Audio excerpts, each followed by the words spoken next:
It's fine, Noisy. I'm gonna be probably doing face camp later on. Right now, I'm gonna be honest. I don't feel like I'm dressed up or anything for it, so I'm not doing it right now.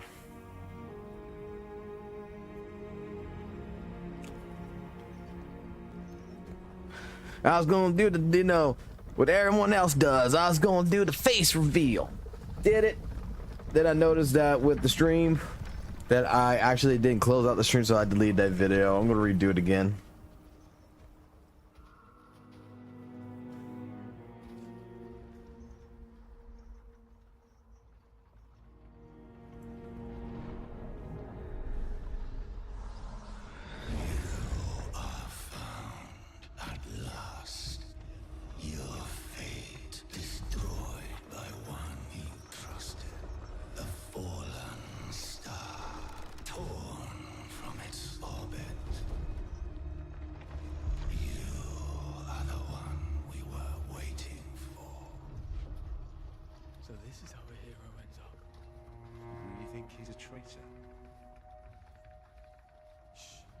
I'll be honest with you, I haven't followed much of anything when it comes to Weather Ways Brew. Why should I care? Why is it amazing?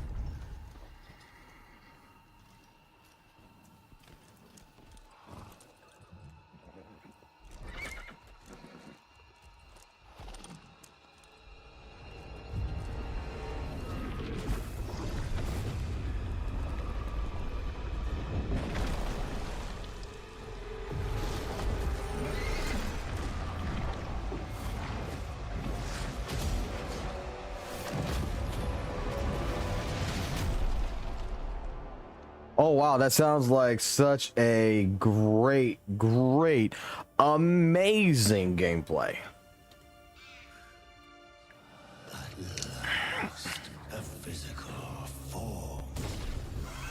That sounds like it's truly in depth.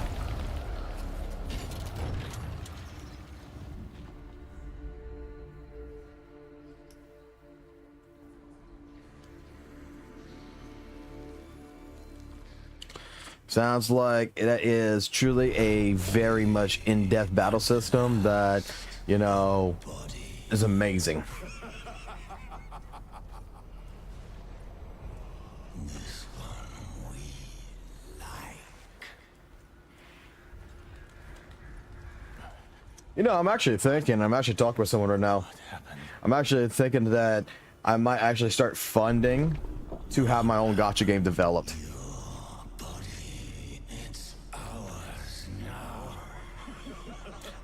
Nothing like Weather and Waves or anything.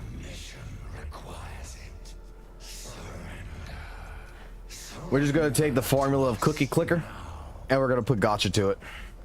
You hear us? Join us or get out.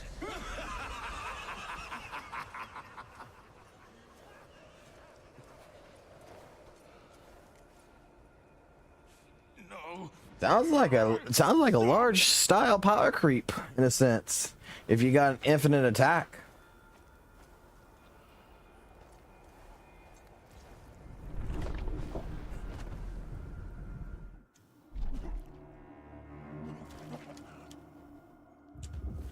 But I'm sorry, Noisy. We're in Soul Light games now, bro.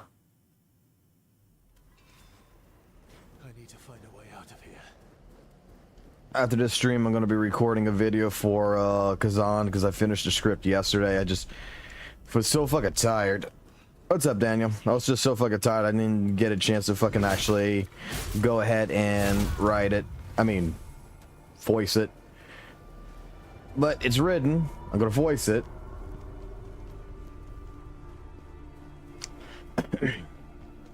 And get that posted up later today. It's a monkey! Monkey!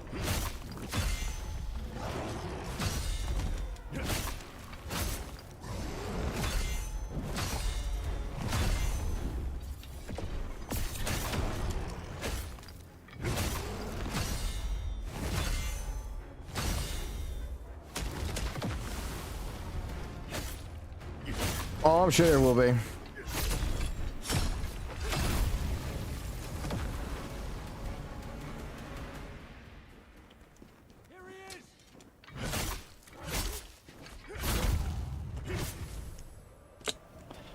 What's the new game? What's the new end game?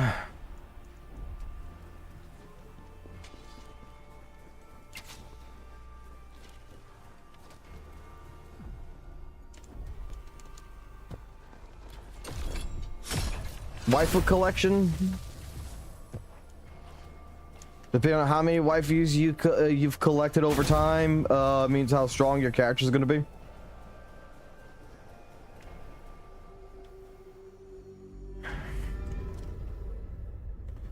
I tell you what a Weathering Waves end game should be, bro. I tell you what it should be. 100%.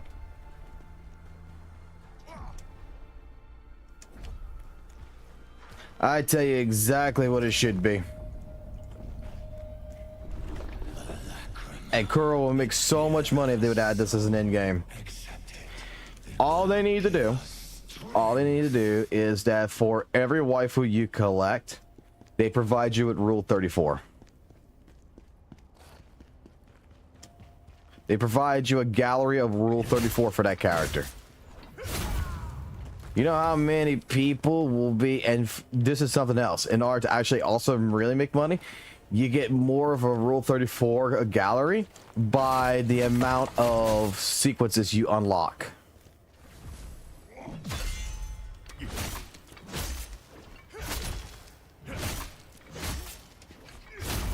Oh, that's nice. I only played the game twice, me. I need to see my daughter.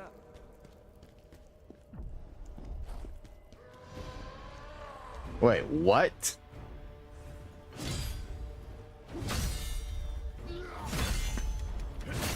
New weekly in-game whimpering waves?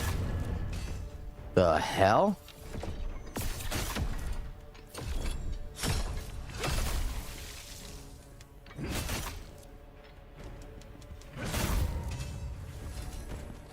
Wait, let me read this again. It's confirmed for 2.1 TOA is going to be the 3rd of every month. How is that a week?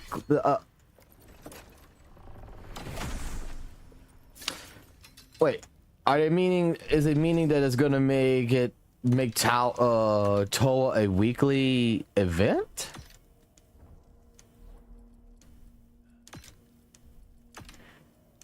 What?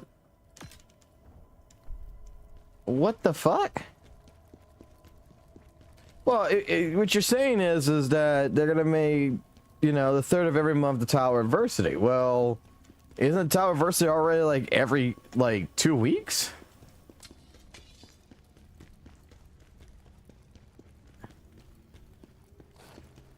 He's gotta be trolling. But Tower Adversity is already permanent. Not unless they're resetting something like Overdrive or something.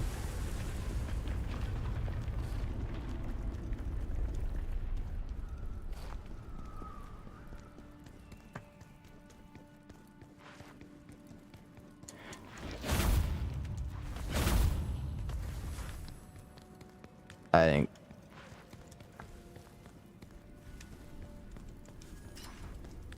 My gosh, that was like 3 times I missed that.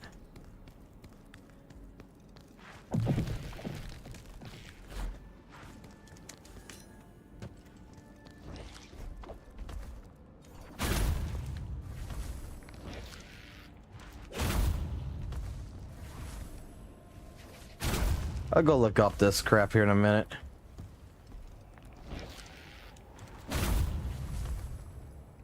I'll go to my trusty leaker site.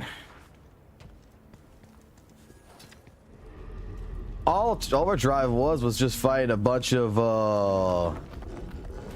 bullet sponges. That's all it was.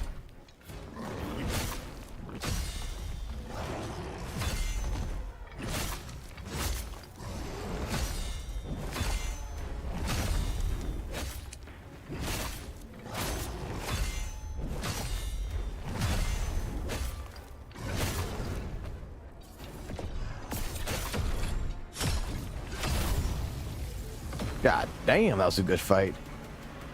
So far, all these fights are actually pretty damn good.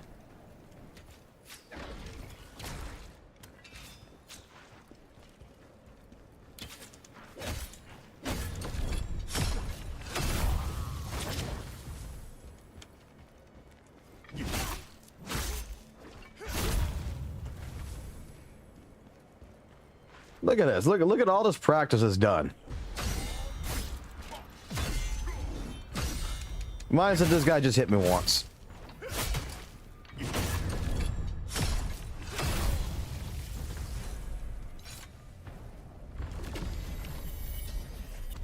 you see that? It was a giant yeti.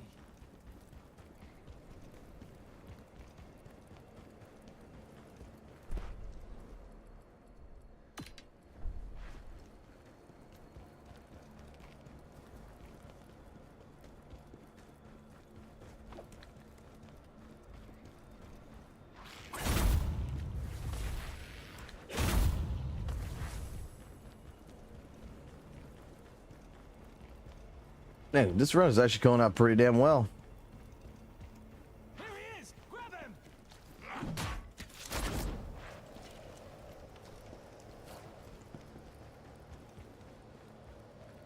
Help! Help me!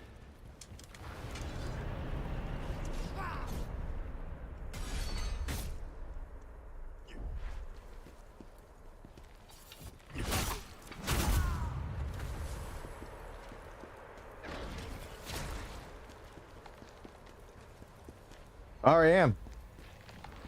I'm actually a content creator for him.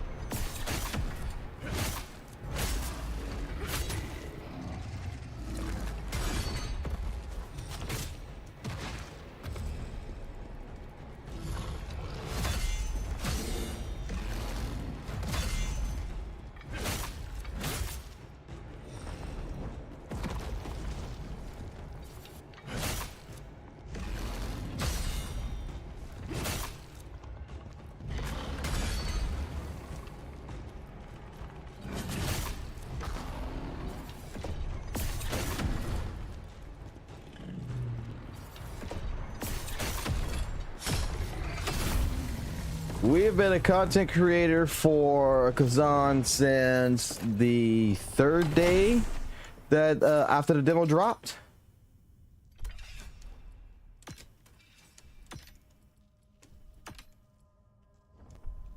So I'm gonna put it like this: the devs put me in a content creator program. They're sponsoring me in that sense, and like I said, I'm playing this game every single day. I'm lacking right now. I'm not gonna lie. I'm kind of lacking right now. I'm making video content, and that needs to change. And that's what we're gonna end up doing. We're gonna fix that problem soon enough.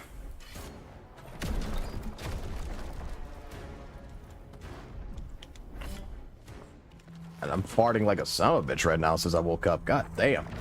Woo, that smells bad.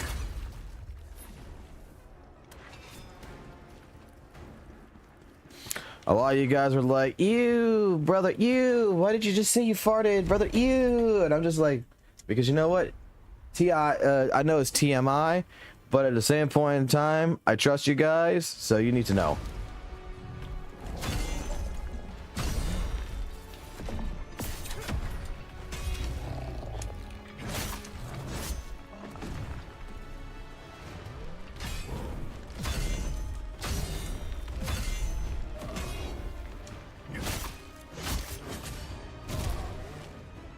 Oh, he's doing some new stuff. Whoa, whoa, whoa. This is not what he normally does.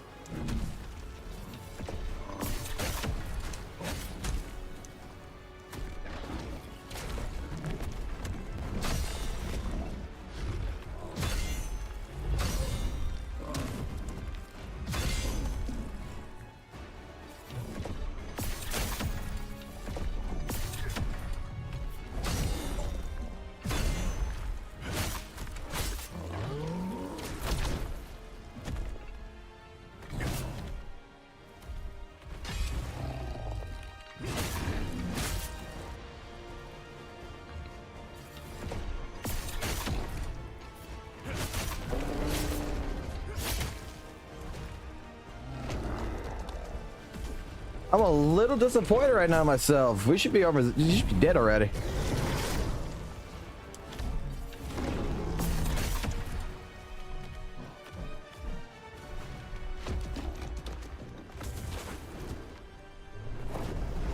This dude's doing some weird stuff. He doesn't normally go this route.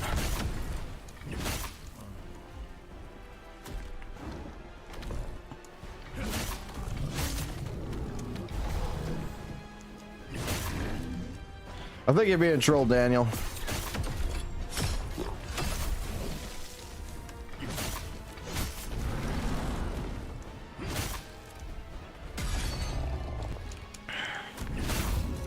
All right, let me take a look at this. Give me a second. We got cutscenes anyway coming up, so we can actually look at this. Ooh,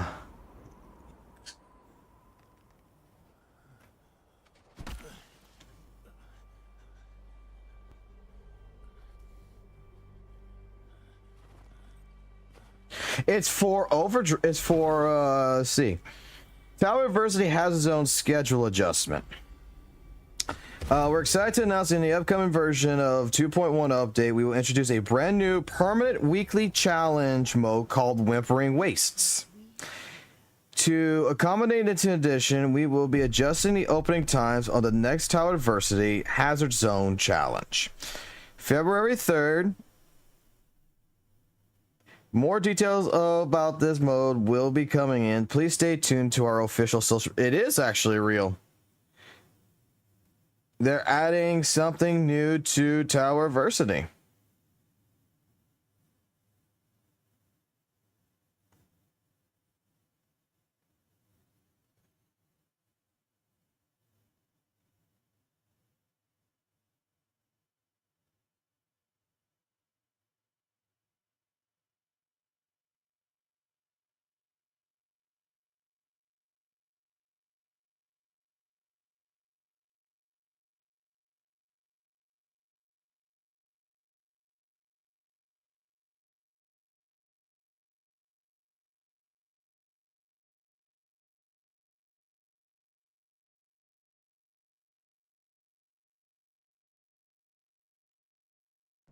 It's actually real.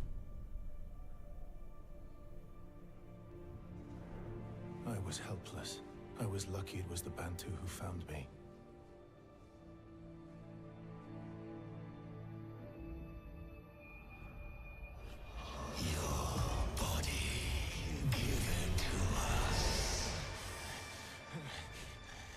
Yeah, 2.1. I'm looking at all the stuff at 2.1 right now. Hold on.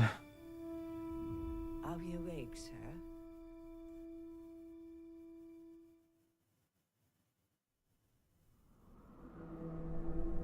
You have a ghost possessing. So what they're going to be also doing to the enemy lineup in You must be careful. in Weathering Waves is they're also adding a buff to all enemy health. They're buffing the enemy's health pretty much. They're gonna make them bullet sponges. We must have it.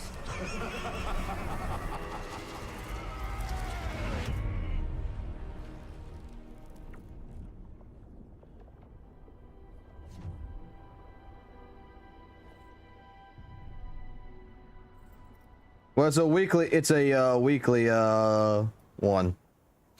Okay.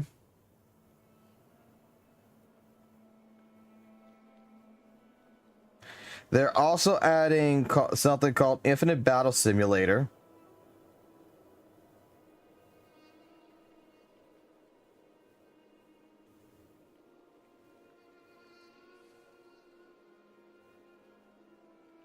Which is going to be character focused.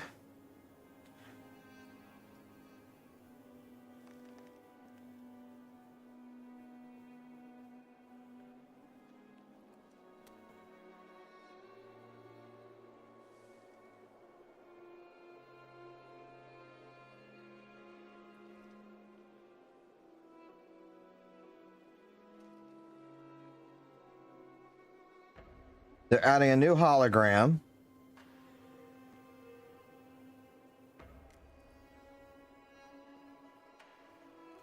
They're adding wet textures to clothing.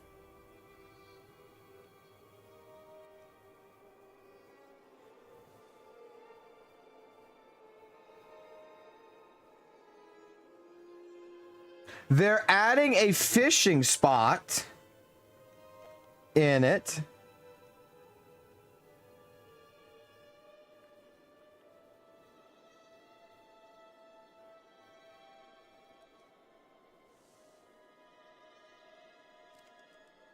Oh boy, so apparently they're also adding into the new Wuwa here in 2.1. They're re-adding the sleep shit again.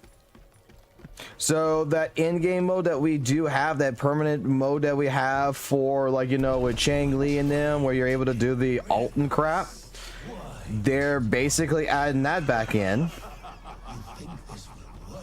But they're gonna call it the Gates of Fantasy.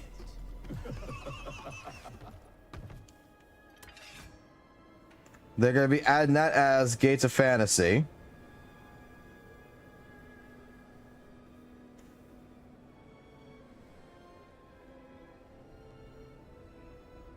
We already got our leaks and pictures of the new characters for 3.0, and the new and we also got some new desert stuff about the new desert area. A little bit, not much, but Hazard Zone is going to be modified. The new Tower versus TOA is going to be just they're just remodifying and they're buffing and everything for all of that. Okay.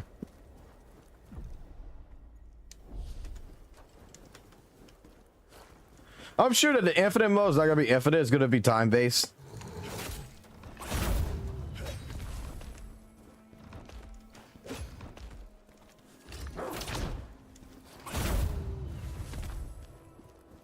I'm 100% sure about that.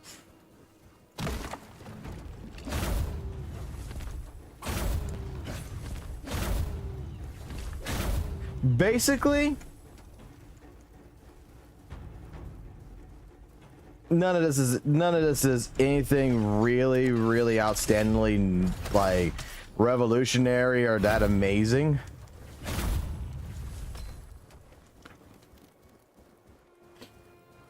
But it's cool to see.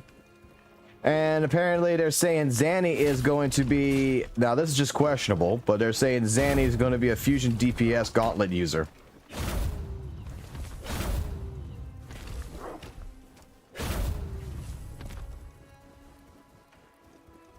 Gauntlet. Fusion? Damn.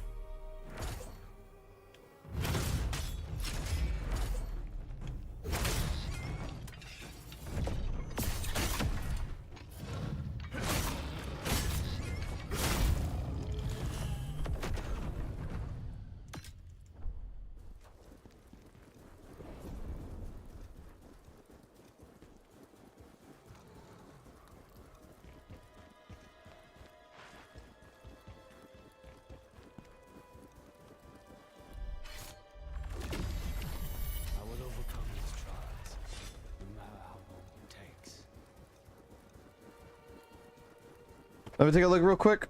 You want to know the rewards? Let me go see the rewards real quick. They had a rewards section. I didn't really look at it. Someone's got the video of it.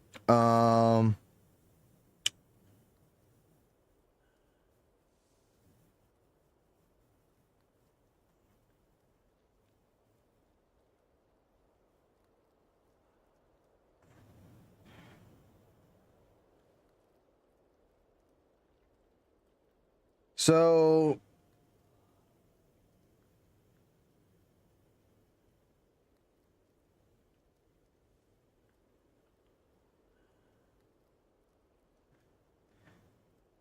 it's showing on here from what I'm looking at. If you reach 1,000 points with elusive points, you get 40 asteroids, 3,060. It looks like about 200 asteroids for that.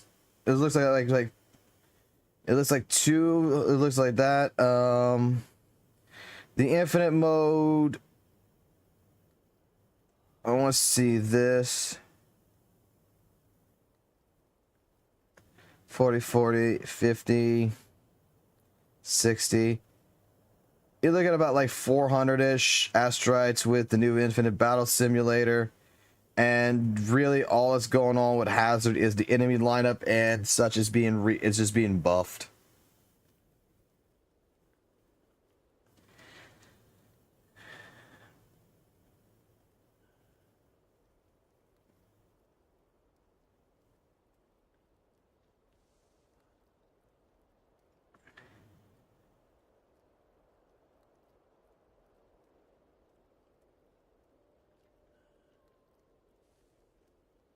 Also, they are going to be decreasing the resistance of 2 elements instead of focusing on 1 element alone for the Hazard Tower. So it's a buff and it's a nerf at the same time. So I'm not sure how I feel about that. Basically, they're going to make it easier.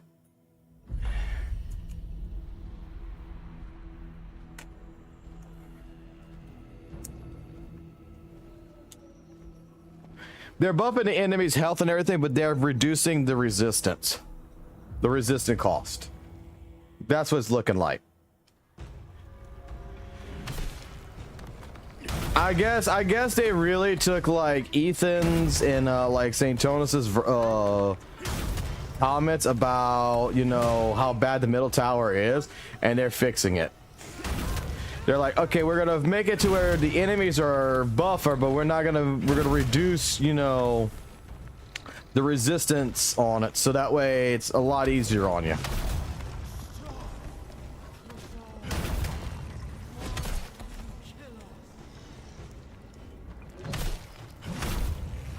Which one is Hazard Tower? That's not the mid tower, is it?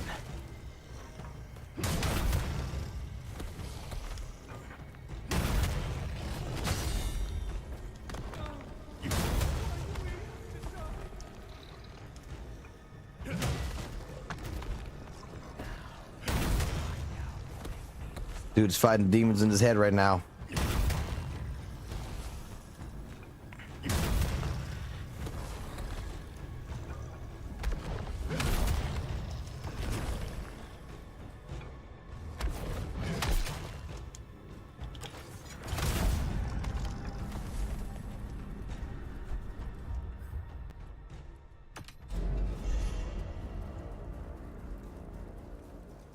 Oh boy. Elden Ring was always the best game known to man. There, I answered it before you even stated it.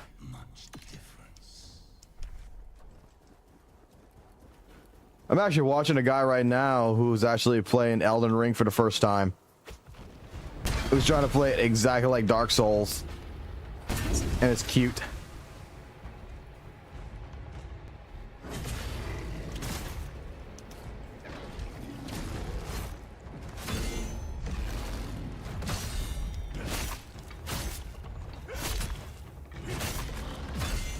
Because that was a challenge. Fighting the same element on the same element. That's a challenge in its own.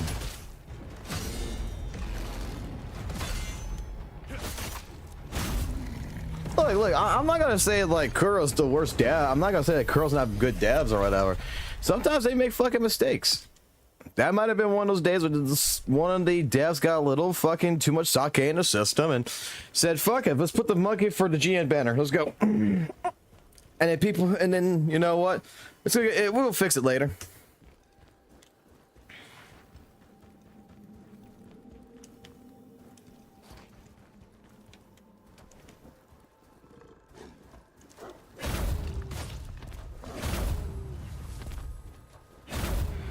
But nothing that I've read leak-wise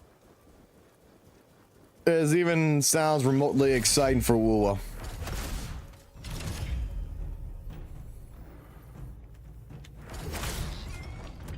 I mean, if you're gonna get excited over that, Going on you, boo boo, but none of that actually sounds like Kuro really is. Doesn't sound really that good.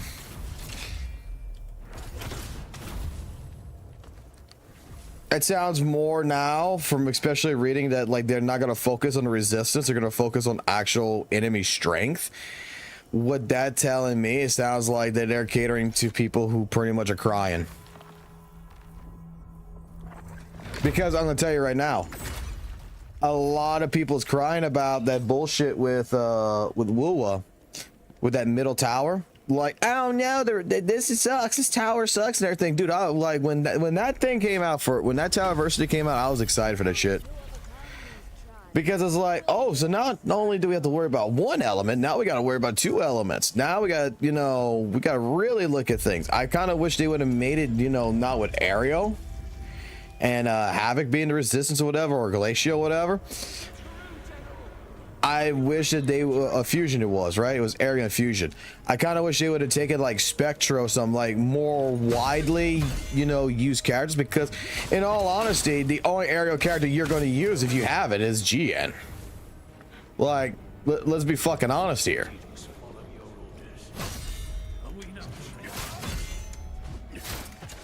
So it's kind of like they were discriminating against GN players.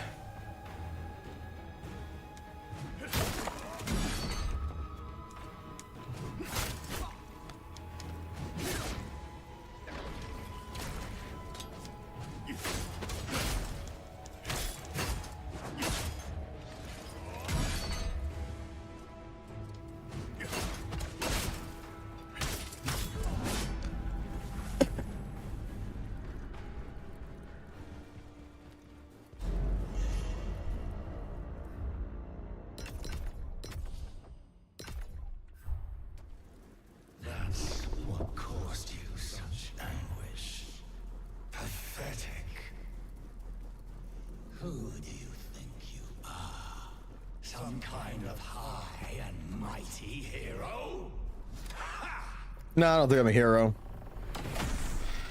I think I'm a villain. Weather and Waves have turned me into a villain for gacha games. Not gonna lie.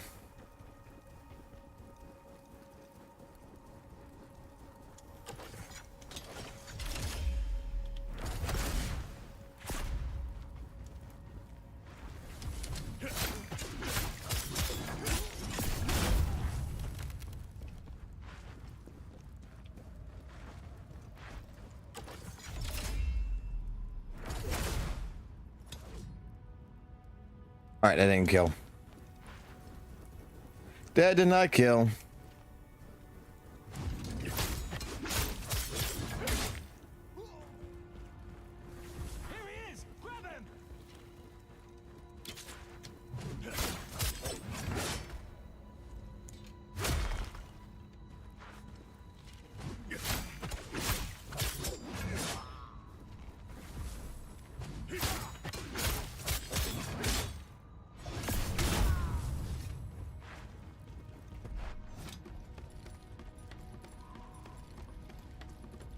Well, what became the best gacha game known to man? We got fishing now.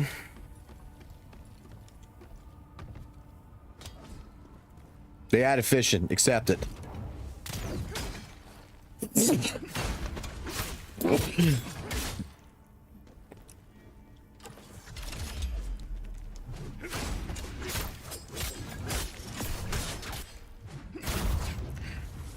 Dude, I'm gonna tell you right now.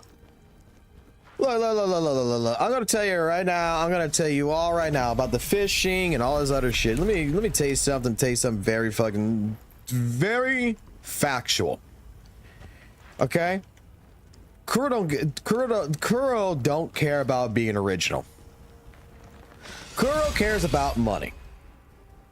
Kuro cares about Kuro doesn't care about being. Let me put it this way. Kuro does not care about being like #1 fucking gacha game. They care about just getting their little slice of the pie and calling it a day. Okay? That is the first and foremost fact that you need to understand about Weather and Waves. Weather and Waves, when it comes down to Kuro games, They don't give a fuck about me. They don't give a fuck about Noisy. They don't give a fuck about a lot of their people. You know what they care about? They care about making a fucking Genshin clone. They want to appeal to the Genshin player. Not be an original game, not have a unique idea scenario system. The few things that you think is like, oh, this is unique, this is new, this is its own thing, it's not really new. Genshin did it in some way, shape, form. Because, dude, you can go pull videos from fucking 4 years ago. Go watch those videos. Go watch Weather and Wave videos. And I guarantee you, you could put 2 and 2 together and you can see that both games are practically the fucking same. Same complaint, same thing. You can even see the community is exactly the same.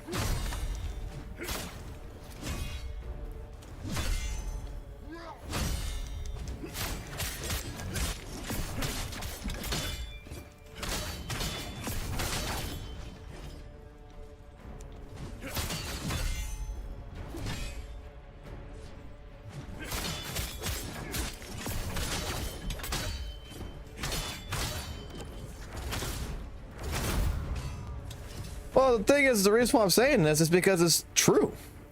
It's absolutely fucking true. Is that what's happening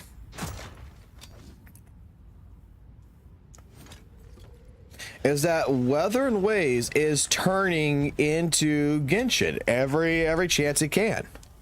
It's followed the roadmap since the beginning. It's done different things here and there, but ultimately it's pretty much been in Genshin the same way, shape, form. In some way, shape, form, it's been in Genshin already. It's been another gacha game here or there. It's not nothing revolutionary. It's not nothing fucking unique. And Kuro is playing a smart game. Why tip the scales so heavily when we could just, you know, make a better version of Genshin and just call it a day?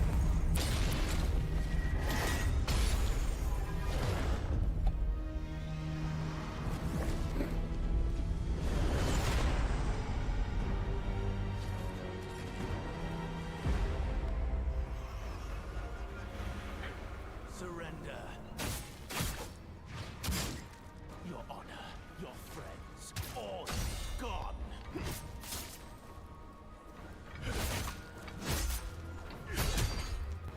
You have nothing left to fight for.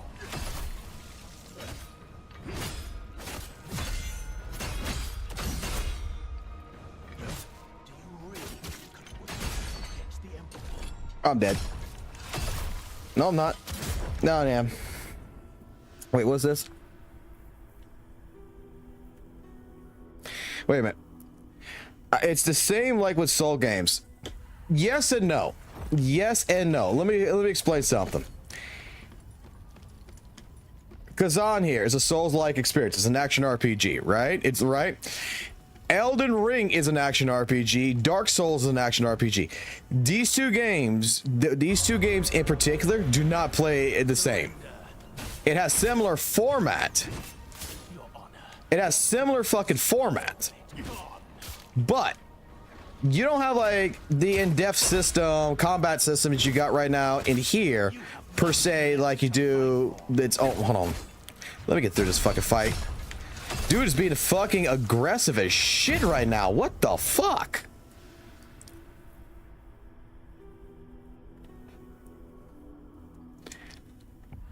Let me put it like this, okay? Before I go back into that fight, because I can't fucking talk and lock in at the same time. All right, so when it comes to this game, for example, if anything, based on the system that this game has with its skill tree, everything else involved, the more I look at this is more to the fact that I would say like Wukong and Neo, mostly Neo series, Neo 1 and Neo 2. This takes a high approach from. Because Neo really was more focused on building combos, doing, you know, Team Ninja with that game right there. It was more developed on the idea that we're making a true action RPG, to where the more you build a character in Neo, the more you're able to do combos and stuff like this. things that they did take away, which in all honesty is it's not unique, but Sekiro, they took away the idea of, you know, breaking the stamina bar. But instead of Sekiro, where there's a difference, we're doing the same type of deal, but the difference that we're doing in this game versus that game is when you deplete the stamina bar and you break their stamina bar, you basically able to kill their entire health bar completely off like that. You're entirely going to be able to destroy that entire health bar 100%. This game in Dark Souls does not play the same. It does not play the same. This game in Lords of the Fallen does not play the same. Lords of the Fallen itself was another game that I covered a long time ago that I really did like, but it was very, very poorly optimized. It was very bad in that regards. But with Lords of the Fallen, it had a unique attribute. There was 2 worlds, and you have to navigate through 2 worlds at the same time. You had the Dark World and such, and going into the Dark World was more of a risk and a reward system in its own regards. They all play practically the same. The core goal plays exactly the same. I will agree. This is like Fob saying, you know, Chang Li and Jinshi plays the same. He's right. It has the same goal factor. We are playing an action RPG. We're playing a Souls-like experience. It's just that, you know, this is more, you could even say that this is even more of a turn-based system as well. Like, let me start this from the beginning, because I died anyway, so technically the run's fucking dead. Anyway. I can actually play the entire beginning of this game with no problems.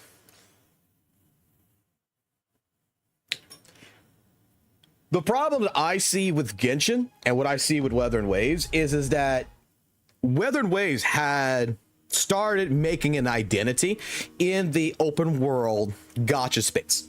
A lot of the ideas it took was from Genshin, but that would have been a lot of the ideas that they took from Genshin would have been, in all honesty, like a good solid 10%.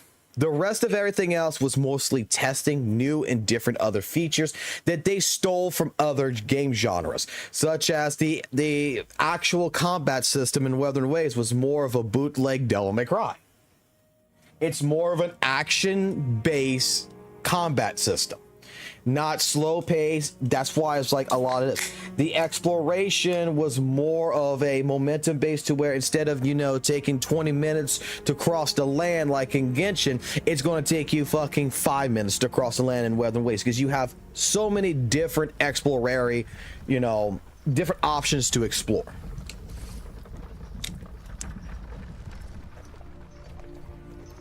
Lives of P versus Wukong, Lives of P versus Dark Souls. While they're the same genre, while the basic idea, the combat system, is basically at a core base level the same, they operate completely different. I'm gonna put this: Lives of P is a great game. It's a fucking fabulous game. I fucking love it. As long as you play soul-like experiences, yes, you are able to dive right into Lives of P, and it's not going to be as hard. But the mechanics behind it, I'll say it like this: Lords of the Fallen to Lives of P. This would be the best way I could describe this. Lives of P's bosses, Lives of P's enemies are more RNG based, more aggressive, more pushy than Lords of the Fallen. Lords of the Fallen relied more on artificial. I got a video about this that I'm making about anyway, about the reason why Khazan, I like Khazan so much, especially from this demo, is that when it comes down to, you know, to some of the most recent versions of soul-like games, because they're trying to capitalize off of From Software's Dark Souls series, Demon Souls series and such. In most recent versions of soul-like experiences, I will say that there has been very few games that makes me want to replay them again. Very few.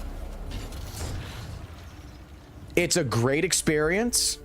They have their own unique, different things that, you know, hey, we're part of the genre, but we're not part of the genre. We're bringing something different to the table.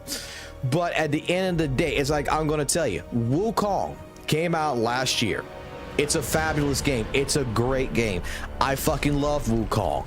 I thought it was a great challenge. I thought it was a great game, but I'm going to be completely 100% honest with you. It was a game that I played twice and I put it on the side. I never touched it again.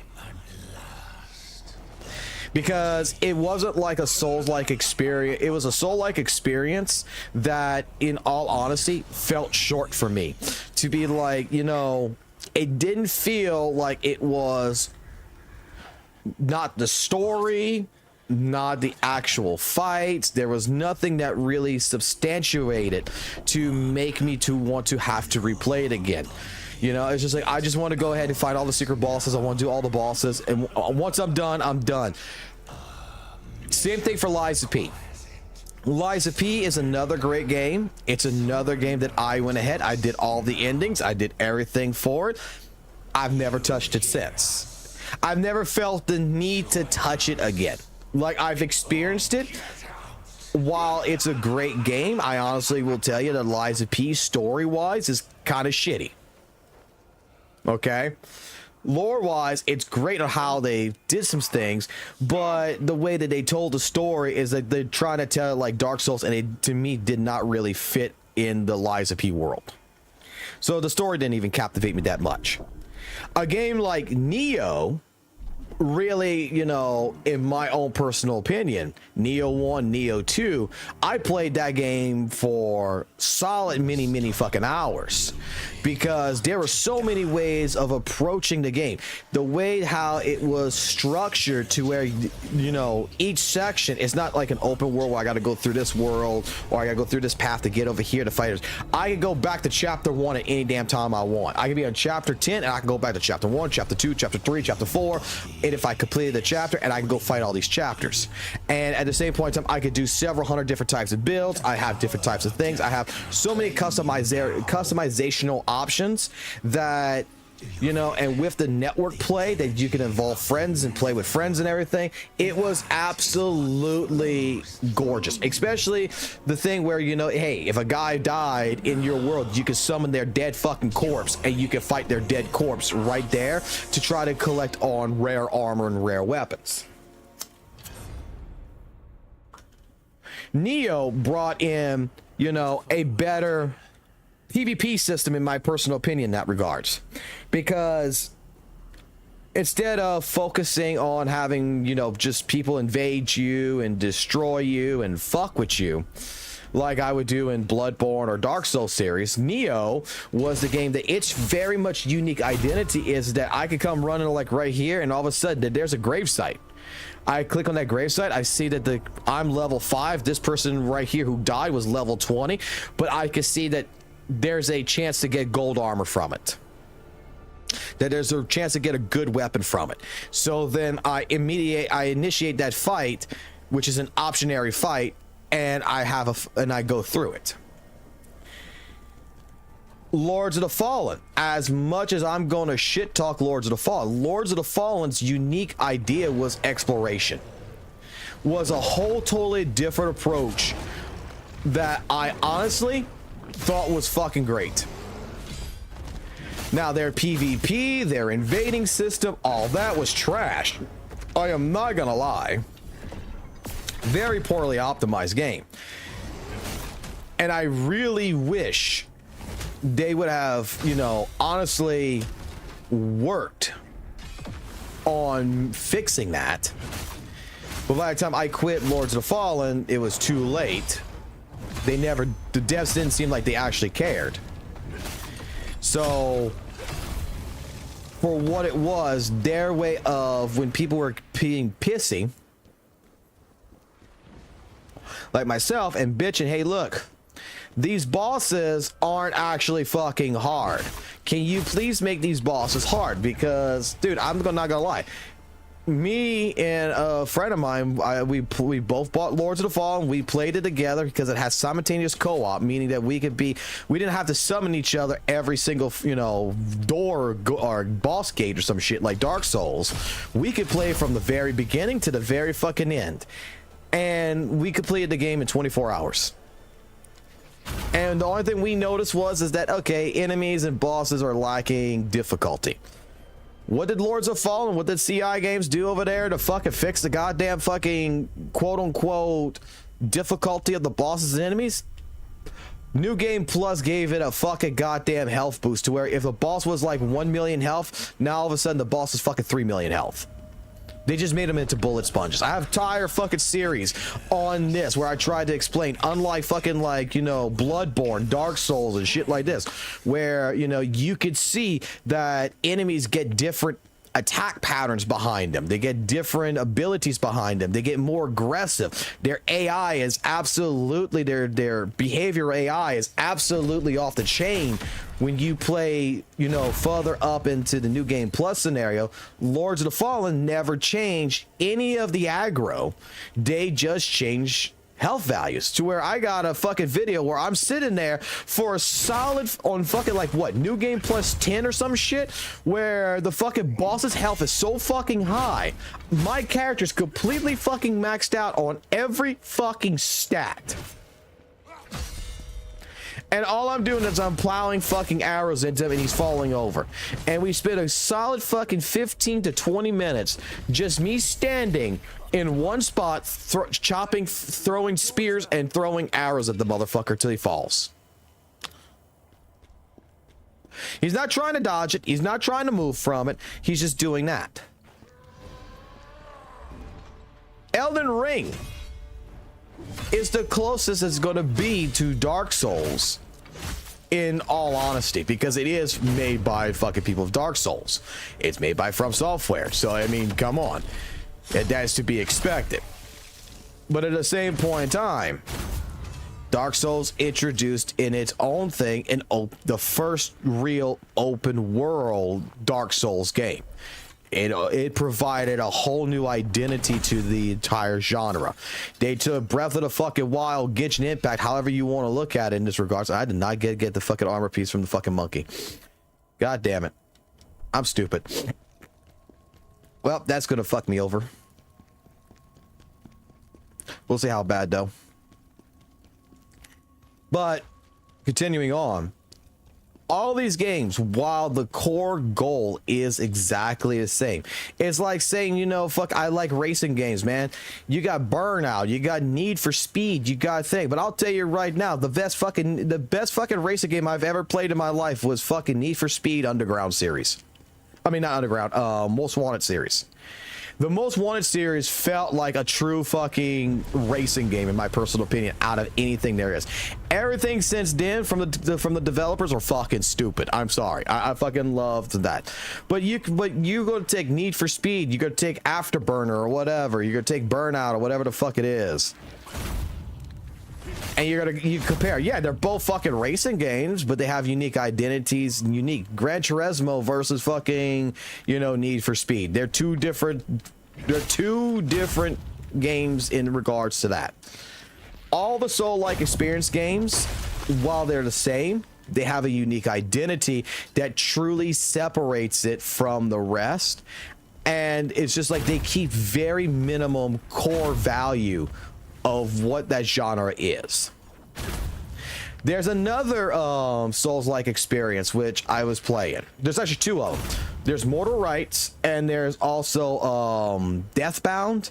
Deathbound's one is actually kind of interesting, where you are a hero that pretty much you collect like different bodies, different ghosts, I guess you want to say, in a sense. And one's a mage, one's a great sword wielder, one's a dual wield, you know, swordsman, stuff of that nature, right? And its unique identity is that you could swap between any of these four styles, these four characters, which gives you four unique styles. And if one of the characters die, well, you just lose that style. You're not actually out of the fight. You just go to swap back. So if I lose my greatsword guy, I'm stuck with just the mage, then guess what? I'm just gonna be playing the fucking mage at that point until either I get to the bonfire or until I, you know, die. You got to restart all over again. All these games have the same genre that you would like, you expect. I mean, Sonic versus fucking Mario. They're the same fucking game. They're platformers.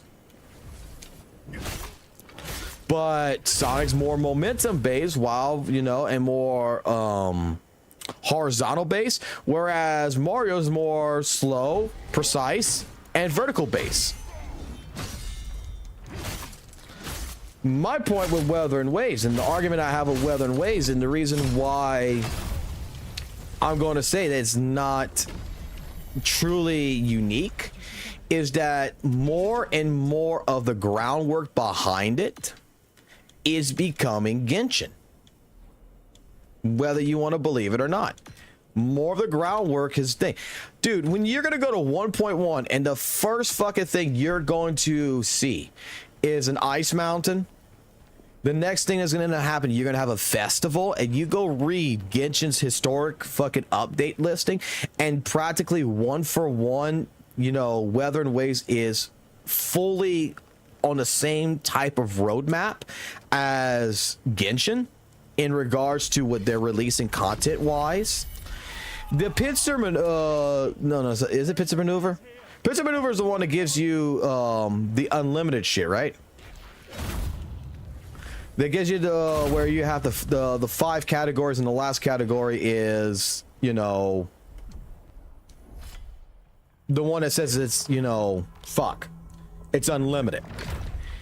Genshin had something similar to pincer maneuver. Genshin has fucking tower adversity. Genshin's tower adversity, the way I look at Genshin's tower adversity, it was a mix of Elusive Depth's Realm, basically, with, you know, with the system. To me,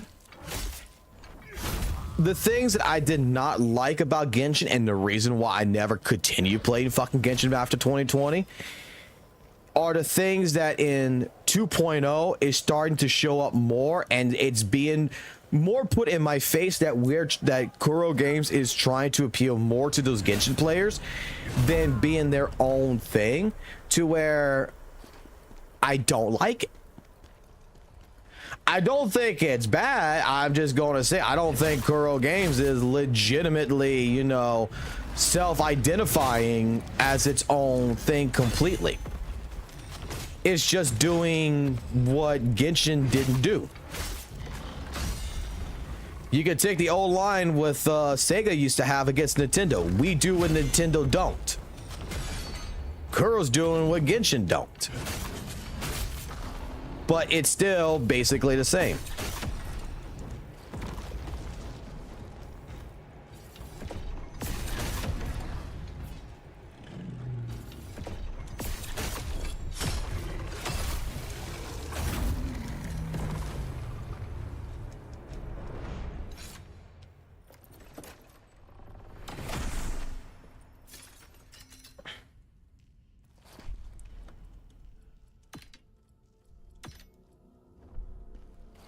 To me, I would have expected more of a style, because Kuro is big fans, a big company of Devil May Cry. Look what they did. They're getting it for PGR, right?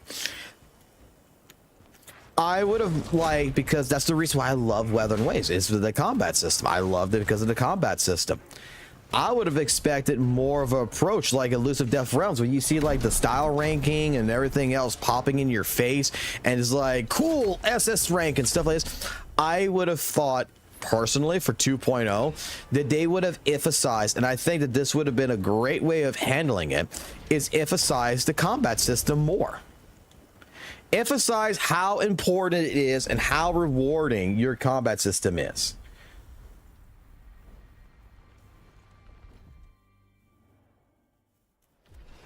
And I thought that was the route that we're going to go.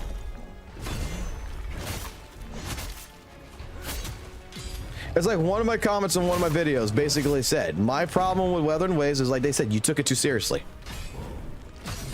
You are treated like a AAA title when it's not a AAA title. And they're not wrong.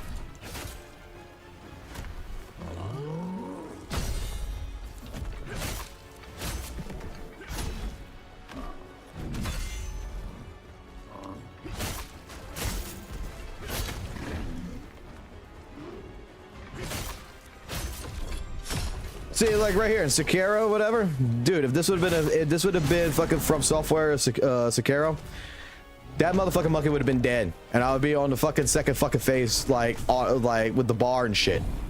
He'd been dead for that shit. I fucking dodged too early. I saw that.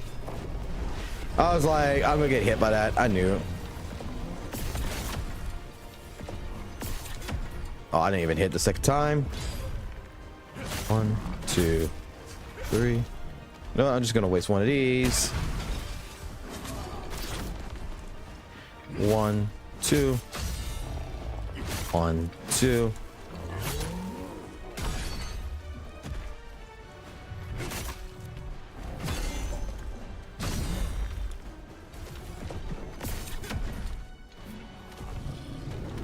Dodge.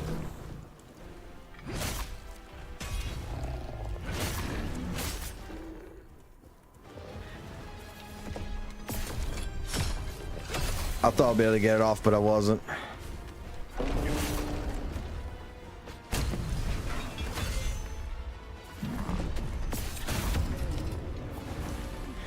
Oh, wait, there's so much shit there.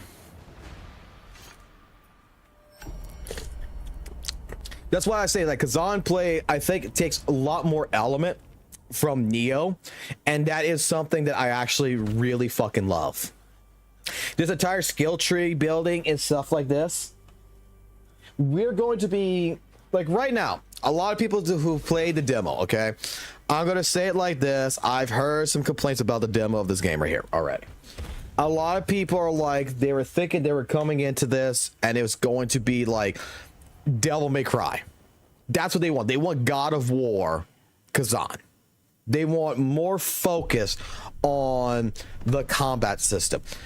But what they don't understand, it's going to be in this game. It's going to come in here.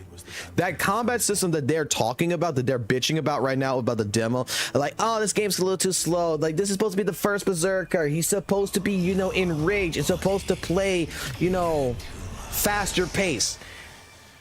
It's going to happen. This is like the first 5% of the game. This is not the entire game. This is just a demo.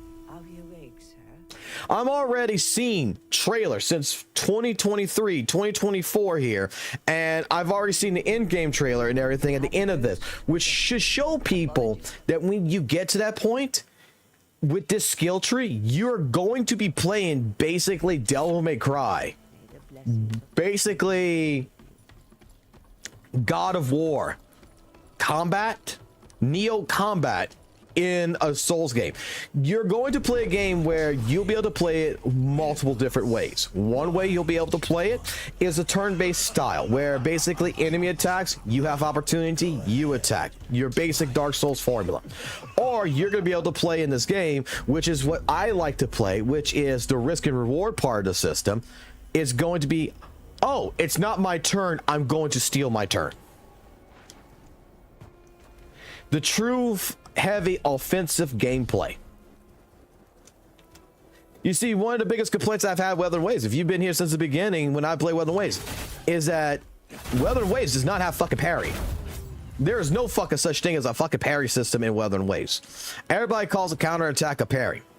And parry, like I stated, parry system is supposed to be an advantage system that gives you an advantage over your opponent. You parry their strike, it is your turn. You steal your fucking turn. That's it. You're whiff punishing at that point. You're playing fucking Street Fighter Third Strike. It is now your turn.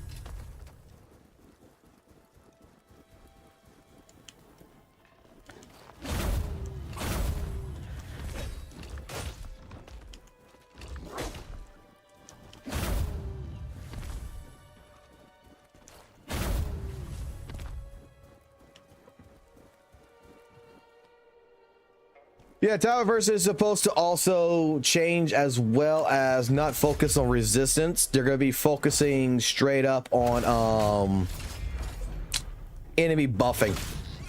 So like apparently people who got pissed off at like the elemental stuff that happened with the mid tower, yeah, that's going bye-bye. Like don't worry about that. You have no problems no more.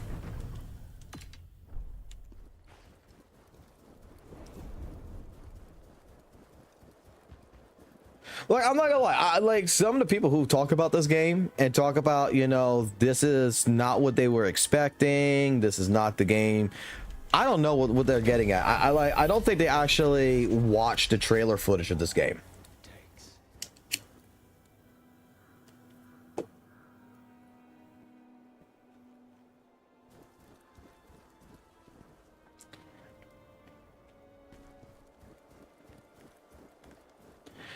Soul-like experiences.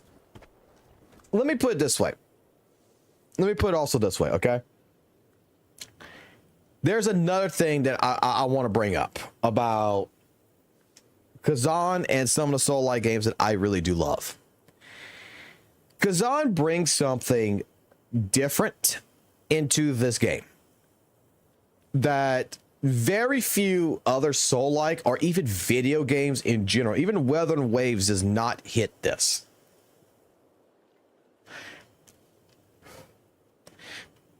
It's pride. It's satisfaction.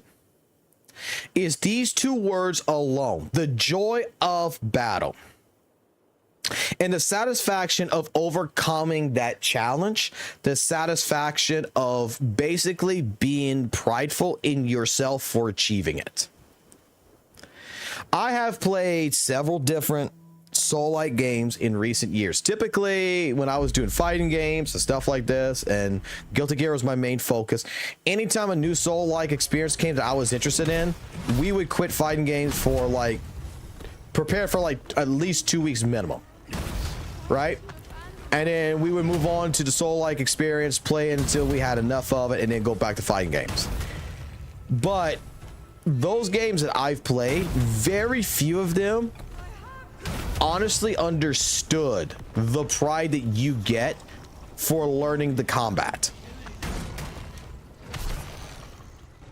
And what I mean by that is, Noisy, I think you can be one that can attest to this. You have what, 1,000 hours in Sekiro that you stated that you've beaten the game and fucking being blindfolded and shit.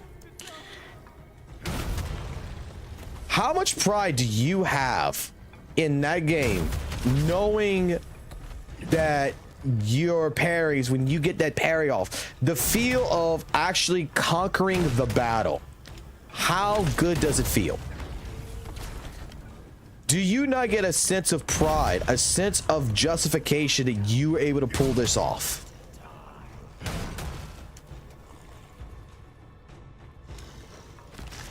Look, I'm not even gonna talk about myself. I'm gonna ask someone else I know who's played a game that tells me his favorite game, favorite Soul game is this.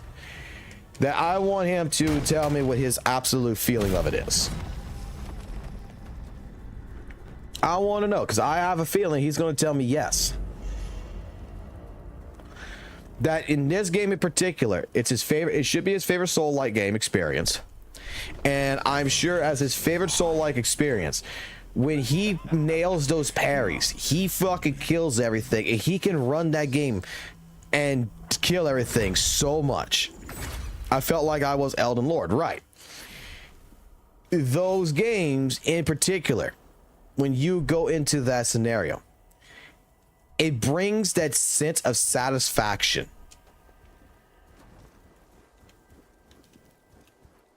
It's not it's not like, oh, okay, I did this.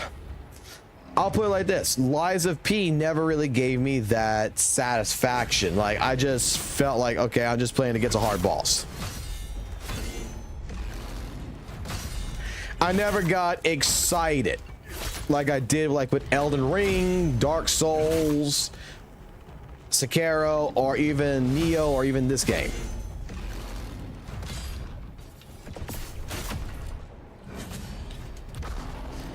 And that's something that a lot of games nowadays because they're so casualized, loses. And they lose a soul, if you would.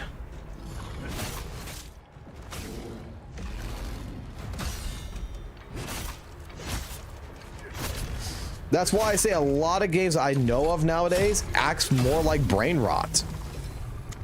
Wuthering Waves is now a game that legitimately, bro, I don't need to sit there, right? I don't need to sit there and actually think about what I'm doing, like Tower Diversity or anything. I could sit there and I could just play it, and I could be looking at a screen and just glance over every now and then, and I can just do the content. There's no sense of achievement in WoWa. It's just like, oh, I completed the content. Woohoo! I did today's event. Yay! I did my dailies. Woohoo! Done. It's not made to give me a sense of pride, and that is what real video games used to be. I used to grow up, man, playing Dreamcast, playing PlayStation, whatever. And when you get to the credit screen of a game, you're like, damn, that was a fucking good game. Like, the first words out of your fucking mouth was, damn, that was a good game. Like, you are anticipating, you want more. Your entire body is craving more content by the end of the game. You are already excited for a sequel, and it has not been announced. WoW 1.0 gave me that feeling to a certain point. I just thought it was going to get better, and instead it kind of regurgitated backwards. Like, I felt like I was eating high and mighty in Wuthering Waves, that, you know what, and it's just going to go better and better from here. And it went down. And I could say that for other Soul-like games. Like, I didn't get a sense of achievement really in Wukong or in Lies of P.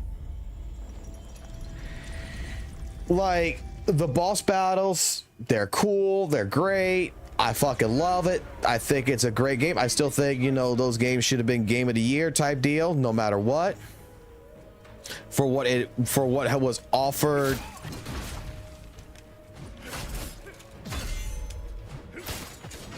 For what was being offered anyway for the year. Like, Wuthering Waves. Wuthering Waves versus Wukong. Wukong should have been Game of the Year.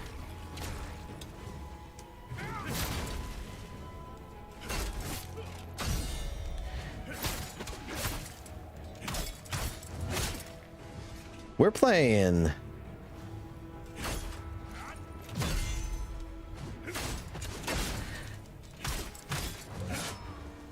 All right, so I want to, okay. So we're playing the game where it ain't going to automatically attack. I got to do this. Otherwise, he ain't going to attack unless I attack. All right, so we got to play fast attack to fucking push out thing. Okay.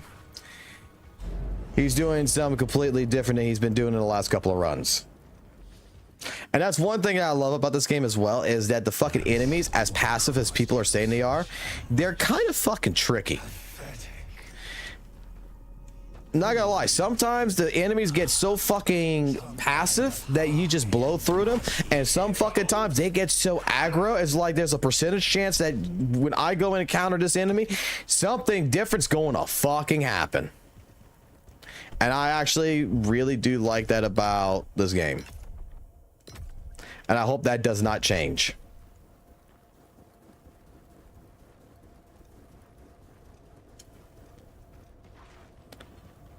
Oh, of course, WoW should have fucking won. 100% without a doubt. For what was offered in 2024, right?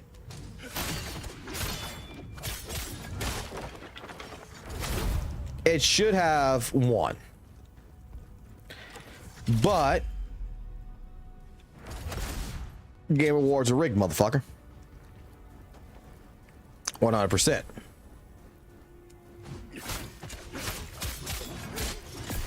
If that doesn't prove it, I don't know what does. Here he is! Grab him!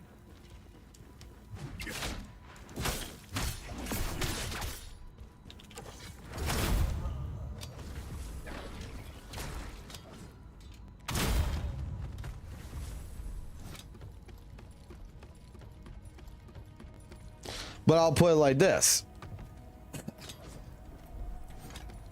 Weathering Waves versus... I mean, Weathering Waves. Wukong versus... If another game would have came out like, you know...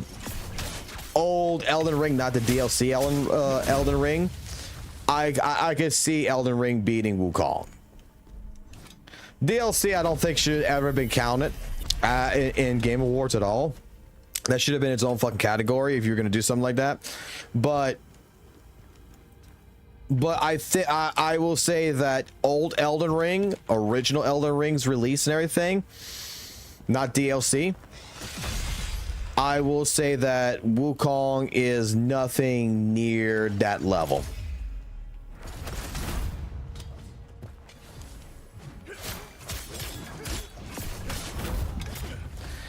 That, just like I will say like this, in all honesty, Wu, in my personal opinion, and I've said this I said this during Game Awards, if you're gonna go ahead and best mobile game versus, I want Weathering Waves to win, I really do, but in all honesty, in terms of content, in terms of what is being offered, ZZZ beats the shit out of Weathering Waves.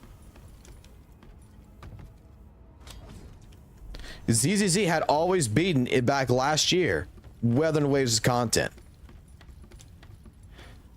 It was a more polished product. It had more to offer in a lot of different other aspects. That if that Bochero, whatever the fuck name of that game was, didn't show its ugly mug. Yeah.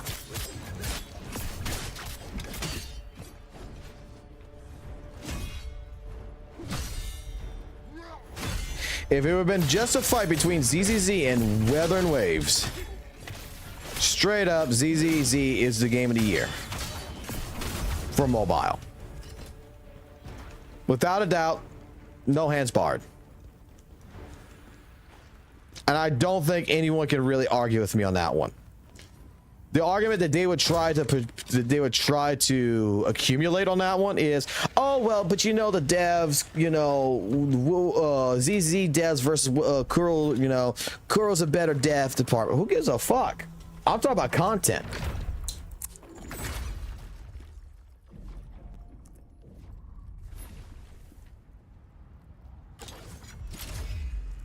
ZZZ had more to offer. That's a fact.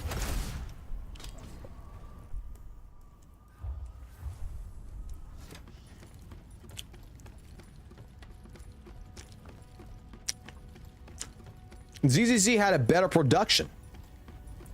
Even Tectone said it too. Compared to Weathering Waves, ZZZ looked better. His entire portrayal was better. It had better, you know, character models.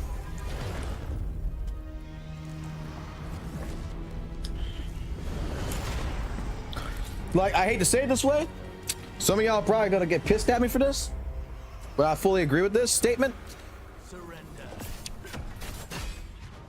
Your Your friends, all gone. But ZZZ was living in the future while fucking Weathering Waves is living in the past when it comes down to its cinematics and approach.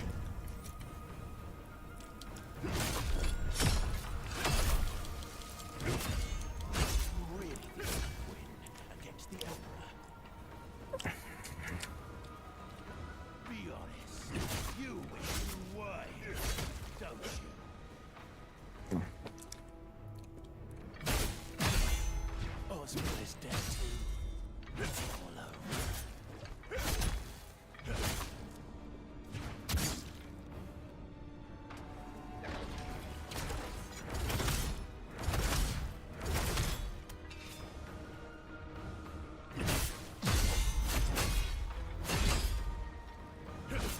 No, you like more action based.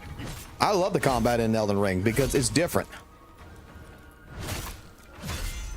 It's the same as it was back in Dark Souls and Demon Souls. It's different. You know, not different, but it's the same. It's what I'm familiar with. And that's what I like about it, because it's made all it is, all Elden Ring is just a sequel to Dark Souls. Like Dark Souls is a sequel to Demon Souls. That's what it is. Now, I'm going to tell you right now, the new Elden Ring. Have you not looked? Let me ask you a question, Noise. Have you looked at the new trailer for the new Elden Ring? You really think you can? That one you might actually end up wanting to play. I'm not gonna lie. Phantom. Stupid little. Because that's not going to play Elden Ring. If you look at the combat in that, that's not playing Elden Ring.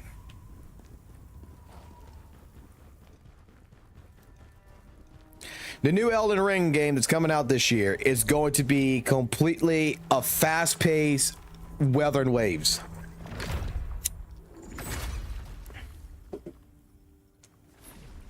It's straight up like it's going to be focused on beating the shit out of things and being as offensive as possible.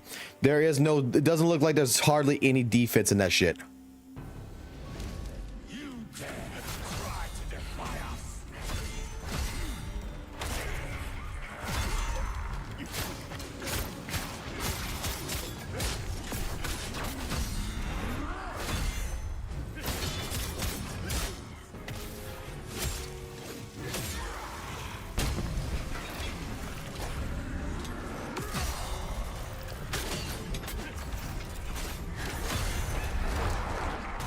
I'm gonna show you some here, Dan. Give me a second.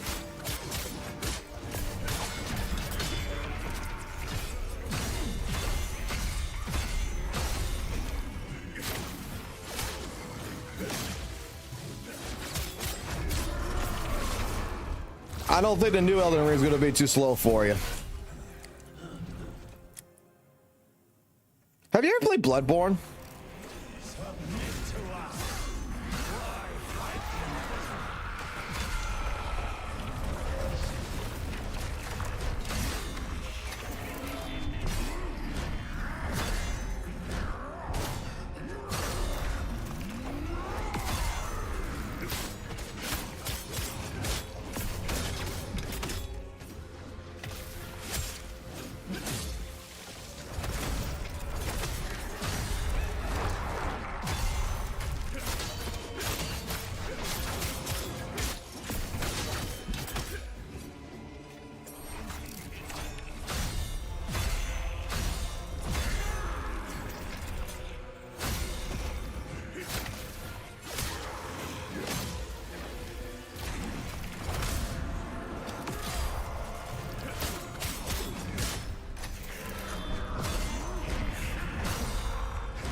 Give me a second.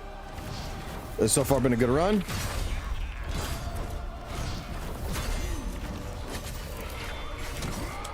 Mistimed it.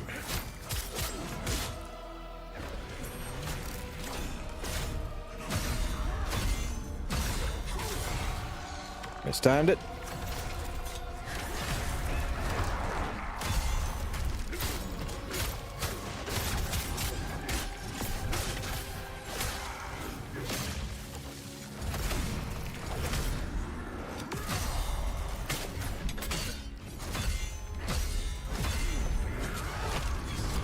Mistimed it.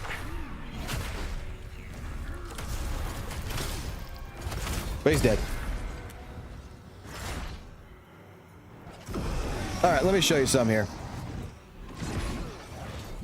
We don't need to see that again. We don't need to see all this. We did our run. We did our level 1 run. Okay. Let me move my shit to the side.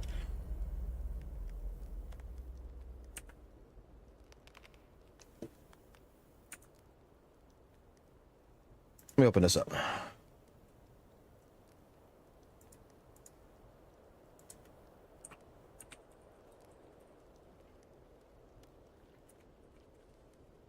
What was it called? Fuck, what was it called? 2025.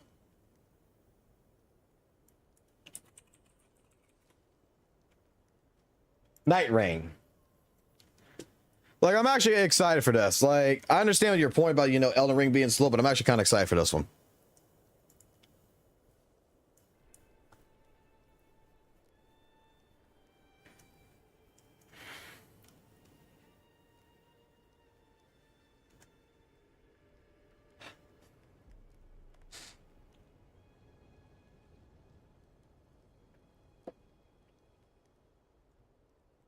Night Rain looks like it's going to be a more aggressive Elden Ring, and I like it.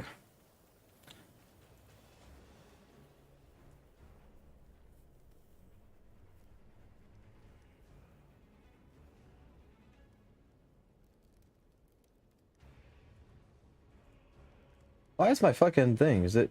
Oh yeah, operas. That's why.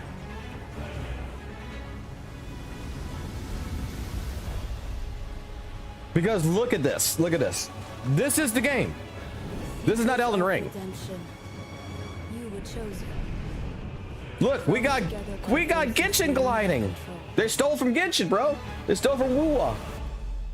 They're stealing from gacha games for this one.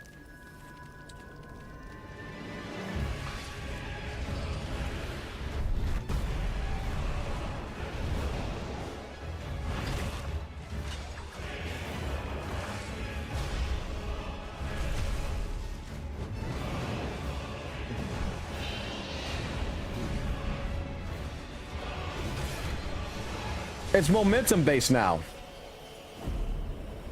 This is what I'm excited for. Tragedy must be averted. They basically said, let's make an arena fighter. And for that, I need your help.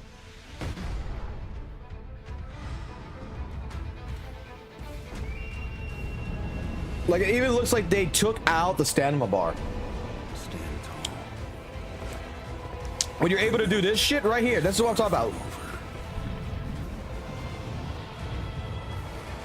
Now it's a boss hunt. Little pillager, bent on stacking the lands of gold.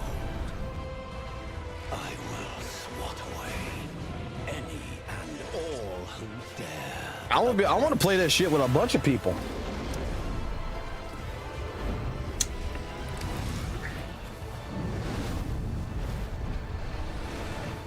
Bands together and prepare to claim.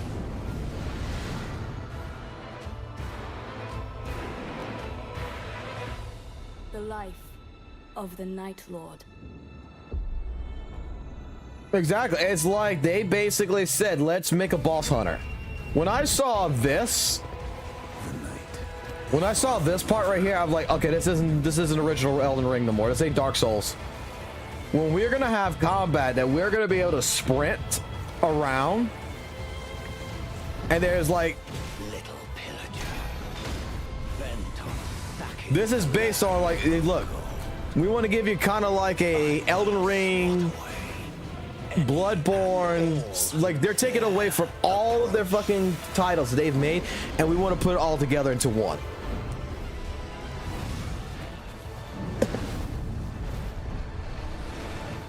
Bands together and prepare to claim. I'm sure weapons still have, you know, their feeling of weight and everything. And oh look, you can even be a bird motherfucker in here, by the way. Look. That's actually someone playing right here. You could be a bird. You could be a bird, motherfucker. The life of the Night Lord. Like, I'm actually kind of super excited for this. I'm not gonna lie.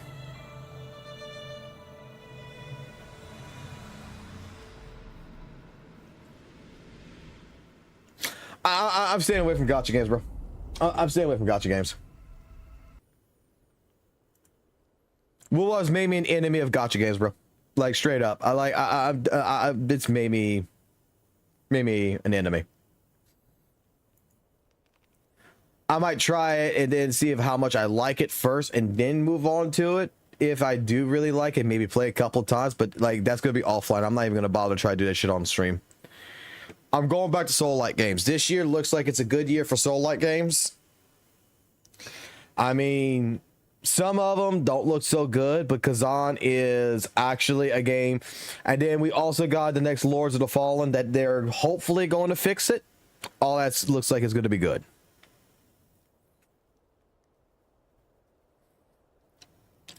But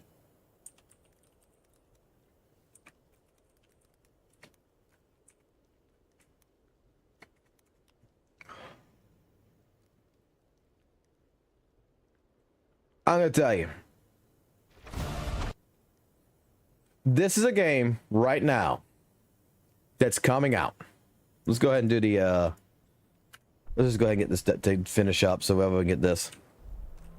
This is a game that I am solidly looking forward to coming this March. March 27th is when we're going to cover this. And I think they're going to do an absolute, I think this game's going to be an absolute banger. It does everything that I want it to do.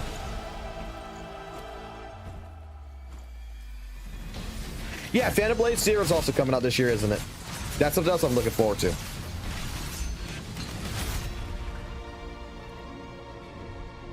What I would really love to happen, and I don't know if I got any of my soul-like people out there that will agree with me on this, but I would really want to see Neo 3, bro. And I would want the return of William.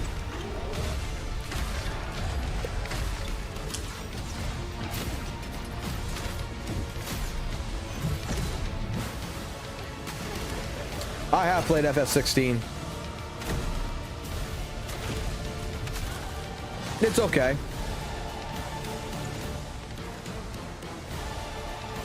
I like the story of FF16. But I'm not really a big Final Fantasy guy. I'm not gonna lie. I never really was. I tried to several times, but never really got into it because... Let's see. Open a new tab real quick if I can. Because I want to see another Neo, bro.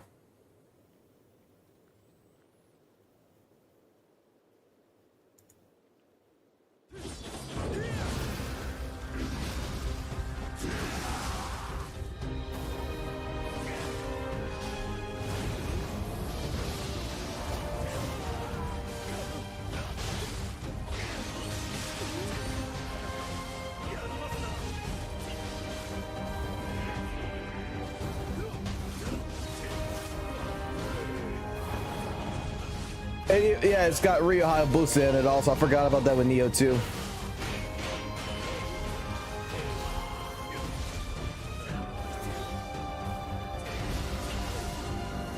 See, that's what was so unique about Neo, is Neo was fucking Ninja Gaiden in a Dark Souls game. In a Souls-like experience. That's what made fucking Neo absolutely fucking amazing.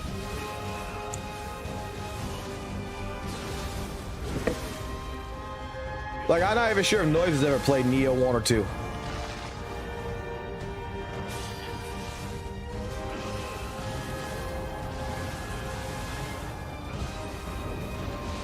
There's so much uniqueness behind it.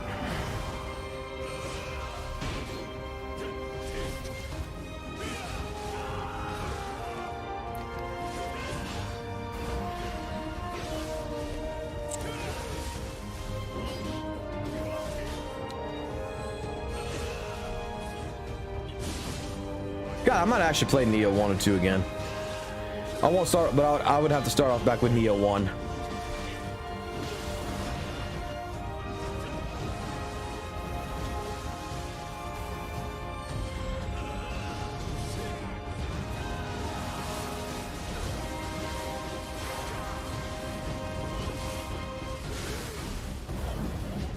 You're not a Neo guy? I thought you would have been.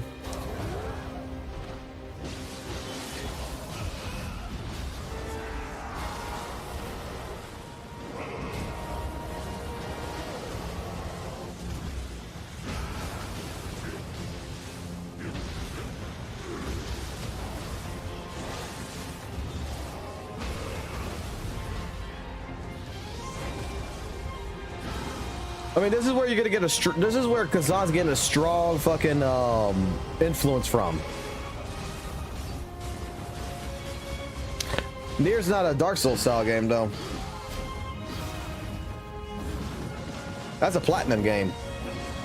Platinum, when they make their games, they make their own unique thing.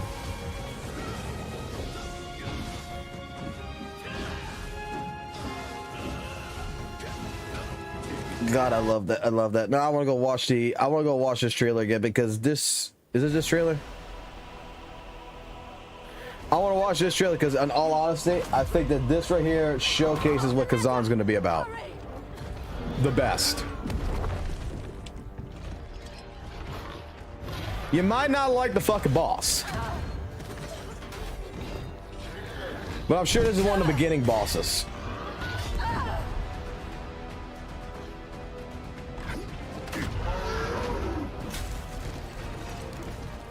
It's just the mechanics showcase in this. It's absolutely gorgeous.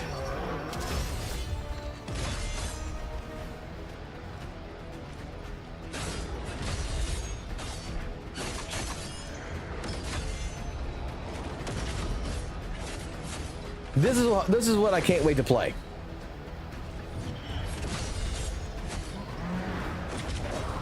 Pure fucking reaction.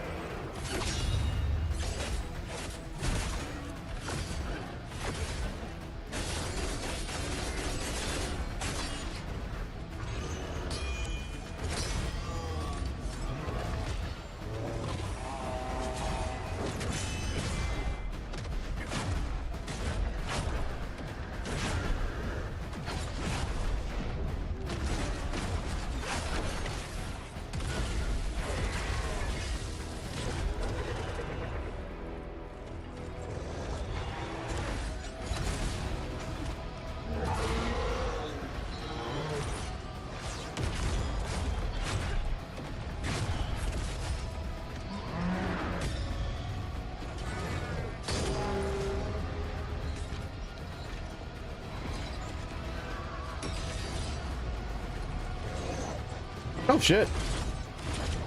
I was a Star Trek kid. Never got into Star Wars. My dad raised me on old Star Trek, not on Star Wars at all.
The combat looks so fucking rewarding in this.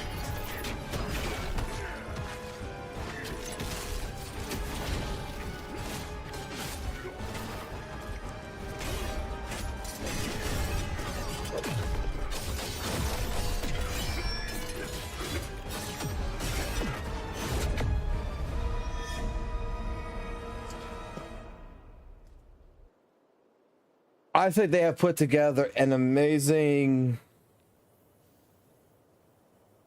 Souls-like experience. I think that Neopol fucking Action Studios, like, legitimately, they went out of their way. They did absolutely fucking fantastic.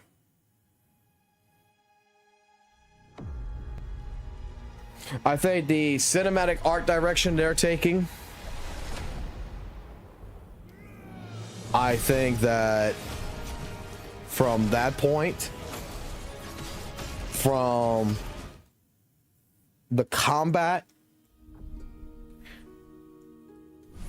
like it all of it together mixes very fucking well. I've never played a demo as much as I played Khazan so far that legitimately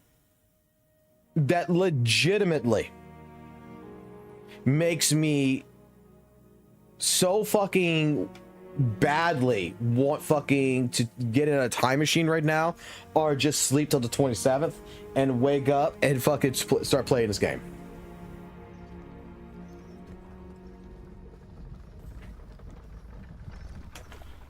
Like, I'm losing patience right now. I want the full game.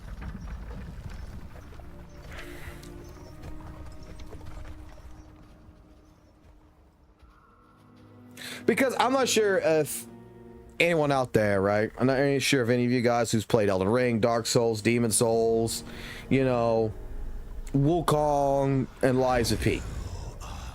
Wukong probably not, you don't want to add that one into this, but Lies of P could be added to this.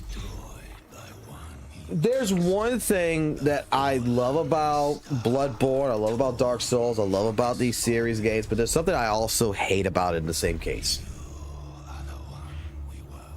A lot of the lore is stuff that you have to continually do research. You have to find different paperwork, you have to find different things. You have to learn the lore through the game as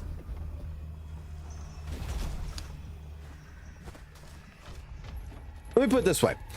I think the better way to explain this, you learn the lore of the game by doing more and more side quests, by discovering new things, but you like through your first playthrough, you're not going to really understand the entire story. You're going to understand a good grip of the story, but you're not going to really understand what is the fucking real fucking reason, you know, you're fighting Gwyn.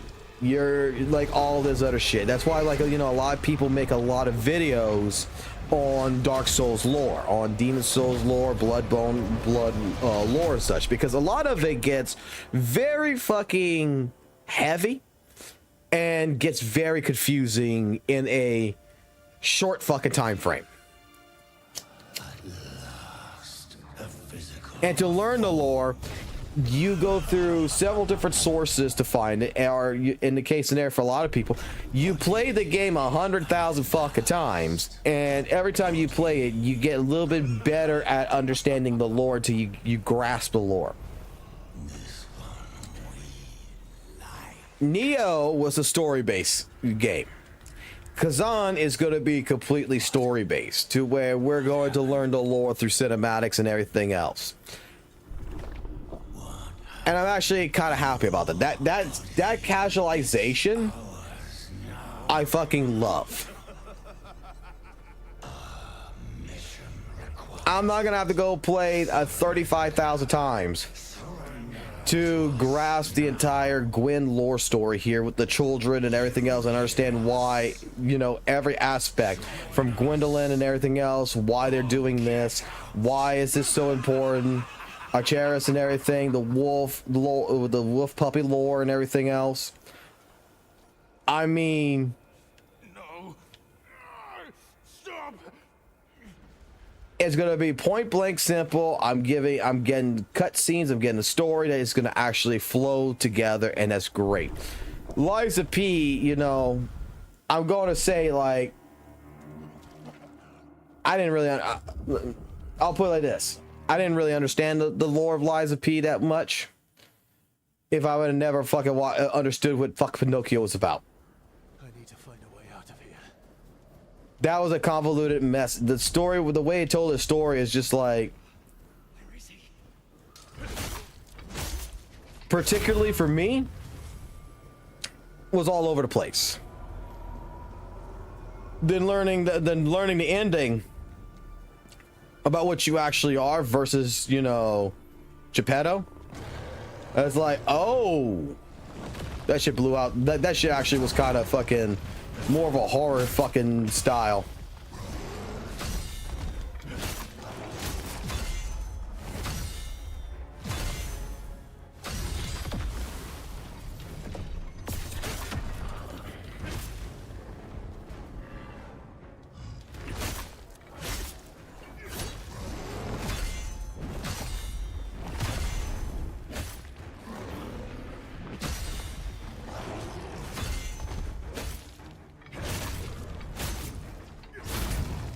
Good fight.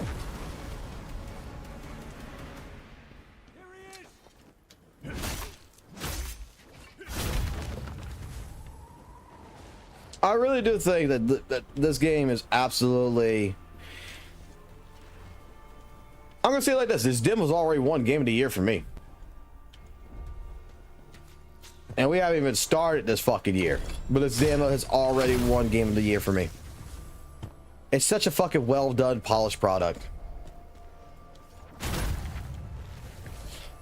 Whereas, for me, Wuthering Waves is a game that I honestly feel like I'm playing more of a open beta a lot more times than I'm actually playing the final product.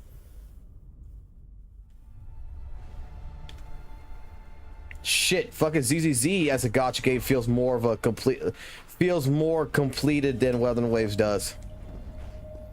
I just don't like the combat system in it. A tear, a soul, accept it. It will give us strength.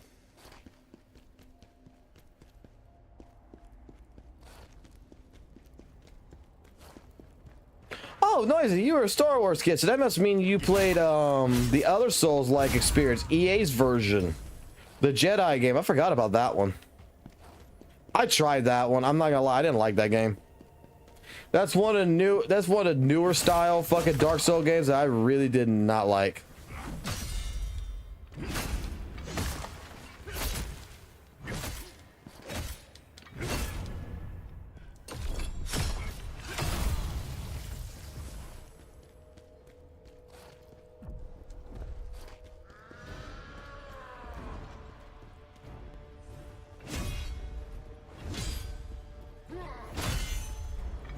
Let me put it this way as well.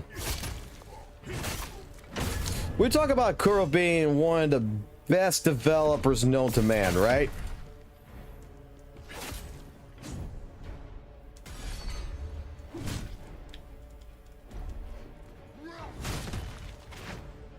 Right? I hate this fucking tutorial menu. That's one thing that needs to be fixed. Because it actually stops your input.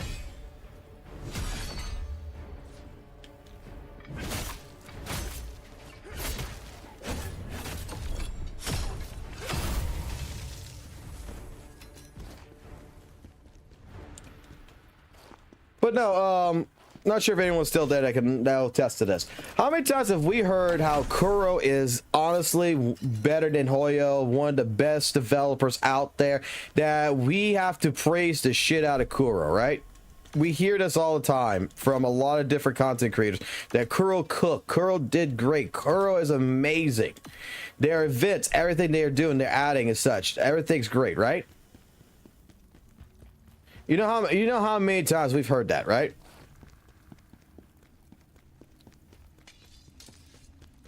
What if I told you that the devs of this game right here, Action Studio, Neopol, what if I told you that I think that they're better developers than Kuro?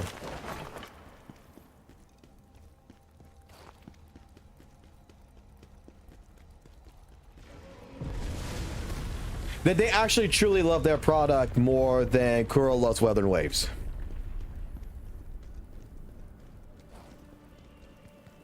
Oh yeah, Kuro's amazing. Because you know why?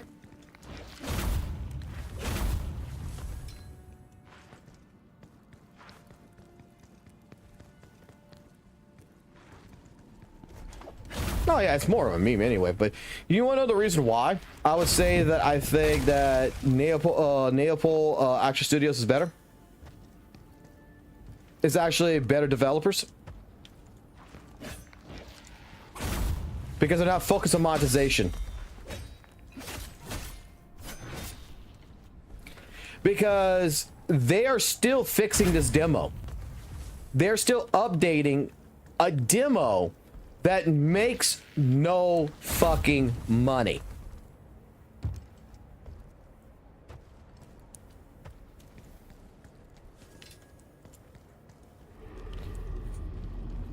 When issues are found, they're still updating the fucking demo. You tell me a developer that gives you a demonstration product It fixes the demonstration.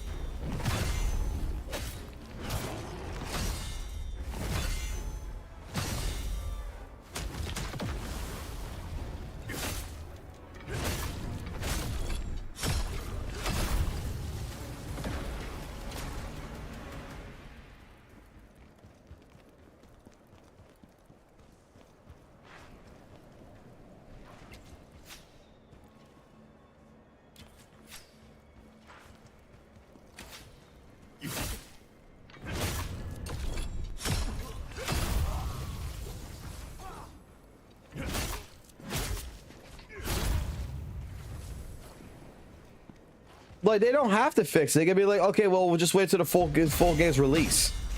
We'll fix all the problems at the full game's release.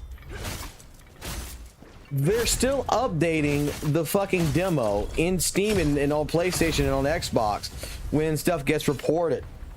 DirectX got fixed. There's a couple other bugs that got fixed in here in the demo. They didn't have to do that. They could have ignored it.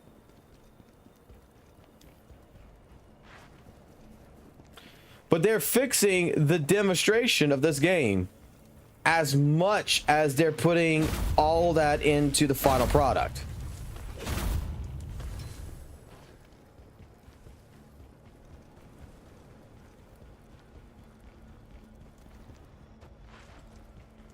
Here he is! Grab him!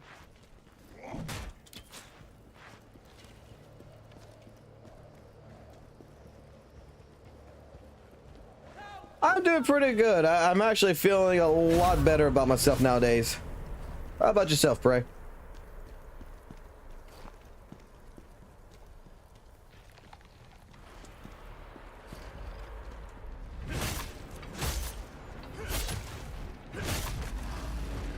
Hey, they're adding fishing to Wua. They're taking more from Genshin.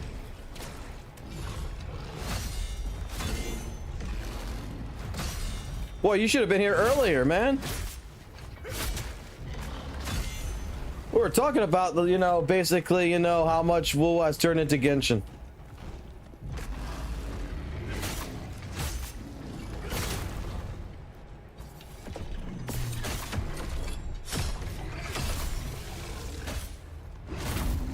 You could have given us an entire history lesson. Yeah. They're adding fishing. They're re-adding the sleep, the dream thing back into it. They're fixing Hazard Tower by doing some things there as well, which is kind of hilarious.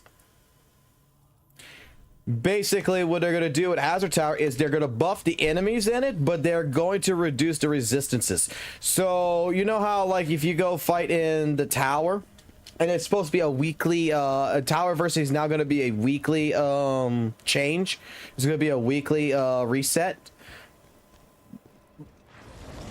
So every week you'll be able to do Tower Adversity.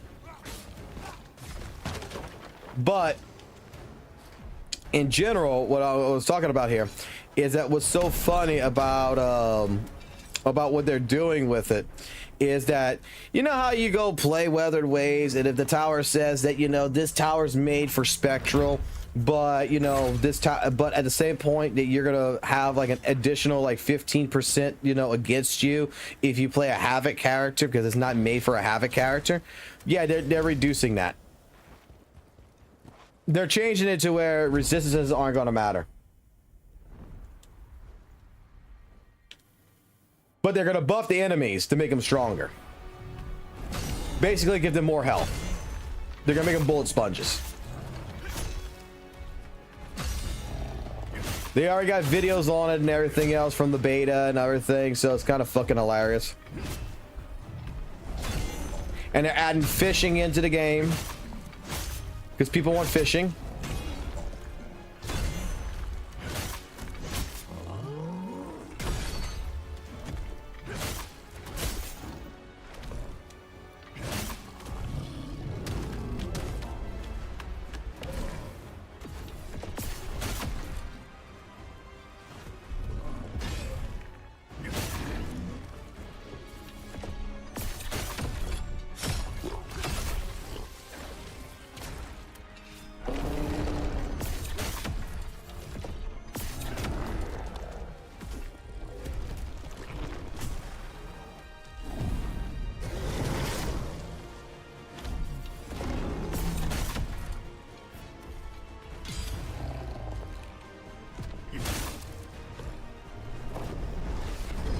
Oh, Kuro's not gonna go EOS. You know this already. Stop playing Prey.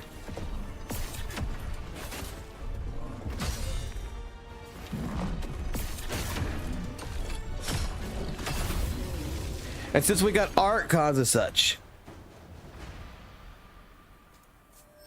why? I don't know why. It's because, like I said this before, and I'll say it again, and it's the truth of the matter. Kuro does not care about being the #1 gotcha. They don't give a fuck. The community, you know, fighting all this shit. Oh, you know, it's better than Genshin and everything. Kuro don't give a fuck about being better than Genshin. They don't fucking care. You know what they care about? They care about money, and they care about stealing the players from Genshin.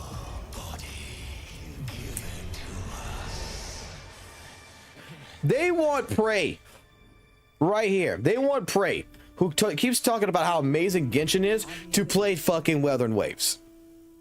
That's what they want. So they need to appeal to him and make it more Genshin-like in order to appeal to him, so that way they can get a piece of his money. May the blessings of the three go with you. It's not about making a set identity. It's not about, you know, we're going to have our own uniqueness or anything. No, it's about, we're going to take what Genshin has done wrong. We're going to make it better. And that's just it. Go ahead, try it.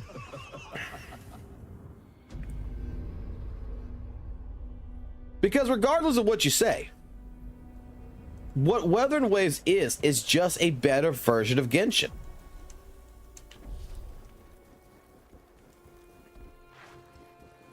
It's a knockoff of Genshin. That's all it really is.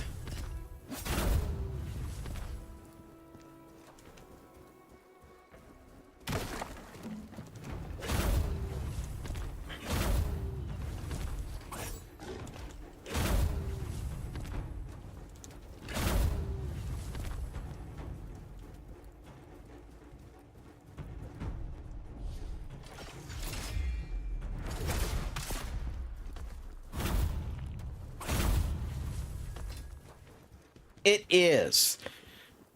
Basically, it's a bootleg Genshin, but it's a better fucking version. I mean, let me put it this way. You have Coca-Cola, and you have Walmart's brand called Sam's Cola. Okay? Someone like myself actually prefers the taste of Sam's Cola versus Coca-Cola. I fucked this up.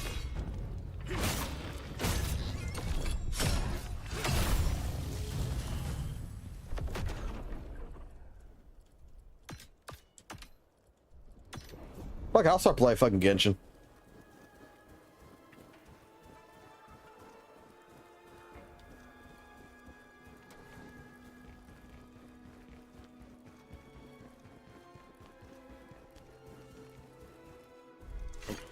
But I mean, that's the truth. The truth of it is just, you know, you may prefer the original taste, and the original taste is Genshin, and that's fine.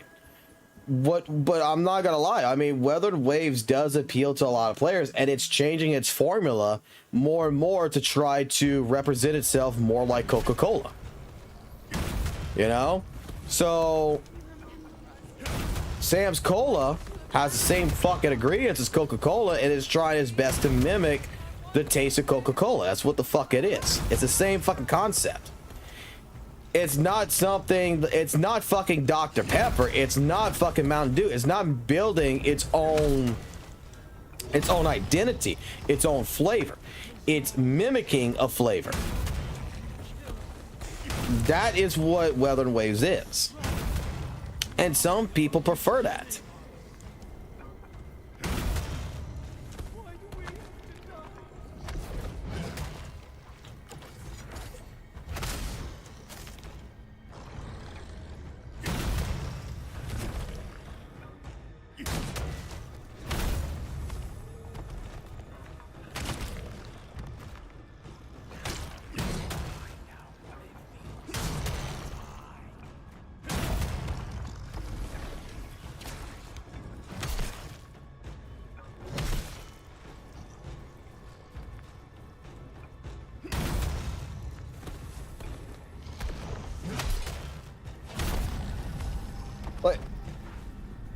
Like, how many of y'all got upset with me when I told y'all that, what was the name of the character in Genshin? Achilles or whatever it is just Camellia's is a copy. I mean, excuse me, the Camellia is just a copy of that character in terms of design. Both those characters, in my personal opinion, look very, very, very closely related. Which leads me to be a person, being completely non-biased, going to tell you that those two characters, because of that reason, it almost feels like Kuro copied it.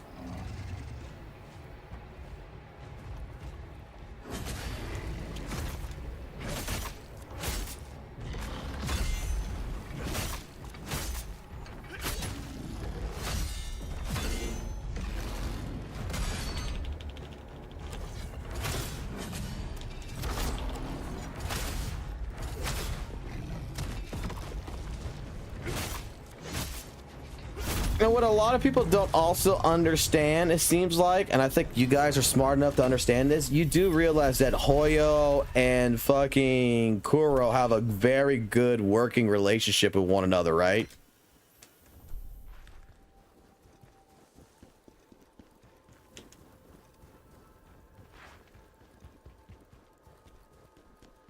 The heart design on the chest is a dead giveaway.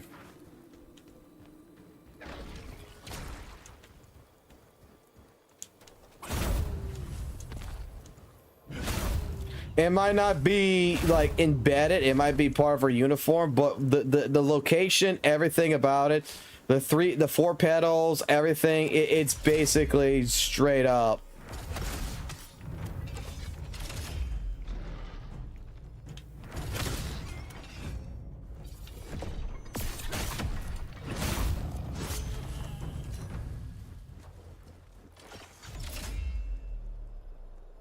How many? Zanny's got fucking white and red hair with red eyes.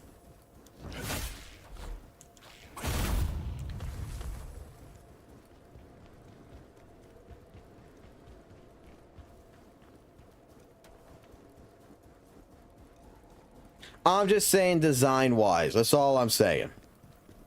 But at the end of the fucking day, like, I'm going to say, like... You know, you can fucking take, what's his fucking name, Zhao, whatever the fuck it is, and fucking say that, you know, it's just a mini version of Jian. They're fucking both spear fucking characters. Even though, Poop Clothes, I forgot what his name is, but Poop Clothes, fucking... The guy that summons a fucking meteorite from the fucking sky in Genshin, the one that I fucking got in my pools. That motherfucker is more of a Jian to me.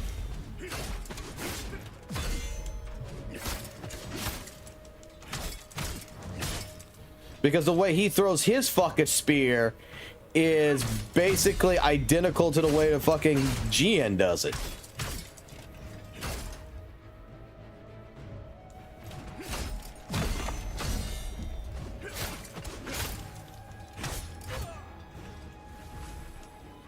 That they got very, very similar animations.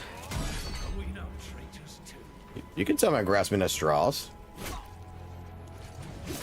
There's video showcasing this shit.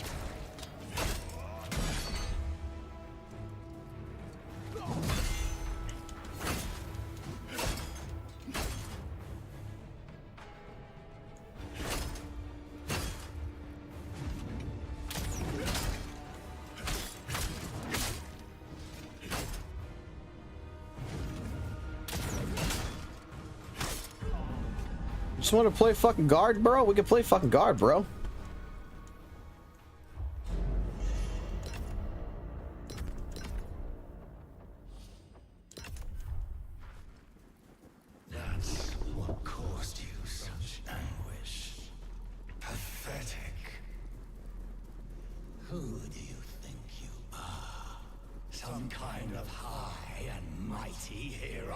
But like I said, I think my problem with Weathering Waves, again, is the fact that I was expecting Weathering Waves to be the fucking Dr. Pepper of the gacha space of Genshin. if Genshin is Coca-Cola, I was expecting Wuthering Waves to be Dr. Pepper. Where, you know, they're both a soft drink. They're both a soft drink, but one's got more of a bite and one feels a lot better. But what I ended up getting is more of the Sam's fucking Cola version or a Pepsi rather than a different fucking flavor. To where it's more of a competition to Coca-Cola than it's actually fucking Coca-Cola. I mean, than its own thing. Whereas I was expecting, like I said, I was expecting the fucking game to be Dr. Pepper, Mountain Dew. I'm expecting a whole different type of flavor that separates its identity that makes me fucking love it.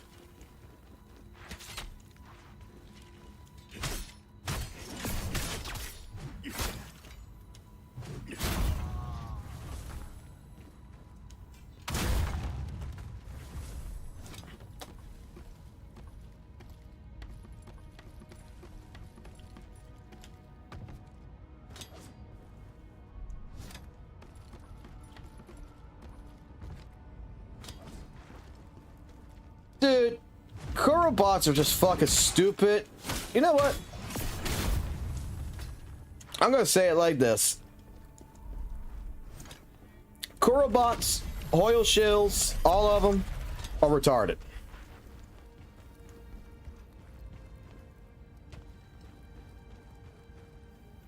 Straight up. Both retarded. They're never gonna get along. They're never going to accept the fact that, you know, there could be multiple games of the same genre that does similar things. They're not going to give a fuck about the game. They just want the fucking drama to fucking ensue just because it makes them feel better at the end of the day or whatever. I don't know.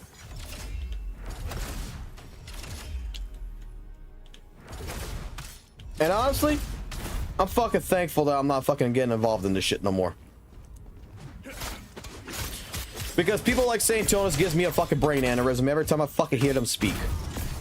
Because while they spit some facts, they mislead a lot of fucking information out there. Because you can pointedly fucking play the game and see that, you know, a character like Chang Li is actually better than what he fucking says. You can actually play the fucking game and realize that fucking the game has no true fucking real depth behind it. That in all honesty, all you need is good crit rate, crit damage.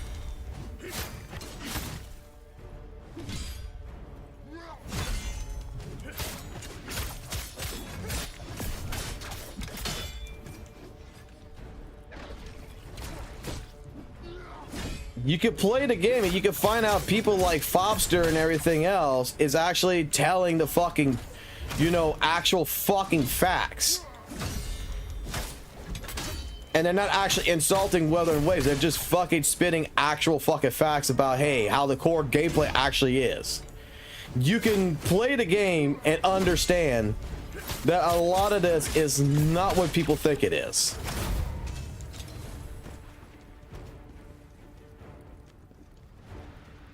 Yeah, I shouldn't. I should have never did that with my fucking skill tree. I should have fucking never. I should have popped it in here and here.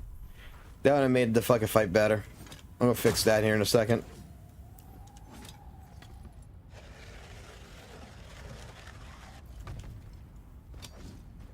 Dude gives me fucking cancer every time he fucking speaks, to be honest.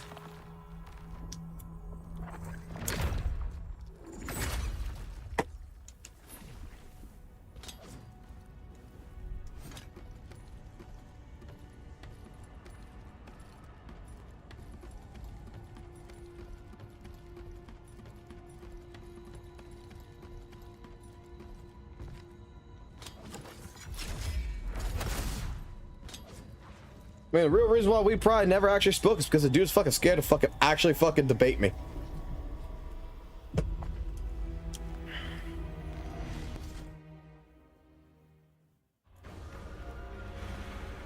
Surrender. Your friends all gone.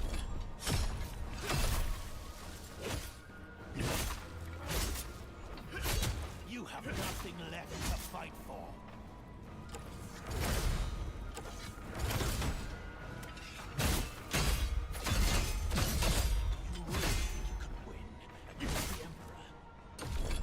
I'm dead. No. Be honest. You wish I don't know how to. Well, you didn't have enough stamina for it, I guess.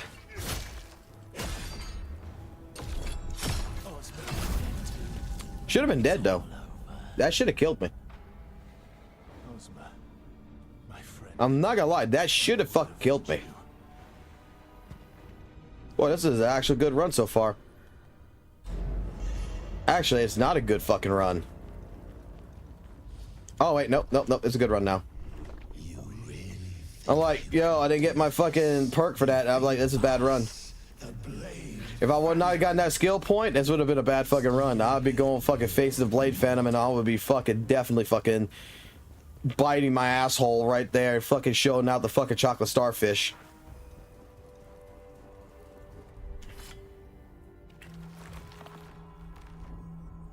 You know, when I said back earlier in the year that a lot of these, you know, CCs for girl games is just a bunch of people that like legitimately is sitting there and trying to suck the wet farts out of their ass. Ooh, almost made a mistake there pretty fucking hard.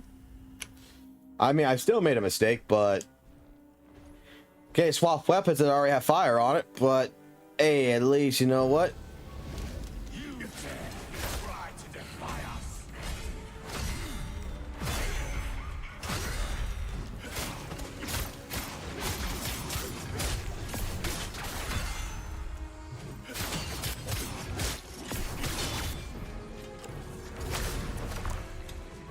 I'm going back to my original opinion on that.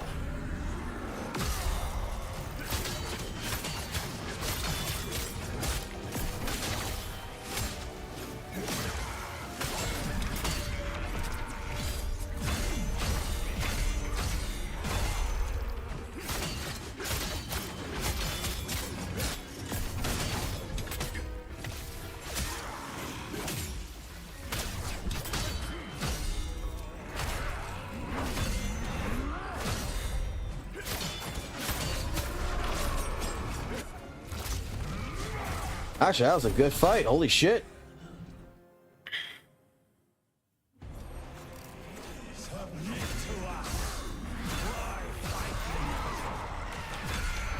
Let me go this way. I'm tired of going the other way.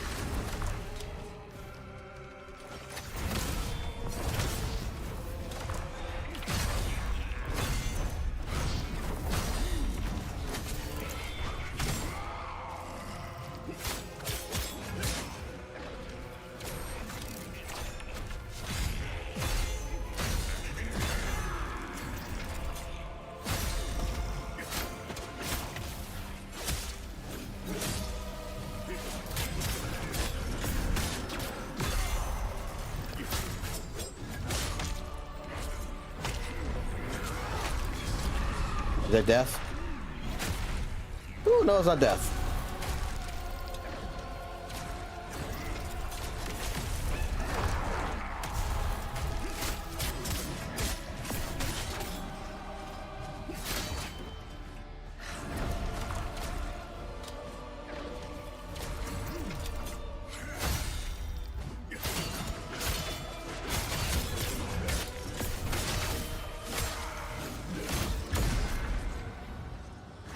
Alright, 2 fucking level 1 runs done. I might actually play this and just do an actual run. Like actually level up and shit, because just to have that fun. I will have no masters. You need my body, but I need your strength. We don't need to be enemies. I swear on my honor, my blood.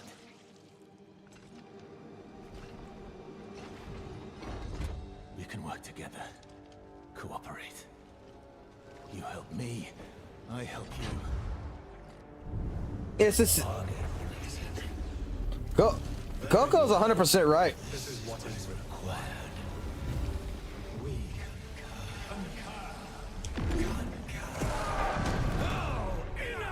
Coco's 100% right there. Until the fucking CCs stop their fucking stupid fucking comparison bullshit and understand that a game is a fucking game and you can enjoy a game for what the fuck it is.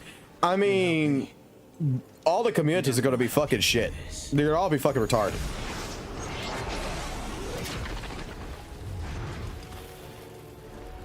My fucking video about toxic positivity, when I tried being nice about this shit,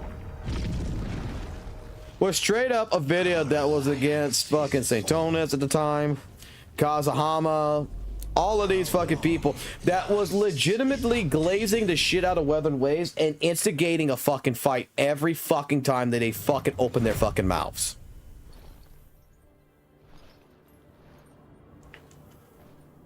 I'm not gonna lie. Because all they're trying to do is, when they're talking about basically Weathering Waves, they're talking about how much better it is than Genshin and how Genshin could not do this thing. Bro, maybe Genshin didn't want to fucking do it. Who gives a fuck?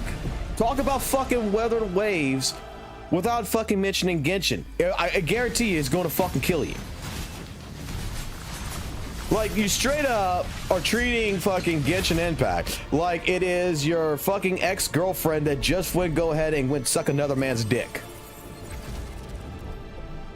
Like, you're having a grudge against a fucking game for really no apparent reason. Because you know what? If 5 fucking people like Genshin and 2 fucking people like Weathering Waves, you know what?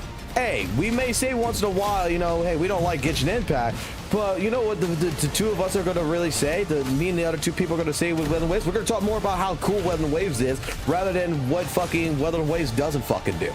I mean, what Genshin doesn't do that Weathering Waves does better. We don't need to fucking compare the fucking games.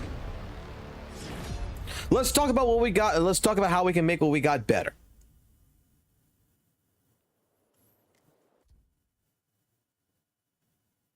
For the longest time, and still to this fucking day, with a lot of the fucking Weathering Waves CCs, and the reason why I fucking don't want to be part of this fucking shit, I don't want to be fucking known as a fucking Weathering Waves CC because it's the most embarrassing fucking thing there is. I'm about to the point where I'm about to delete all my fucking Weathering Wave fucking videos off the fucking channel. Because it's fucking embarrassing to be fucking in a community, to be known that, hey, you were part of a fucking community that legitimately repeats itself when it comes down to the fucking entire aspect of how this fucking game completely always is going to be better than fucking Genshin. Oh, no, no, no, no, let me start a new game, no. How many save files do I have? Delete, delete, delete, delete, delete, delete, delete, delete, delete, delete, delete.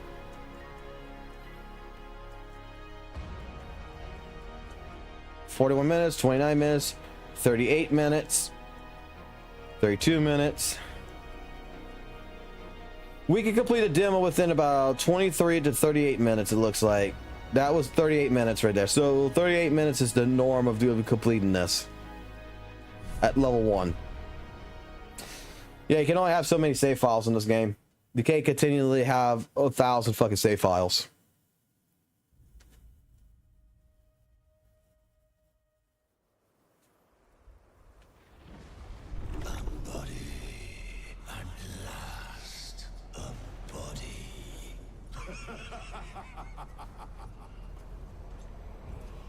I had faith in the WoW community for a little while. I thought that they got it after the EO conversation. Like, EO is the only one that I'm going to legitimately fucking say actually put an effort out there, in my personal opinion, to try to make a difference. That at the end of the day, he's still being regarded as a fucking shitty person or whatever by a lot of people in the WoW community.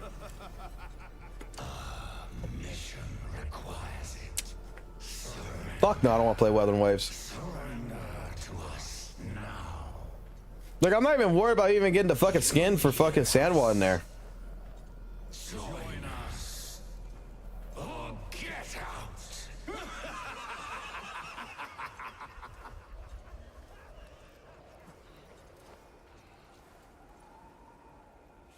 No. Stop!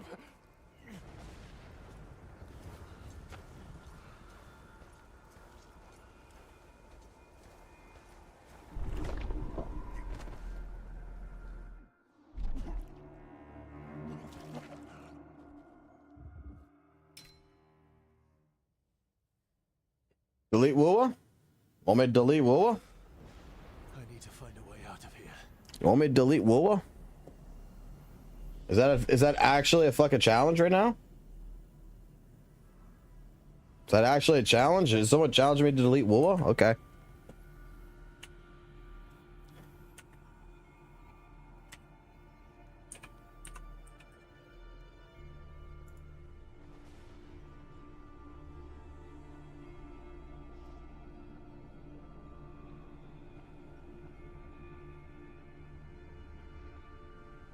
God, I haven't uninstalled a fucking program in so fucking long. What's the fuck called again?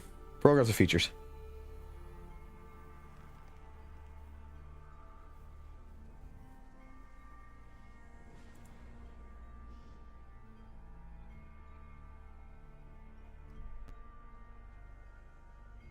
You wanna know how much I care?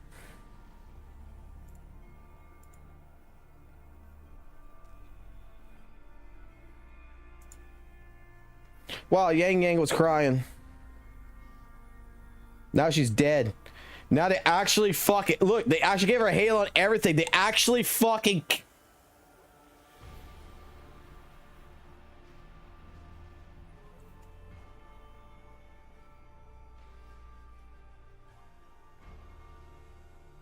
Is that to try to guilt trip me?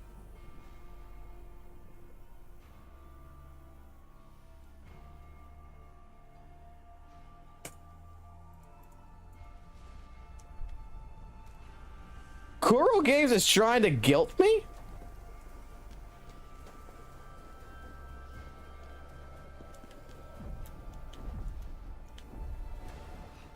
Where is he?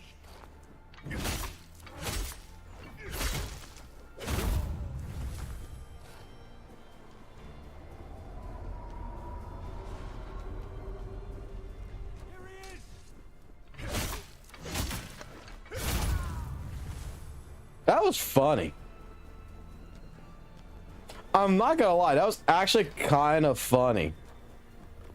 It's like she starts crying, and then when you actually hit uninstall, she's dead.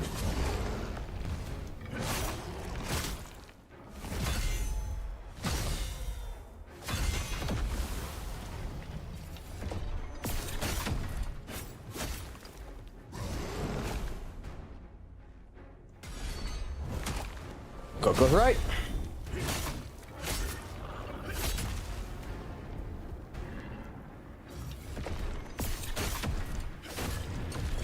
Sorry to tell that. Well, sorry to tell you that, Parade, but Coco's right about that one.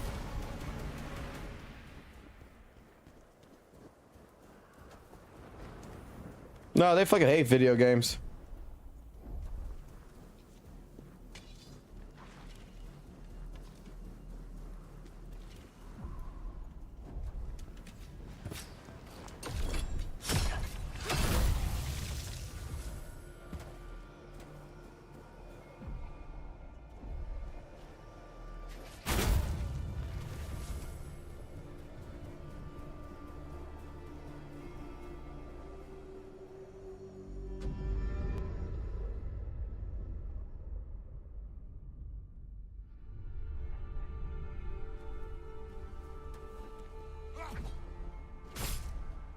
See, this is why I don't like the tutorial screen.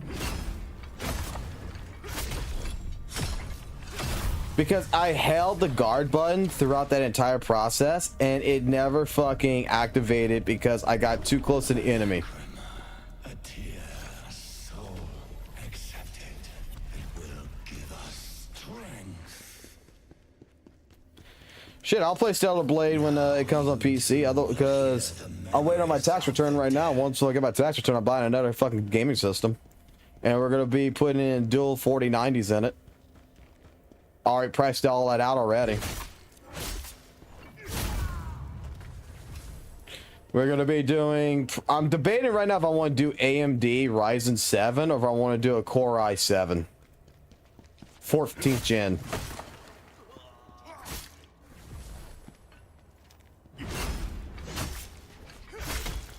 But the one thing the system's definitely going to have built for it is going to be dual fucking 4090s is going to be in it.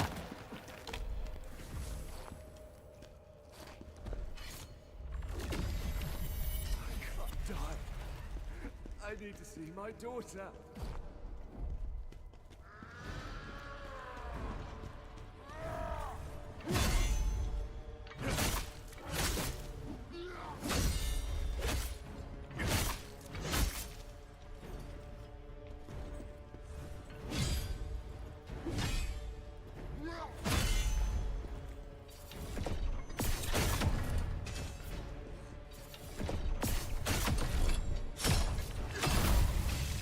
I mean,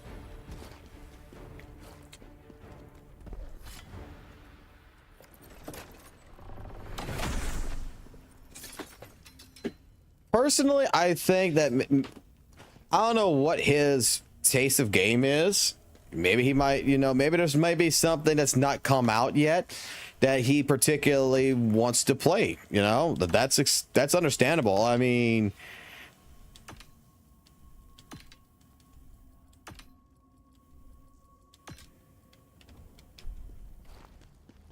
the fuck?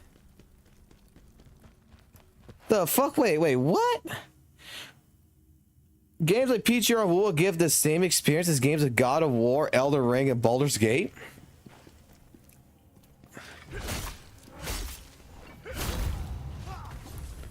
How? How's that? Dude, I would want to fucking talk to that type of person. I would want to know what that thought process is.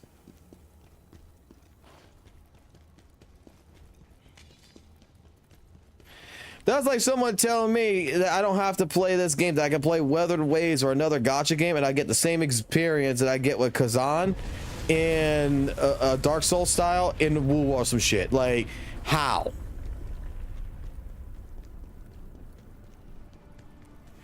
I hate to say it, I hate to be the bearer of bad news here for a lot of people, but Elden Ring's world and exploration is 100,000 times better than fucking Woowa.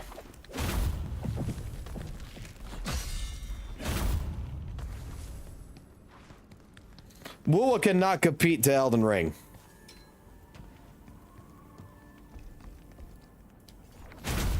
Unending Dawn is what I want to see compete against it because, I mean, it's based on fucking Elden Ring.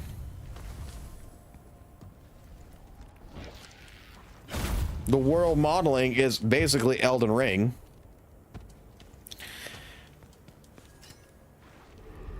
But Woowa does not stand a candle of a flame to games like Elden Ring, bro.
A giant yeti.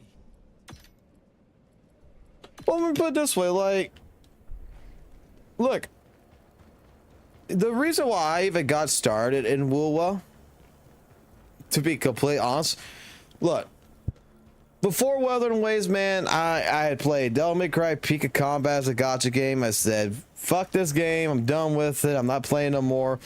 And I was waiting for, you know, something to come out. Something to start. I was even thinking about going back into fighting games. I was playing Tekken 8. I was playing different things. We had started doing D&D campaigns. Me and Valk with a group of friends.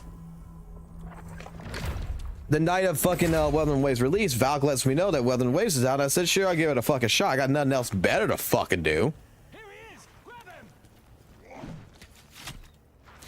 Start playing the crap out of Weathering Waves that night with him. Shit, that was the first night I went back to streaming again. He was doing his campaign, I was doing my campaign. We were in each other's world doing fucking echo farming and everything else. And WoW came at a time where, for me, I had nothing better to play.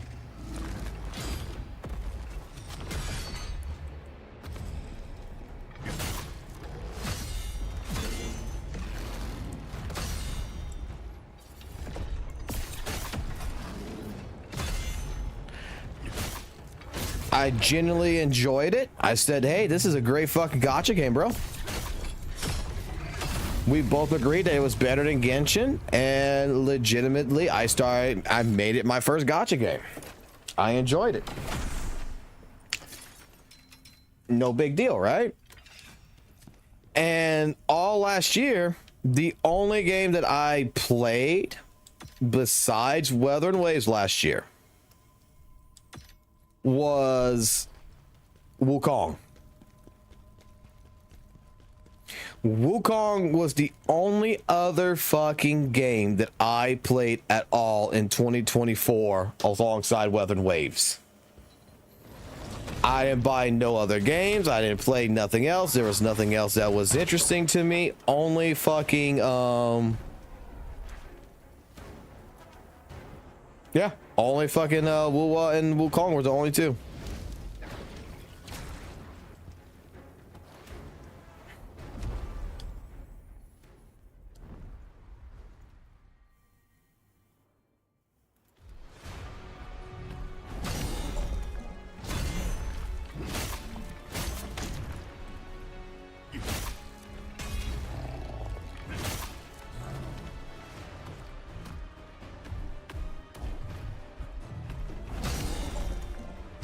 Well, it came at a time where I was at work, where I had basically a fucking job that I wasn't even working, that I was so bored that it came in handy that I was playing a fucking gacha game that legitimately, you know, gave me something to fucking do throughout the day.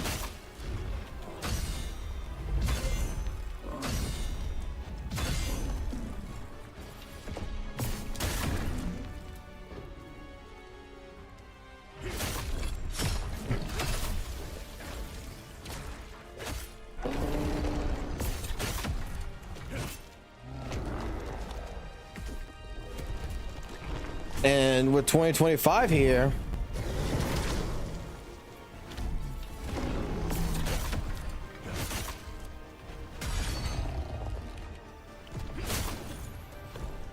there's a lot of games that's been announced for 2025 that I'm gonna be honest, I'm more excited for.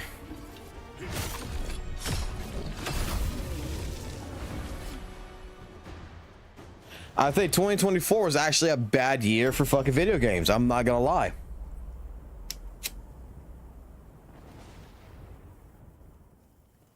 Like, legitimately things that actually was interesting to play.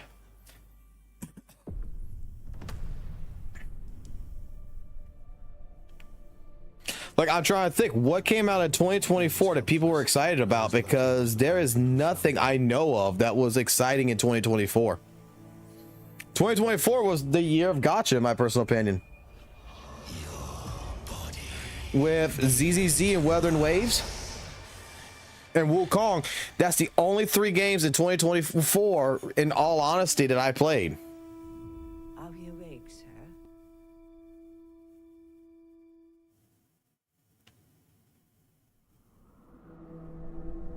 You have a ghost possessing you. Like, I can't think of a game that came out that was very highly anticipated that, you know, I wanted to play and experience. You are trying to get rid of us. Why would you want that? I mean, can y'all think of anything? Go ahead, try it.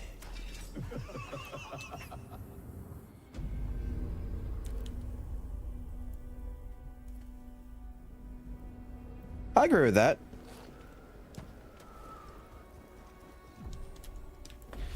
Look, Coco, I'm not saying Wu was a bad fucking game. I'm not saying it's a bad game. I'm saying that a lot of Wu is directly, you can still compare to fucking straight up Genshin in a lot of different ways, right? My biggest problem with the Wu in general is mostly the fucking community behind it that is just asininely retarded.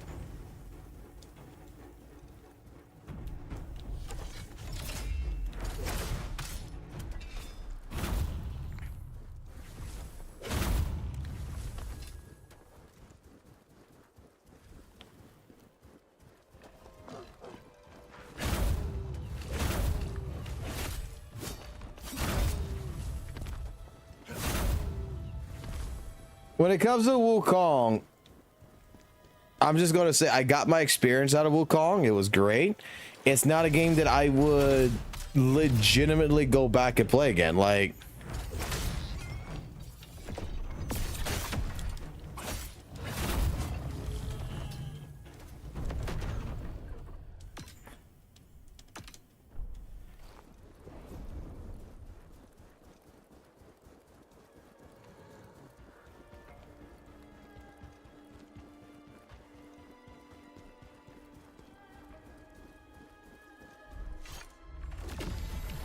no, that's fine. Like, let me tell you something, and this will always be true on the stream, Coco. You can have a different opinion with me. You can say what you want to say, whatever. Right?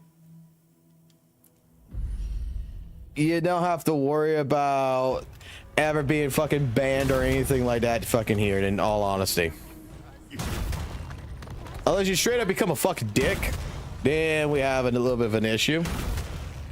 But otherwise, like, I think people's opinion fucking matter.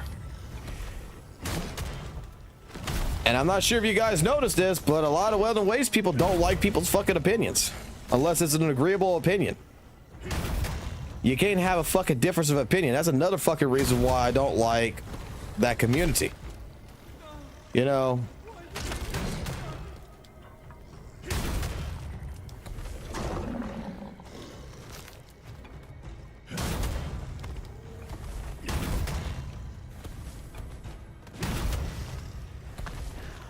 Let me share with y'all an actual real fucking fact for a second.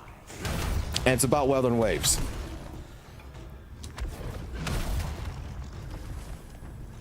You know how a lot of people regard GN as the top, as like the, what is it?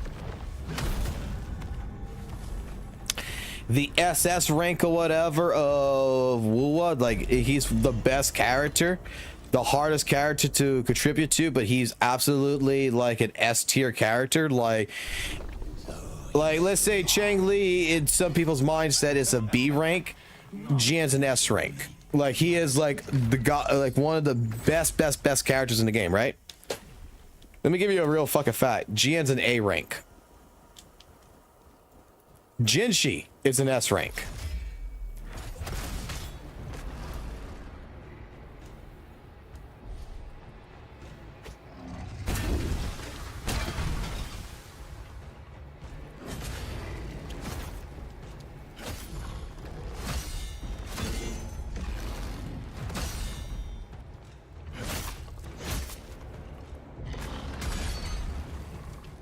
And that's a fact.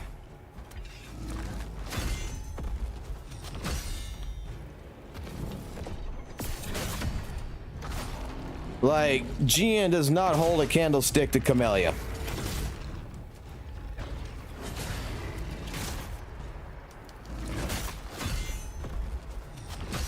You can disagree with it all you want.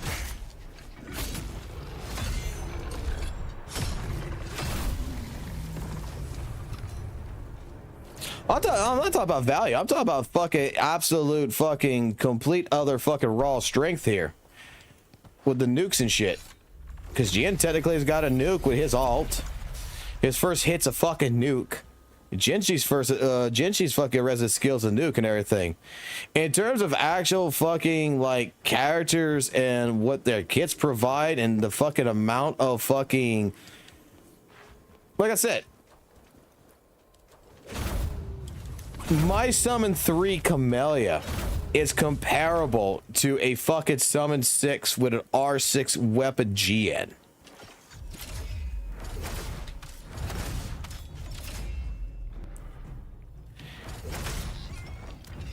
Like what I'm saying is that GN is absolutely an A tier, which means that, you know, he's not God.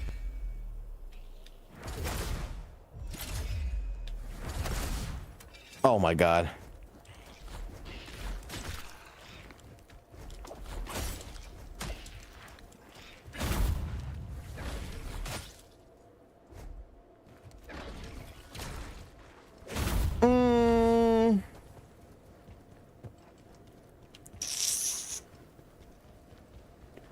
I don't know about that one.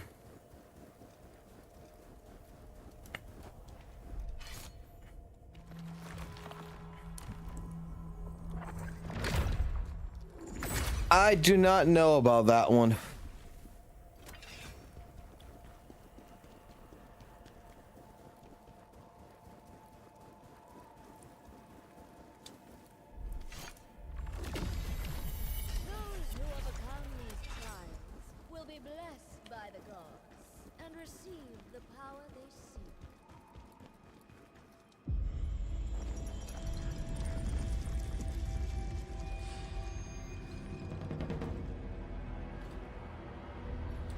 Like I'm really thinking right now what you just said there. I do not know if I can agree with that statement.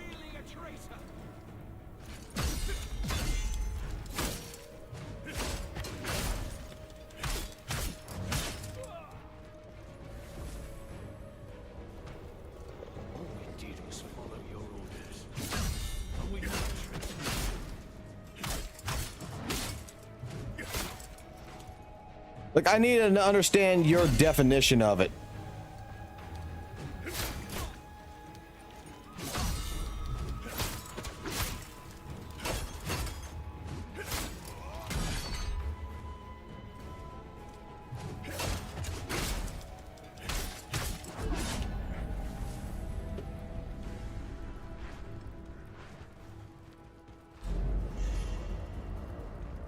Like, I'm thinking of Jian's kit and I'm thinking of Jinshi's kit right now. That's what caused you such anguish. Pathetic.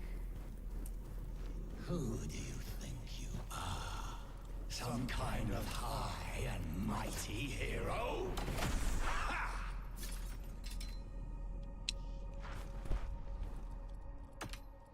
What do you mean she can't handle pincer maneuver? I've used her in pincer maneuver. She's fucking done fine in pincer maneuver.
I mean, she gets outperformed, yeah, but you got to play that team base still, and if you did the right team, I mean, you get that nuke buff pretty fucking fast. I mean,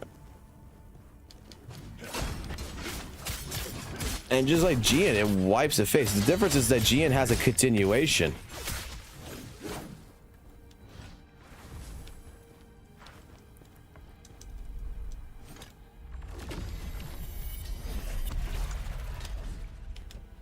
Alto, I know, is a good DPS. I just don't like Alto as a character. Any character is fucking strong as shit.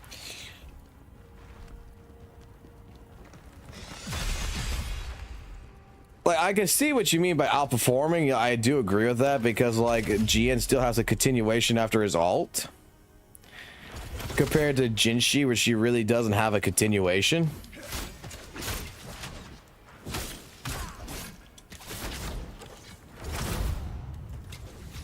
Should've just killed you first, because you fucking caused me some fucking pain, bro.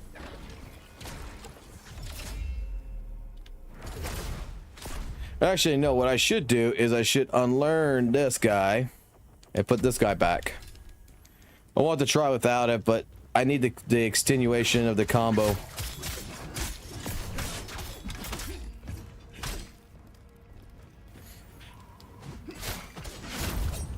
That actually fucking matters.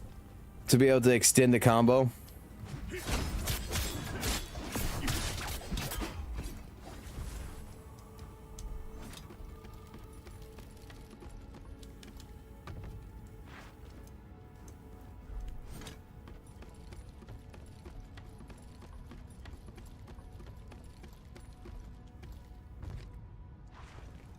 That is very factual.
And you can do the same thing in Genshin with 4-star characters.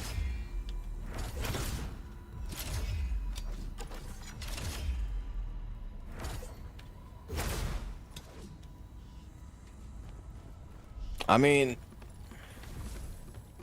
again, that's not like I'm not gonna. I don't want to fucking, you know, bullshit here. I'm just going to be honest. Like, saying things like, oh, well, you know, you get 4-star this character and stuff like this. I mean, I agree with that. Don't get me wrong. I completely fucking agree with that.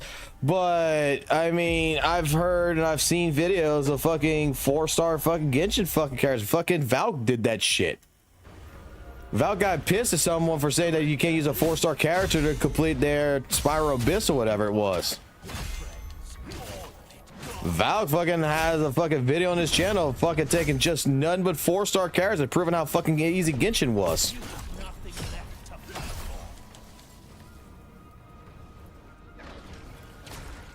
Valk's done it.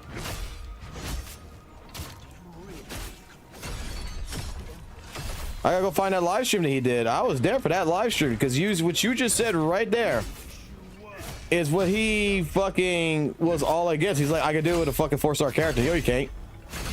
Dude put a 4-star team together and fucking did it. No issues.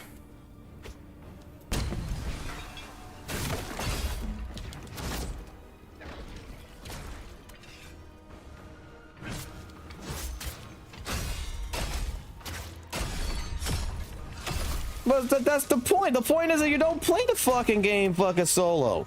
It's a team-based fucking game.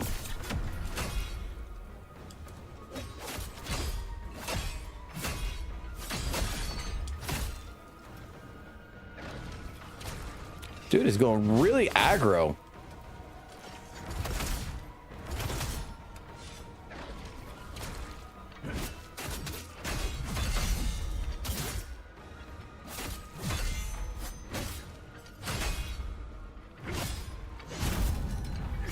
Dude went fucking aggro as fuck. That is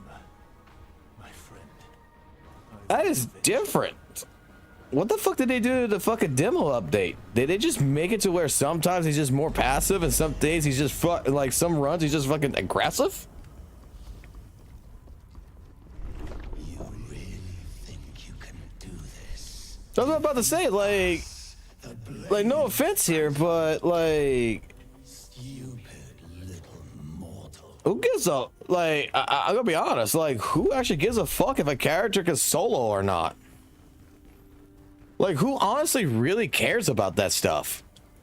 That's not how the game's designed. It really is. I mean, it's cool you could do it. It's a fucking, you know, heavy aspect. Like, oh yeah, this 4-star can solo of tactical hologram balls. They can solo the Tower Abyss, whatever. Okay, cool.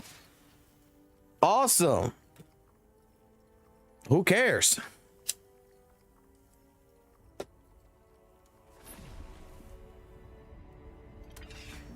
Solo feels like a triple. Dude, I've done solo in fucking Wuthering Waves and it don't feel like no goddamn AAA fucking game.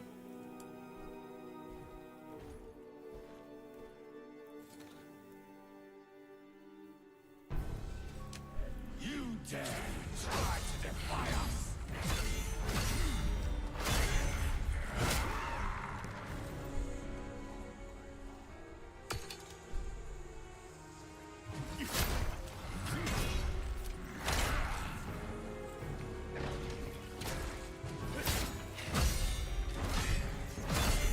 Shit, even fucking AAA fucking games don't feel like fucking AAA games.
I mean, if you feel like it's a more of a AAA style game, because hey, that's fine. The difference between Khazan and Wuthering Waves is that at least in Khazan, I have a skill tree. I have different things, you know, that embarks my character to grow stronger.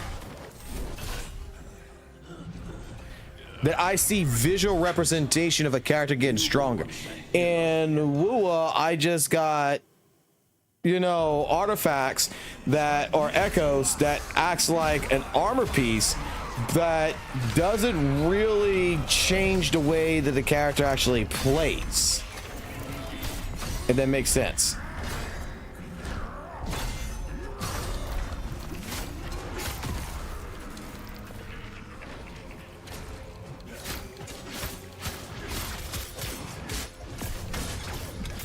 Oh, we're playing this fight really fucking bad right now.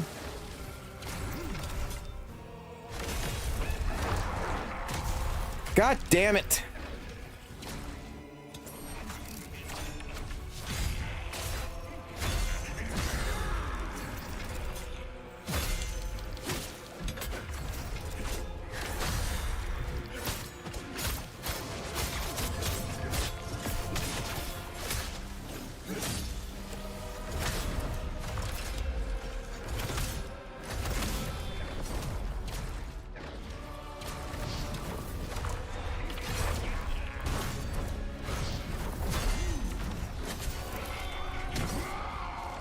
What the fuck? I held the guard.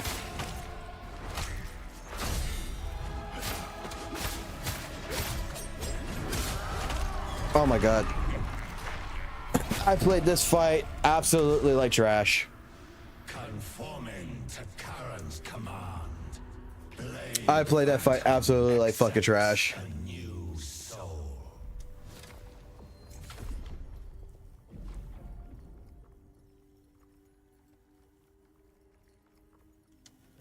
Hold on. Fuck it. I'm just going to fucking do it.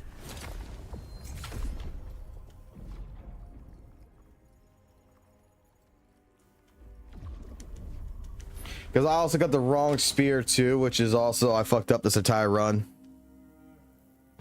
It went well. Almost had it.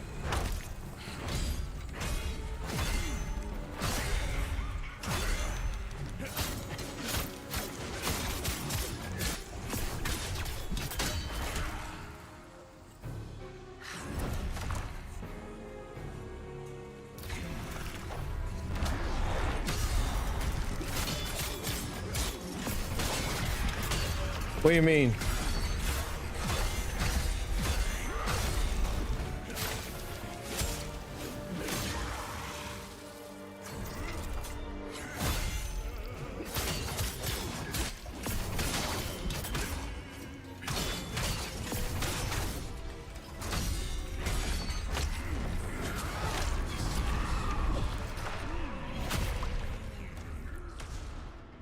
I'm gonna reset.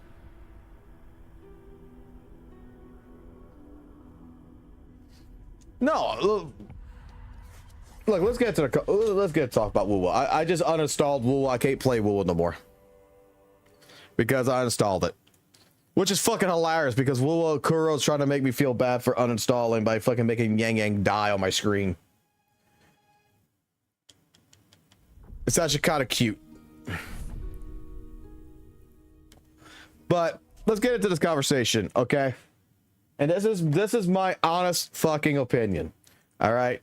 And I think that starting future-wise, I want to stop talking about this shit. Because it ain't gonna help no more. We're talking about the same thing 1,000 fucking times over. Just like, basically, the WoW players keep bringing up fucking Genshin. Well, we keep bringing this up because we keep getting into this conversation with people with topics on here. But topic-wise here, when it comes to the Weather and Wave CCs, okay? In all fucking complete honesty. The problem that the Weather and Wave CCs have is, yes, they cannot live without Genshin. They're talking about how they're, you know, how Weather and Waves is the best game in the world and everything because they want to see Genshin get better, which is absolutely fucking bullshit. Genshin's being used as a farming tool, which, all honesty, if they really did not like Genshin, they wouldn't talk about fucking Genshin. Let's be fucking completely honest. Because advertisement is advertisement. Good, bad, doesn't fucking matter. It's the same thing like the fucking boycott fucking bullshit. When everybody was all mad because there's no black characters in fucking Genshin. Boycott the game. Don't give them money. Boycott the game. Okay, how many fucking CCs fucking was posting on fucking Twitter this fucking statement about boycotting, but you go catch them on Twitch playing fucking Genshin? Oh, I'm not spending money in Genshin though. Doesn't fucking matter. You're advertising the fucking game onto your audience, to your community, which in all terms, someone else is spending fucking money. You're not losing the Genshin's not losing money. No one cares. You really honestly feel the way about, you know, boycotting the game? You boycott the game. It's the same fucking aspect as, hey, Genshin sucks. I don't like Genshin. I keep comparing Genshin to Weather and Waves. I'm trying to make Genshin better. I don't want Genshin to be the limelight of the Weather and Waves fucking story here, but 9 out of fucking 10 times, because you're trying to kiss Kuro's ass here by trying to say that fucking Genshin sucks, Weather and Waves fucking better, all you're fucking ended up doing is you're approaching the subject and you're presenting Genshin with more time. You're giving Genshin the light of the day. and it's being brought up. People are talking about it, and at the end of the day, you're trying to say, oh, I'm farming the Hoyle shields, I'm farming them. All you're fucking doing is you're fucking presenting it a fact. You're getting trolled by the fucking Hoyle shields, you're trolling the Hoyle shields, you're fucking having this entire fucking goddamn fight in your comment section, which all it's doing, it's benefiting Genshin just as much as it's benefiting Weather and Waves.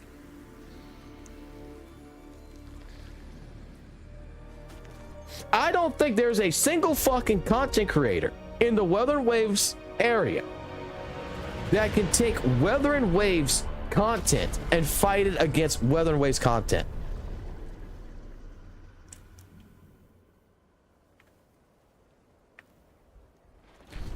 Like I've always stated this, I am open to debate any fucking content creator of Weather and fucking Waves and never mention the words Genshin Impact in that debate.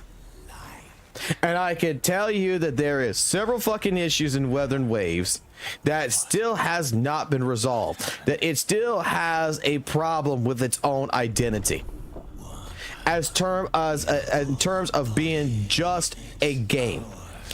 You can still see that there is still a monetization value that is more apparent than actually a game first. Like a lot of people are like, oh, you know, get you know, a lot of people be like, oh, well, Weather and Waves, man, you know, it's a game first before it's a gacha. Bullshit.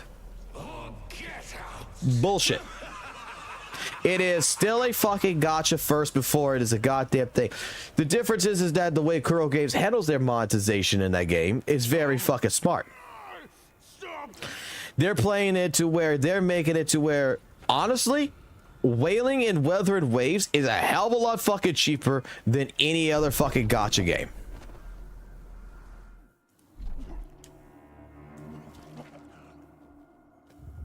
There's still an incentive to whale in that game.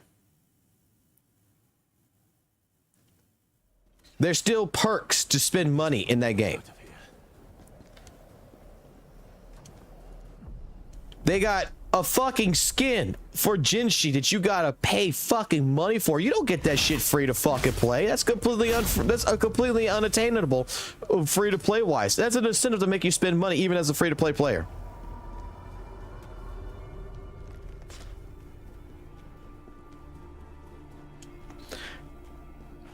There's still incentives, and there's going to be future incentives as time goes.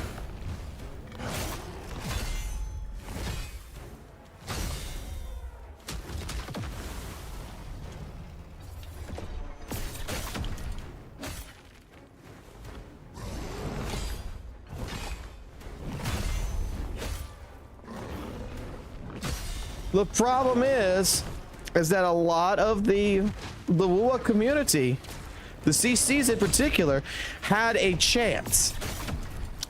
fucking chance, in my personal opinion, to make Weather and Waves shine by saying that we are not Genshin Impact. We don't need to stoop down to the level of Genshin players, in a sense. We can legitimately showcase this game with above average, you know, love and contentment. Dude, I had so many people in the beginning of my fucking streams that were Hoyle fucking people and everything that would shit talk Weather and Waves, and you know what? I would just sit there and be like, hey, if that's how you feel, that's how you feel, man. I didn't farm them. I didn't fucking start shit with them. They left because they couldn't get a rise out of me. I agreed most of the time with what they had to say in a lot of case scenarios. But, you know, we sat here for a good long time. A good long time in the beginning of these streams. Talking about the game.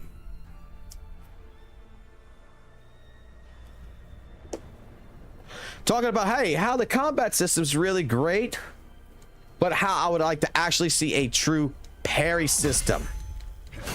How I would like to see, you know, tactical hologram bosses get better.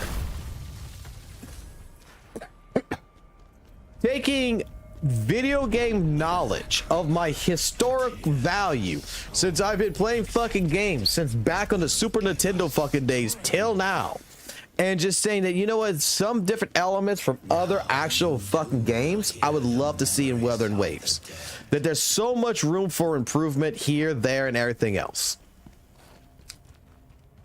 Do I hear that with other CCs? No. Other CCs that I have heard majority of when Weather and Waves first came out is how Weather and Waves is God and fucking Genshin is the fucking devil. That's what I've heard. And till this fucking day, it is still like this. And it's pathetic. I'll say it like that. It's pathetic, in my personal opinion. If that's the type of content you like, that's the type of content you like. The reason why I say it's pathetic is because, in all honesty, you don't need to give Genshin fucking 5 minutes of your time here and there throughout your live stream, throughout your videos. You don't need to consistently attack something when, hey, we already get it. Genshin fucking sucks. Okay?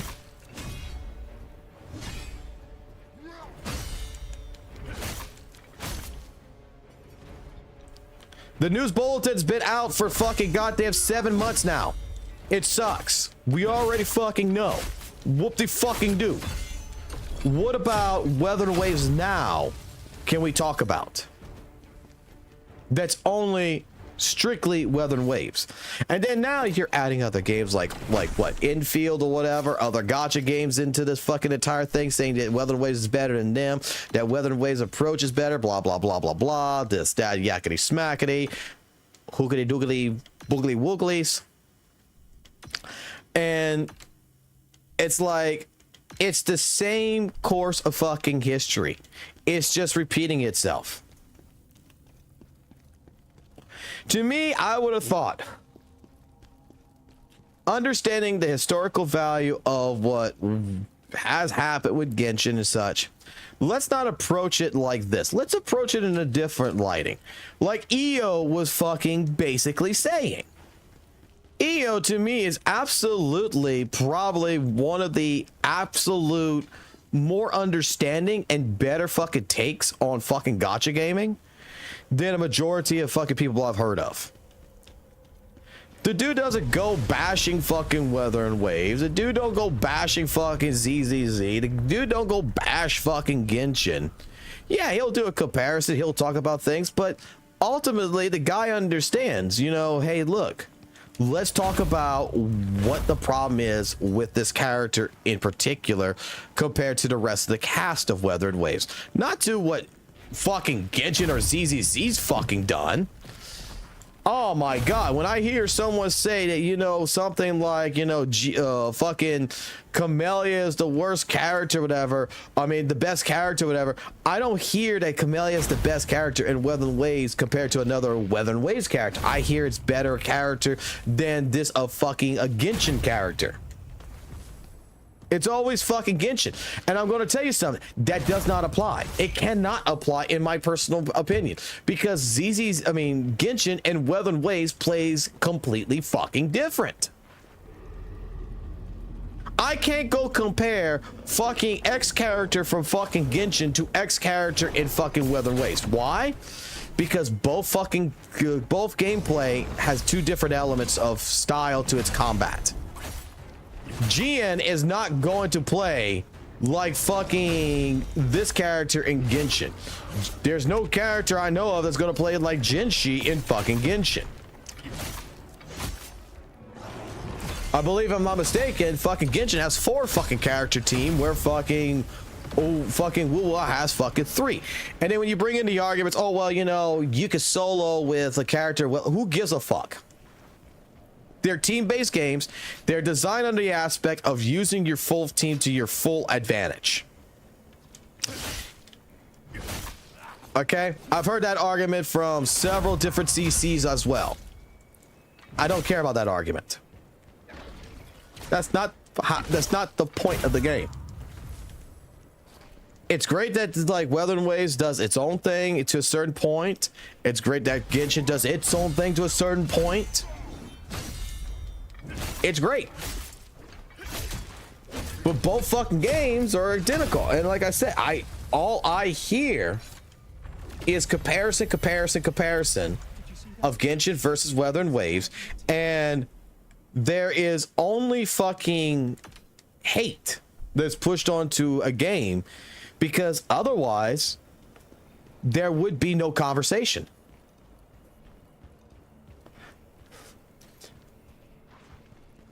This is why my fight with all the fucking people in the fucking beginning, and I backed down on it because I didn't want to fucking get involved in that fucking fight.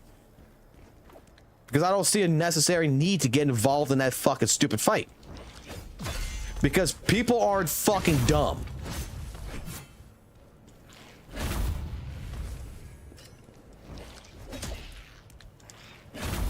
It's like fucking, there's fucking like St. Tonus with fucking gotcha revenue. Oh, gotcha revenue, fucking fake numbers, everything. Dude, I swear to fucking God, if it had been fucking reverse and fucking Weathering Waves would have fucking made more fucking money and fucking gotcha revenue and it would have been showcased, it would have never been fucking talked about. 100%. Dude's got to make up some fucking bullshit and everything and make it seem like the fucking creator of fucking gotcha revenue is a Genshin fucking person and is doing it on fucking purpose to make Weathering Waves look bad when the guy doesn't give a fuck about Weathering Waves or fucking Genshin. He's giving you fucking numbers from Sensor Tower. But it has got to be that, oh, Genshin is sabotaging Weathering Waves every fucking day. That's all the fuck I had heard for an entire fucking year in a lot of different ways, is that Genshin is doing what it can to pretty much fucking sabotage Weathering Waves. And I'm not sure how many people are fucking knowledgeable, but Kuro and Kuro and Hoyo has a good working relationship with one another.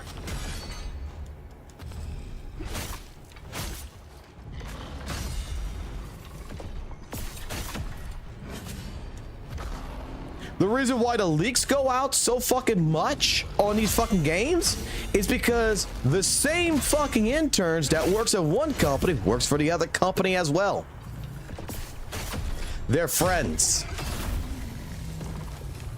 They share ideas. They share different things.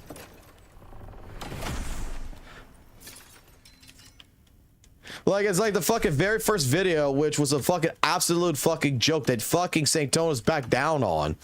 And had to back down on. It's when he stated that fucking Genshin with the voice actor shit was sabotaging Weathering Waves.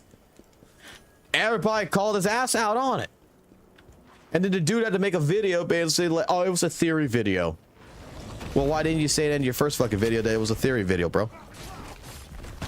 No, it's because you want to farm this shit because you've watched just like everyone else.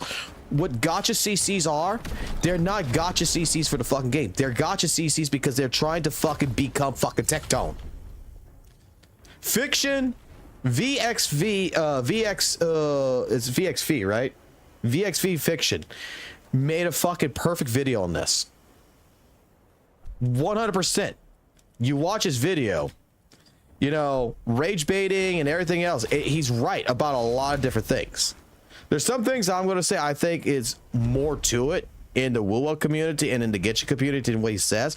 But ultimately, this style of farming was designed because of Tectone. It's just that people are utilizing it wrong compared to what Tectone actually fucking did. Tectone's not a dumbass. Tectone is actually a very well fucking educated man. He knows exactly what the fuck he's doing.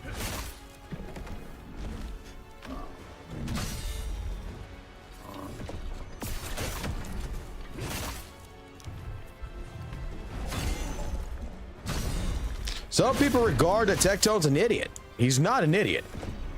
The dude is absolutely a fucking genius in the way he approached this.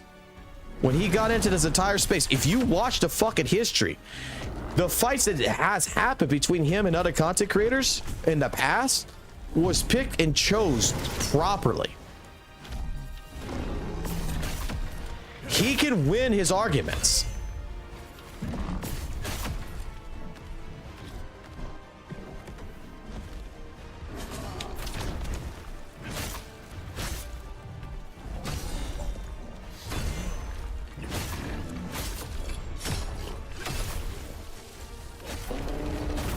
Boy, I talk about Tectone being a genius, and I didn't even fucking take any fucking damage in that entire fucking fight. Long live Tectone. That was actually something.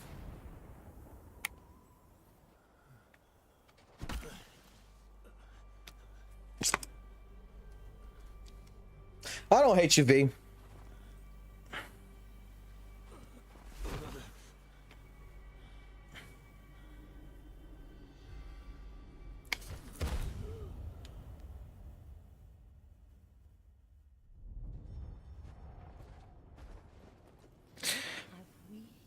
The problem is that there is no more actual creativity in terms of content creation, in all honesty, when it comes to the gacha community. And this is the biggest fucking problem there is. This is what I'm going to stand by. You go watch someone, let me put it like this. You go watch someone like Captain Cabinets. You go watch someone like Kazahama. You go watch someone like Saint Tonus. You go watch your live streams. Ethan was a person that I'll still give him more props than the rest. I like Ethan a lot. I think Ethan's very fucking blunt and straight to the point. He reminds me a lot of Valk. I do like the guy. But a lot of the other CCs, their content, especially in their live streams, is almost exactly like Genshin and Weather and Waves. They're mimicking their Genshin, which is Tectone. They're the Weather and Waves, Tectone's the Genshin, and they're copying his style.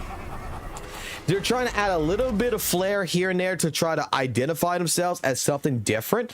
But in general, their entire content, Mr. Poke, everybody, they're just another version of Tectone. I think Gotcha Smack is probably the only one that I'm going to say is probably the is probably like, if you would say that Tectone Spider-Man, I think he would be like Venom. Like, I think like Gotcha Smack, I will give him that entire scenario from the stuff I've seen with him.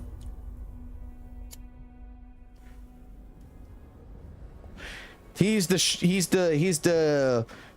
yin to the yang kind of deal. But everybody who pretty much gets into the space ends up becoming fucking a Tectone creator. And I hate to tell you this, but Tectone will determine your fucking life in the gacha space. If he likes you, you get to stay around. He don't like you, you're pretty much gonna have a rough fucking time.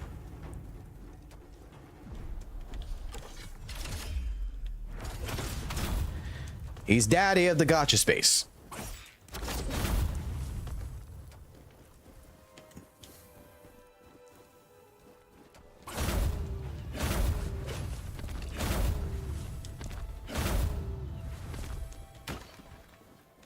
I just don't see what is the fucking point of farming this shit. What's the point of overglazing Weather and Waves? What's the point of saying that, you know, Weather and Waves did something better than fucking Genshin? Dude, I'm sorry. I've heard this shit for so fucking long. It's old fucking news now. It was fine in the fucking beginning, and then, I mean, we're coming into 2025 and you still got fucking videos that's coming out from these content creators that is still like, trying to explain why fucking Weather and Waves is better than fucking Genshin.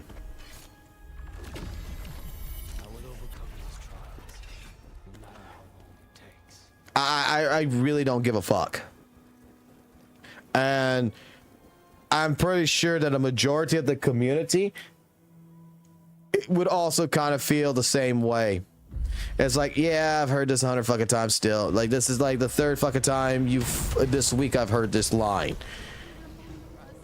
Where's the actual fucking Woowa news? Where's the actual fucking, you know, talk, like comparing echo sets against each other? What's the, you know, what I would like to see Weathering Waves improve on? What is, you know, the things that Weathering Waves itself has done that is absolutely an achievement compared to its own older version of 1.0. Compare the old version against the new version. You don't see this.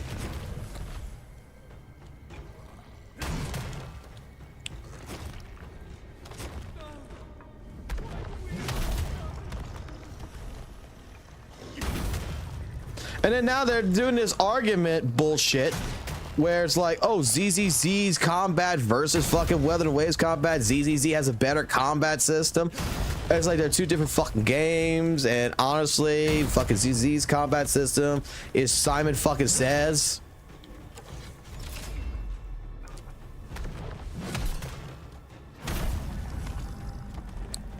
I mean,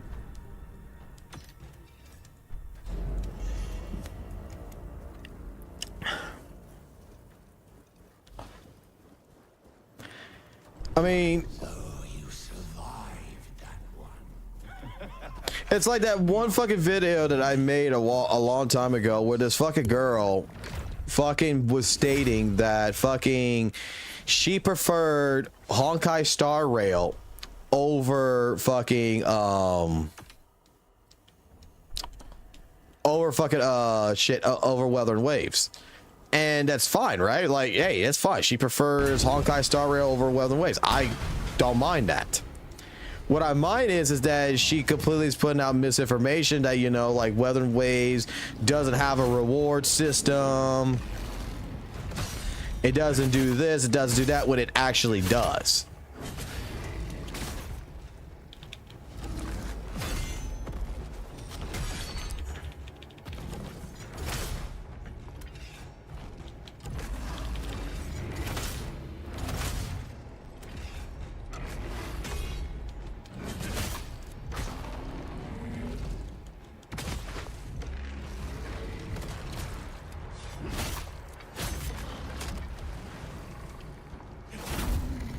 I would love to see a fucking Genshin and Weathering Waves collab. I would come back for that. I would actually come back to Weathering Waves for that.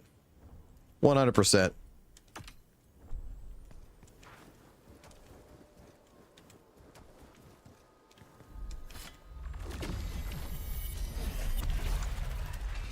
You take like a character from Wuwa, you put in Genshin, you put a Genshin character into Wuwa.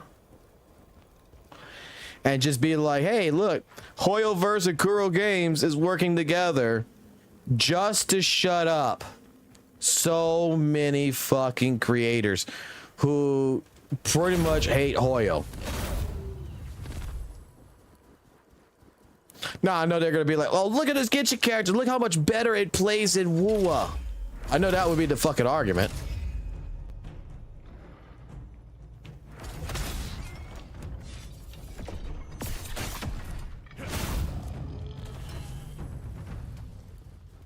But still, I think that would be fucking pretty fucking epic.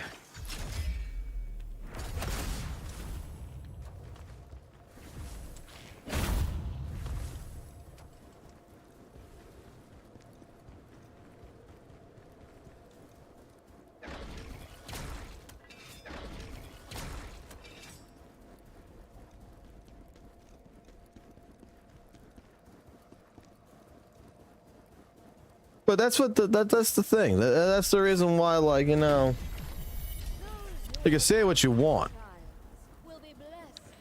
but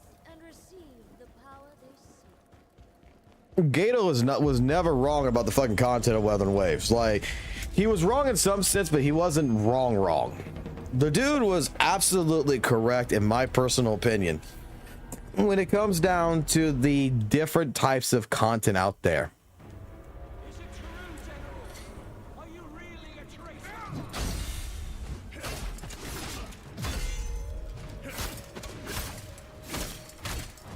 And what I mean by that is that a lot of Eastern don't cover the same type of content over and over again. They actually freshen it up, you know? They actually do something more.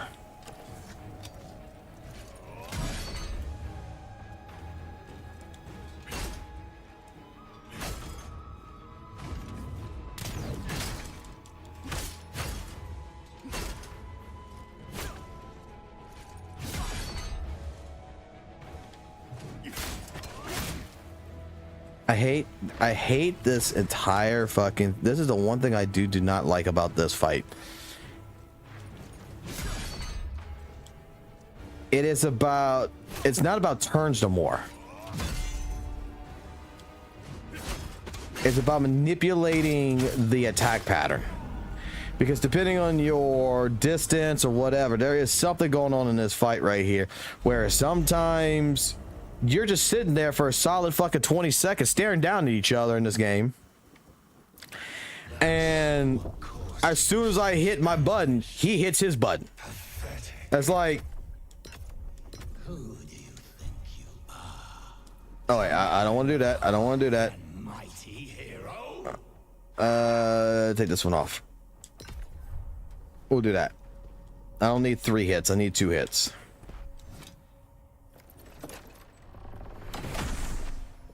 No, farming content is way easier, dude. A lot of, and I'm gonna be honest with you, is like a lot of the Weathered Waves content creators, I don't believe play fucking Weathered Waves, bro. I think St. Tona's finally starting to play fucking Weathered Waves, but you could tell when he first started fucking streaming, and he was struggling his fucking ass off because all he's fucking doing is doing all this shit, and it's like, oh man, this is content so fucking hard, GN the fucking best, all this blah blah blah, and it's like, dude, do you even fucking play Weathered Waves? Because like the shit that you're talking about right now, that's not that fucking hard. This event that you're claiming is the hardest content or whatever. It's not the hardest content. It's hard because you don't fucking play the fucking game.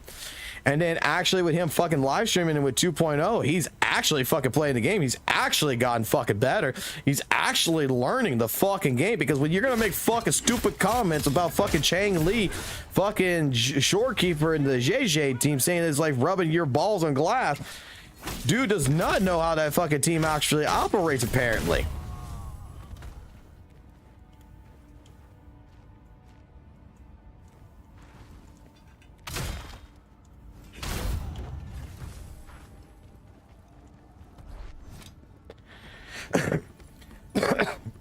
Maybe spend less time doing fucking, you know, a fucking 5-hour reaction to a fucking 5-minute fucking video and actually learn to play the game. And he actually fucking did. And look, he's much better now. He actually fucking understands how the fucking concept works.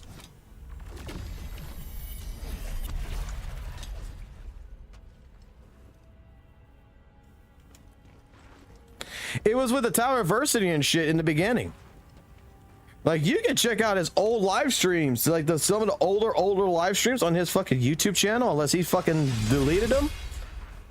We were here. It was like people were questioning it too.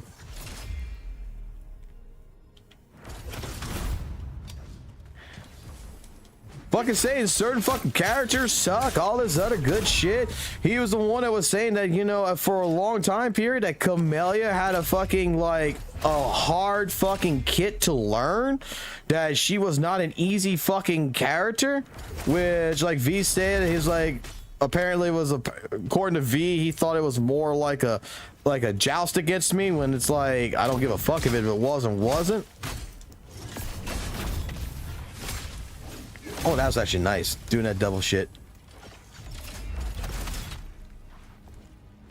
Oh, I'm coming up there for your ass, motherfucker. I'm coming up there for your ass. But in the beginning, with those fucking first streams of St. Tona's and him failing the Tower Adversity and other people doing the same fucking content, right? Doing the same fucking shit. Playing the same fucking tactical hologram boss, playing the same fucking Tower Adversity with the same characters, with worser builds than his, is able to complete it and he couldn't. Now he's gotten better.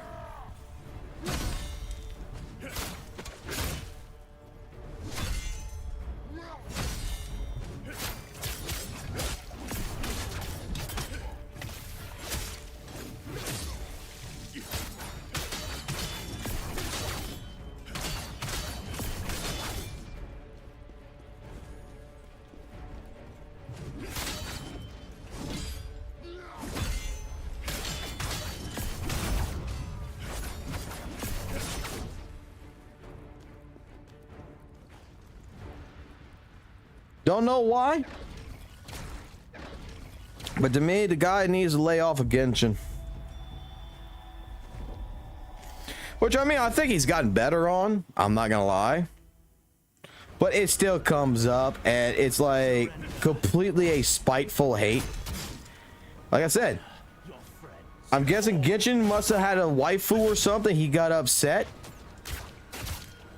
One of the waifus must have fucking, you know, in Genshin must have, you know, done something. They must have sucked someone else's dick and not his, and he fucking got upset.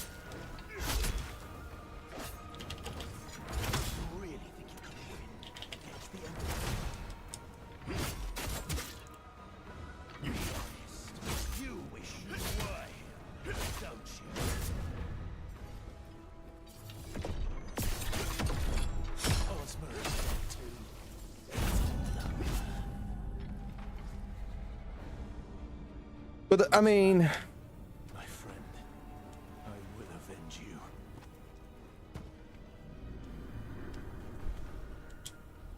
it is what it is. I did not pick up the fucking spear again. I am not gonna fight that fight without the spear. You really think you can do this? Defeat us, the Blade Phantom. Stupid. How have I missed that spear twice of picking up? Normally when I kill the guy, I first press B on top of the body and I get it. Like, what the fuck am I doing that I'm messing that up right now?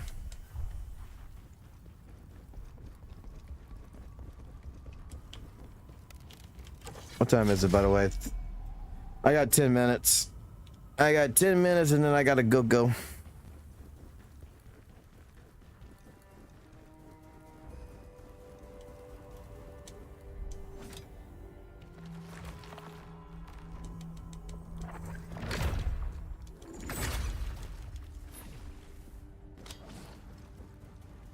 V uses Olaf to talk about Satonis.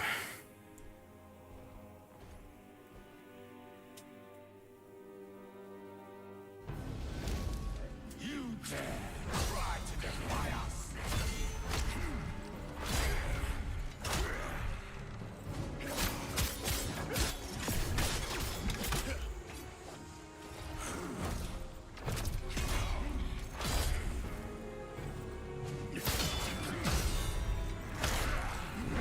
Why am I'm holding, Conforming to Karen's command. all right, something's going on. Blade Phantom. Do I need to reset the game? New soul. Am I getting that fucking tired that I am not actually parrying? What the fuck's going on here?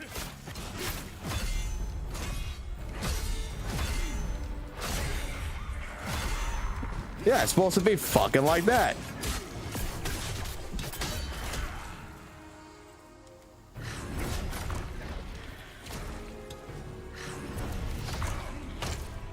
I'm hitting it.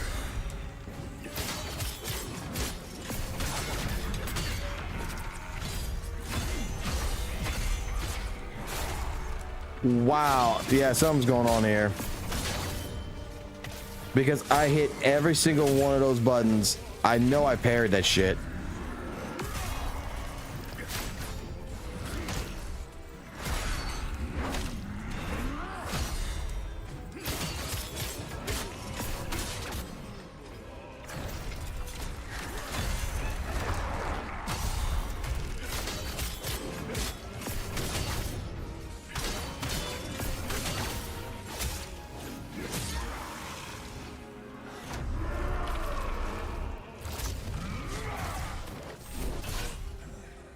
Is it because I got it on Bluetooth now instead of wired?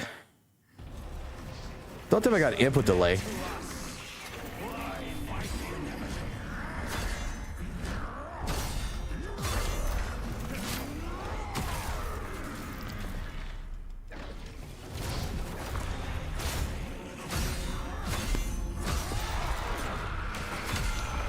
It almost feels like I got input delay.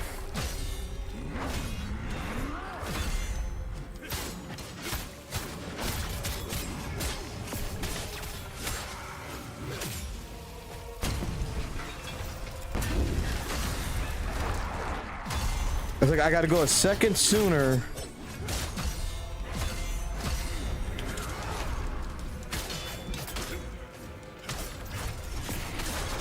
Yeah, it's almost like a input delay to this.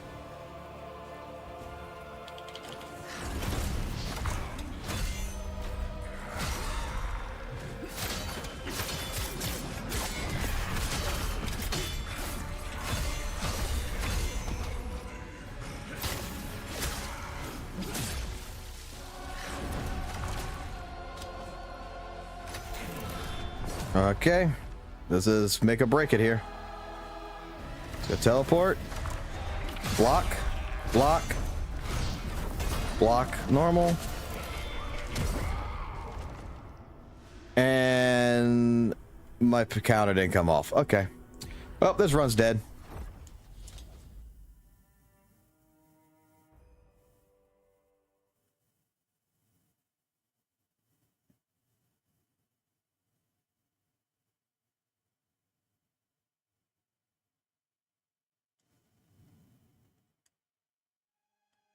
I don't hate St. Thomas.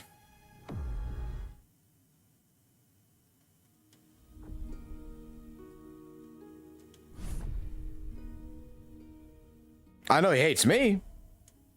He's openly fucking admitted that shit.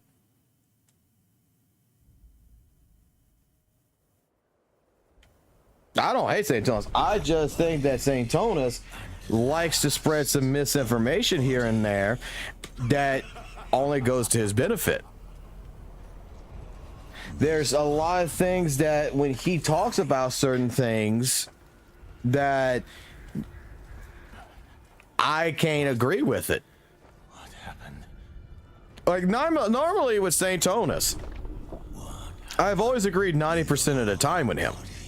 80 to 90%. It's that other 10, 20% of most of the stuff that he talks about, I can't agree with.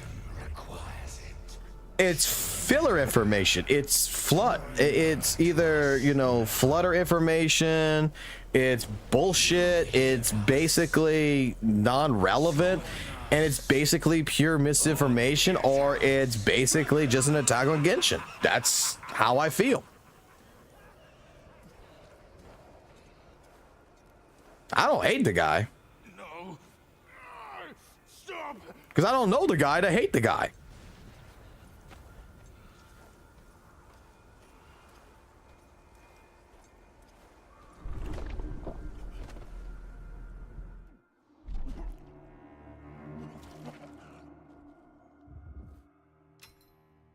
What happened between him and Asmod Gold? What the fuck are you talking about?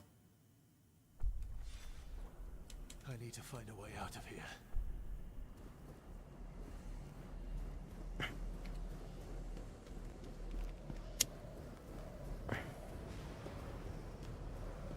Not you, the chats. Oh, sorry.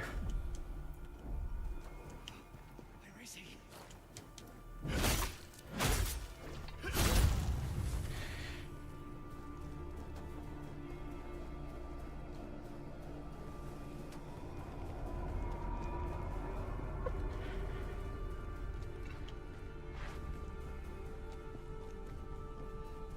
I'm at least gonna fight this monkey real quick, and then I'm gonna stop because I gotta go wake up my kid for school, and I gotta prepare for making a video before work is done, or excuse me, before work starts.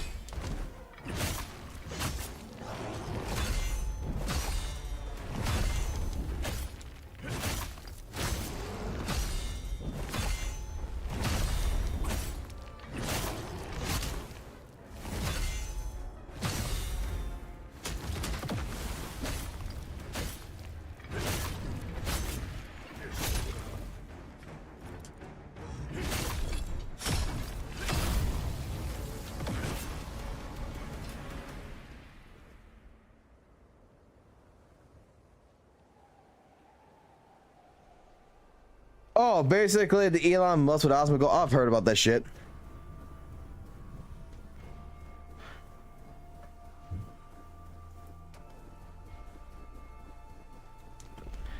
That's like the fucking bullshitter I was watching for the last couple of days, right? How many of y'all have seen with pirate software the fucking shit about like pirate software being exposed or whatever because of his World of Warcraft shit or whatever? And like all kinds of shit's now coming out the fucking woodworks, blah blah blah. You know, fucking pirates software, bad guy, all this good shit about, you know, he's an asshole and stuff like this. Because they were doing a guild run and, you know, he didn't think they were gonna win, so he ran. Which, okay, it might have been considered poor taste to some people, like he could have probably think, but ultimately, I mean, it's a fucking video game and everybody's getting pissed off at it. And now they're trying to say, like, you know, he lied about the Kickstarter and shit like this. They're bringing up a whole bunch of goddamn fucking bullshit because of one fucking thing. Like, I'd like to know what y'all take on that is. If you know anything about the pirate software stuff. If you don't know anything about the pirate software stuff, I would recommend watching it. Don't let me fucking talk about it. We can talk about it later on. But it's actually, to me, really funny of a argument.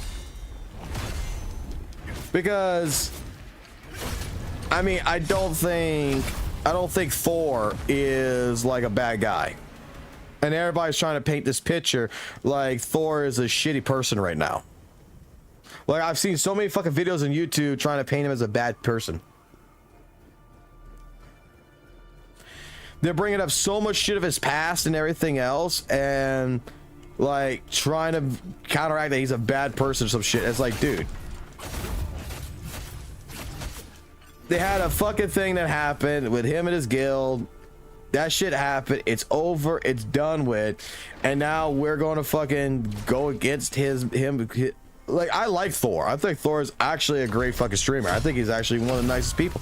I think he's a fucking asshole. But I think he's a fucking, I'll say it like this. I'll say it like my wife would say about me. I think he's a cute, adorable asshole.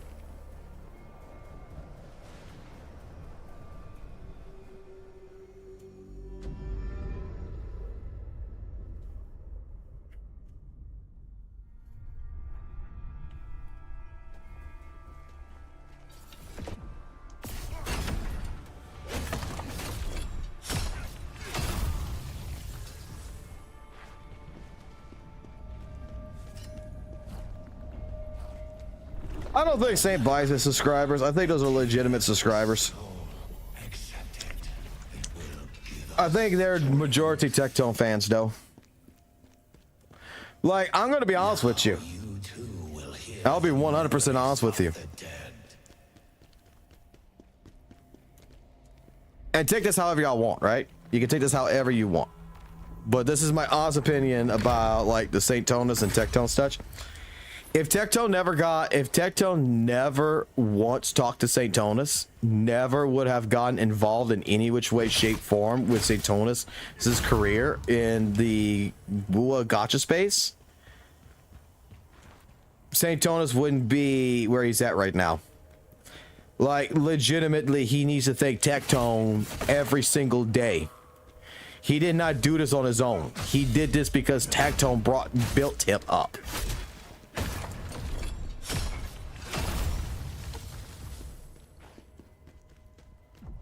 Ain't gonna lie. That is my honest opinion there.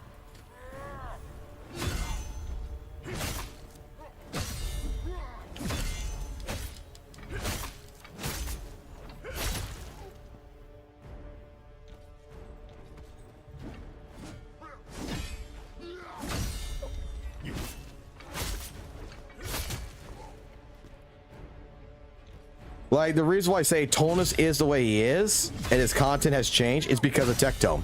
Tectone raised him. Tectone brought him up. He didn't do it on his own. You could argue, well, you know, it was his good content that got to Tectone. No, it was someone who was talking bad about Genshin, you know, pretty damn heavily, and got into his eye. And if it wouldn't have been for that, if it would have been straight up just woo-woo content and not have involvement with Genshin at all in it, and not doing like a comparison like it was done,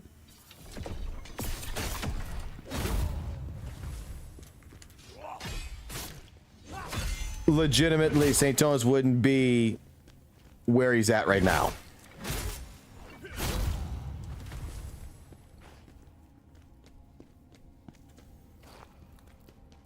Mr. Polk was one of the people that helped build him up, yes. But it was also Tectone in the beginning, because Tectone was watching all of his fucking videos, was agreeing with them, was pushing that content really hard.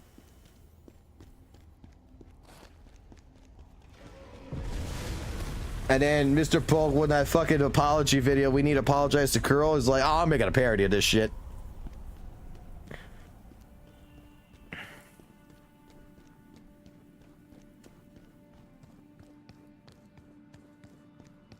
And I'm not gonna lie, a lot of the arguments that St. Jonas has gone against, because he's fought with the CCs, a lot of people like, let me put it this way. I don't think Gotcha Smack's a bad guy. I don't think Mr. Polk's a bad guy. I don't think like Tectone's a bad guy. I don't think half these content creators are bad people. But Saint came in, started a war, and a lot of these people are not liked in the community as it is. So I'll put it like this: if whatever St. Tonas would have said about any of these content creators like Varus and everything else, no matter what, there's going to be people who's just going to hate on Varus and all these other fucking content creators that is going to side with St. Tonas whether he's right or wrong.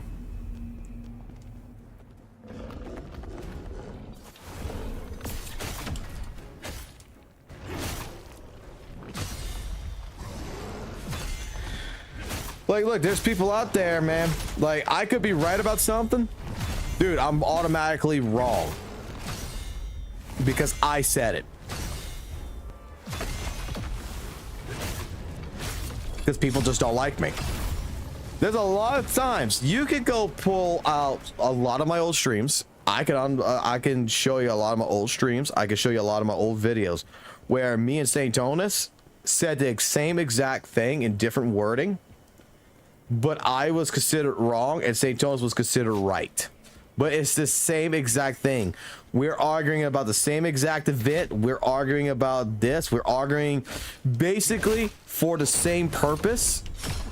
Just different perspectives of, in general, about it. But there's just people who just didn't like me that's just like, yeah, you're wrong. St. Tonas right. But it's like, dude, we're talking about the same exact thing, and we're saying the exact same bullshit. Yeah, I'm getting too tired now.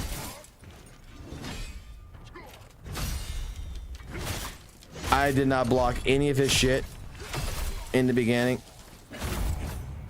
I'm fucking up my run already. I don't feel good about this run. Did you see that? It was a giant yeti.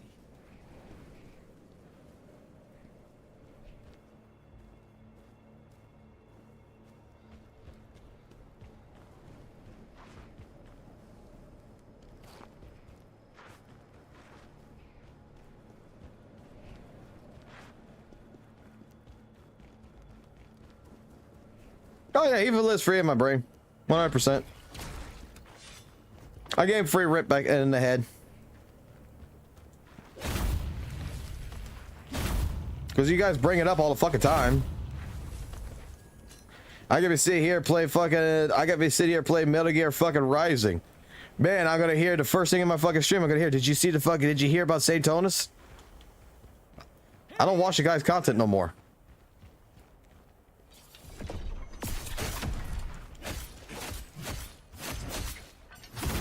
That's why I said I need to stop fucking doing this shit, because I'm becoming just as fucking bad as they are with fucking Genshin.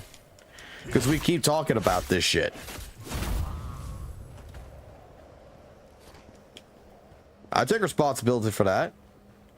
I know for a goddamn fact we're talking way too much about this shit. That's why it needs to stop. I uninstalled Weather and Waves. Like, I'm done. I don't want to touch another gacha game in my fucking life.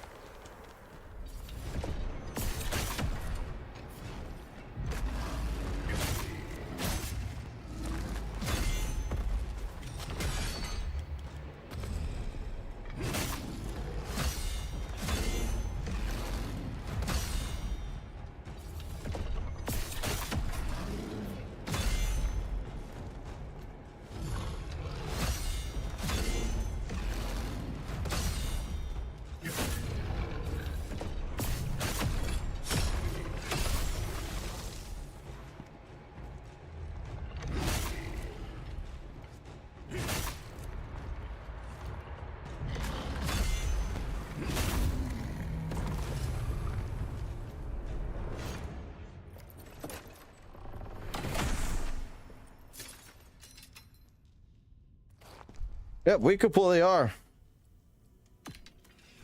That's why, like I said, I think that it needs to stop.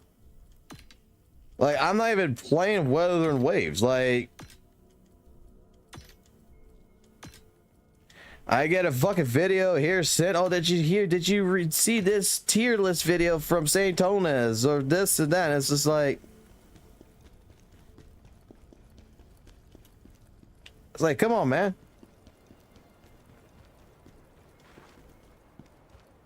Like, the shit needs to just stop.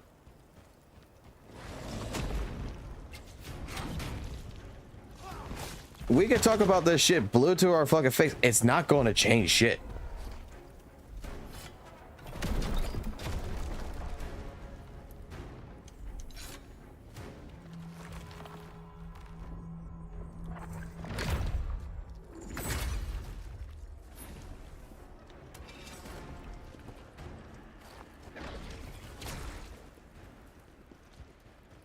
Like, the reason why I left Wuthering Waves, yeah, I left Wuthering Waves because I don't like fucking 2.0.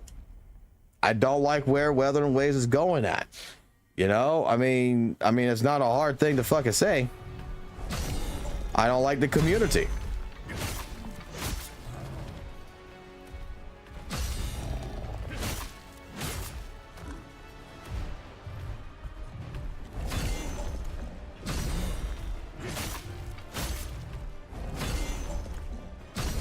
All right, he's giving me a weird fucking pat. He did this like fucking 3 fucking times.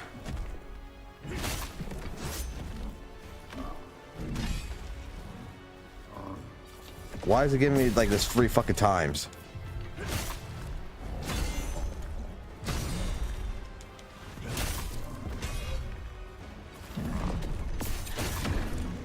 That's actually really good. That's actually really fucking good. That gives, oh boy, that gives me a lot of fucking advantage right here.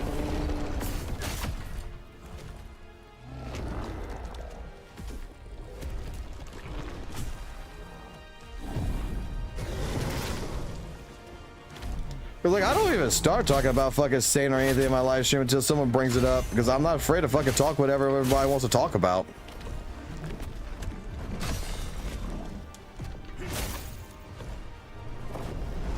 You want to talk about St. Tones? We can talk about St. Tones.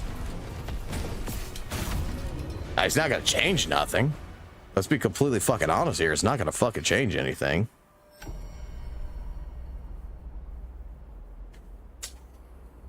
Oh boy. Give me a second.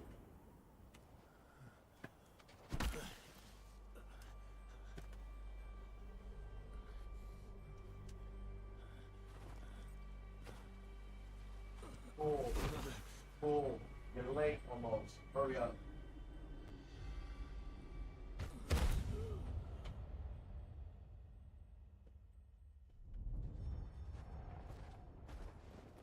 What have we here?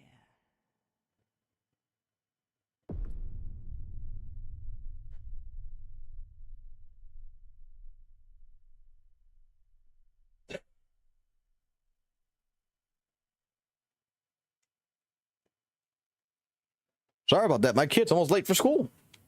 Well,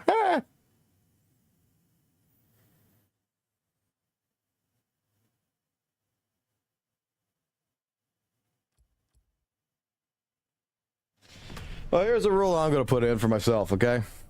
You guys want to talk about St. Tonos? All the fuck you want on my stream? I don't care. This is a free place. You can talk about it. Just don't expect me to pretty much any longer pertain to the conversation anymore. Like, I've said my piece. I've stated it like this. I don't hate the man. I think the man's, you know, 80 to 90% of the time, I do agree with his sentiments. And like I stated this a bunch of times, 10, 20%, I'll say it like this to all of y'all. I think perfectly that there is 10 or 20% of the time that I disagree with him on a lot of things. There's only one big time that I have disagreed with everything he stated. And that was about the gotcha revenue shit. But otherwise than that,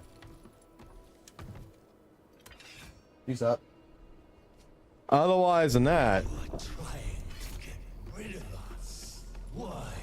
you know, it is what it is. What? think this will work? Go ahead, try it.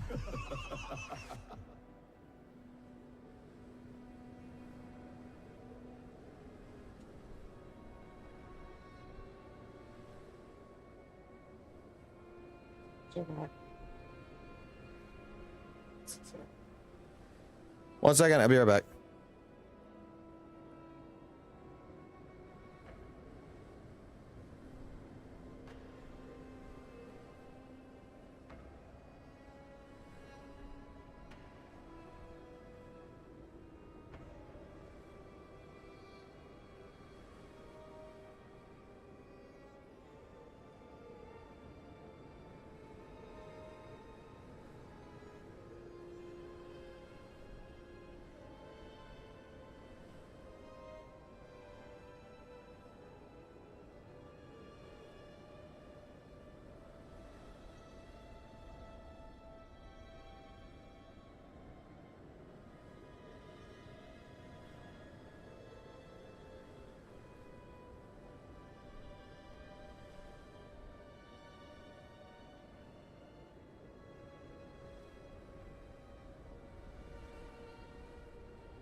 All right, I'm back.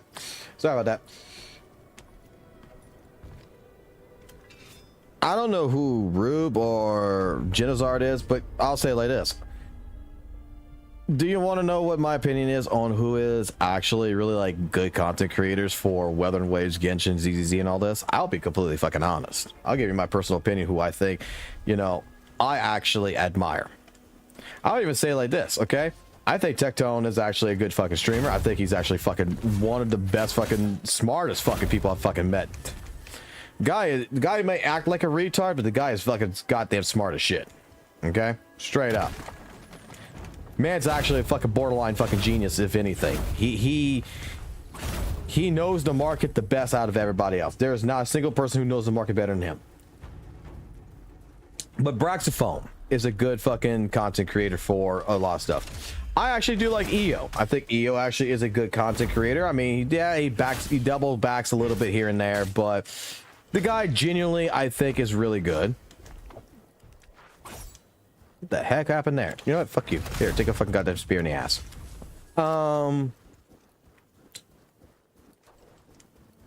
Gotcha Smack, I think he's a good content streamer. Fiction is a good damn streamer. Won't lie there. I think that, especially his last video about rage baiting, I think was actually a really well fucking done video. Maggie's a good fucking content creator when it comes down to the technical aspects of Weathering Waves. If you really want to know actual numbers, they actually put things to test. They do everything on the live stream. I think that's Maggie's a good content creator for a lot of information for Weathering Waves in particular, if you're interested in that kind of stuff. Hold on, I'm going through my head. Ethan is legitimately, I'm going to still say to this day, is probably one of my most favorite fucking content creators of Weathering Waves. Especially old Ethan, where he's fucking taking community fucking remarks and fucking straight up fucking reading it on the stream and then going into the game and disproving that fucking statement. Like, he backs up his shit. Whether you like or hate the guy, I think that he's actually very entertaining on his approach.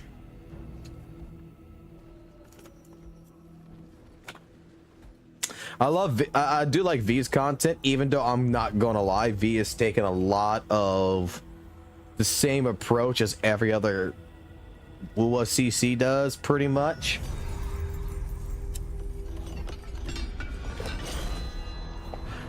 Which, I understand the reason why you're doing it, V. Don't get me wrong, I understand the reason why.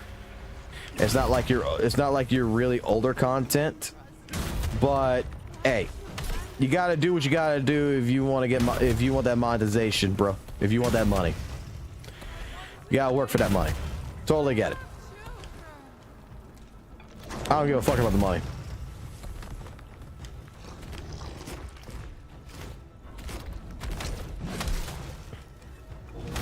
Shit.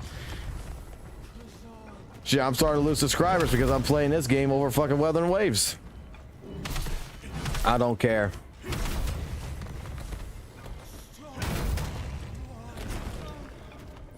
But like they got some good content creators, don't get me wrong.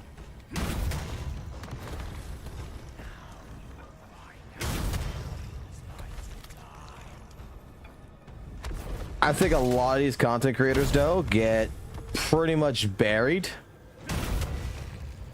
you know, because pretty much because drama is the thing, man. Like, no one gives a fuck about guides. No one gives a fuck about actual conversation. No one gives a fuck if you're free to play. No one gives a fuck about your optimizational routes. No one cares about, you know, in general, anything more than if you got a bad take and if they can exploit that. That's my honest opinion.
Calchero's contract so much better because, yeah, we remarked that Khazan is fucking Calchero.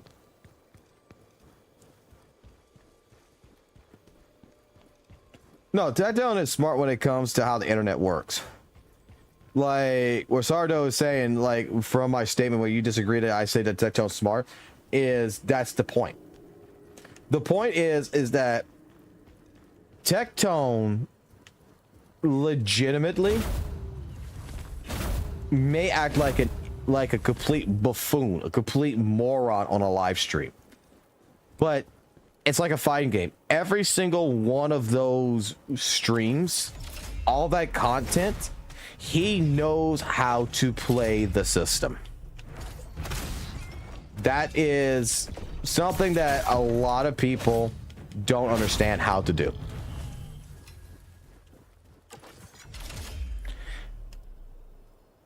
Like, if Tectone legitimately wrote a guidebook, if you would, per se, on how to become him, that shit would be a fucking gold mine if you put all that information in there.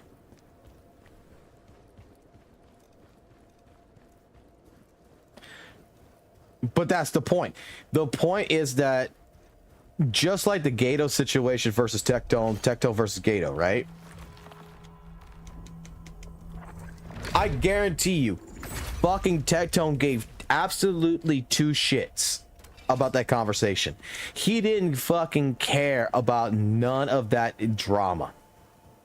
He sort of played into it, but he didn't actually give two shits about it. He don't give a fuck about fucking, you know, if Gato being fucking like supposedly racist or fucking Eastern CC Western. He has nothing. He doesn't like that. Does not affect his day-to-day fucking business at all. It's not something he actually takes to fucking heart. But what if you get in a call with a self-proclaimed racist? And you could troll him for as long as fucking possible on a call. That would make for some pretty exciting content.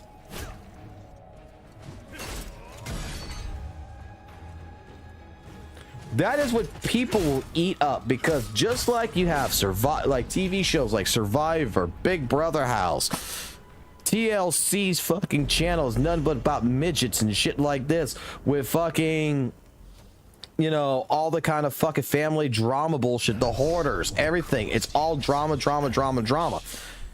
It sells. No one gives a fuck about opinions. No one gives a fuck about whether or not you like Weathered Waves or don't like Weathered Waves.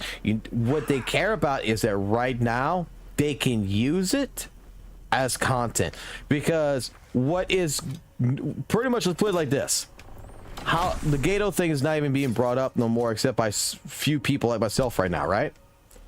In the end of the day, it never fucking mattered. What is new today becomes old tomorrow.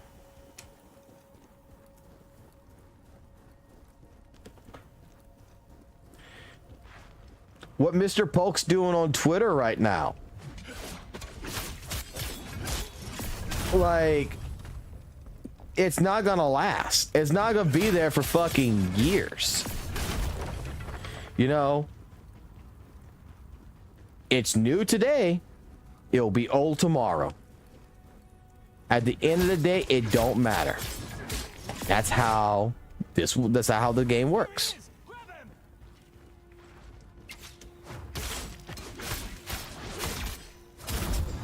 Keemstar is one of the biggest people that understood this shit as well.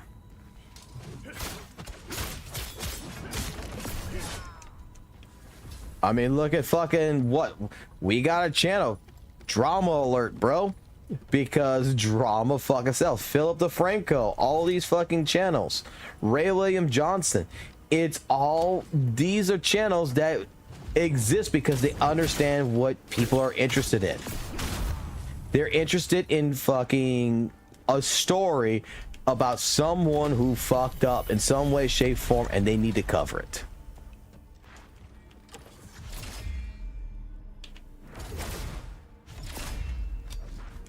This has been the oldest fucking trick in the books.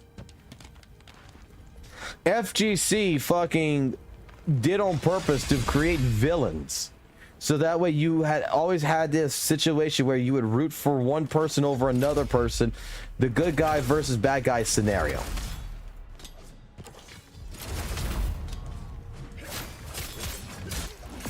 Right?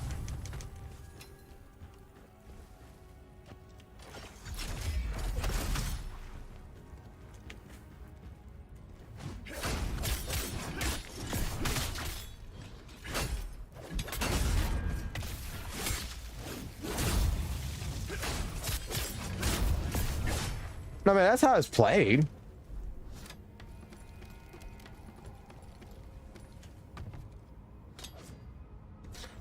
Look, Gato and Rexlent, they're annoying. But I'm gonna say it like this. I don't think Gato's racist. I don't think Rexlent's racist. I don't think that their entire situation was even that remotely that fucking big of a deal.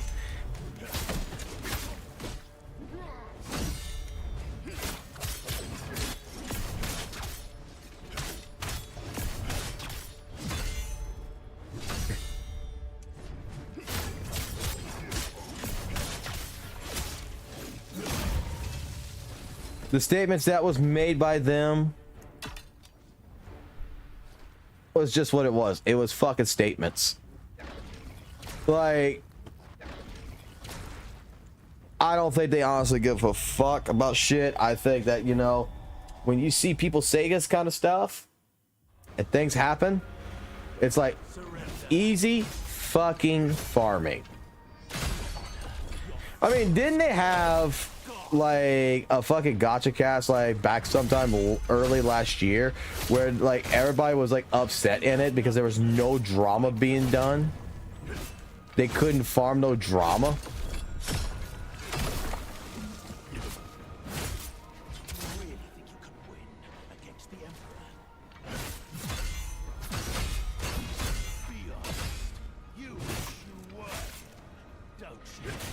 And look, now you're getting fucking drama all fucking day long, every fucking day.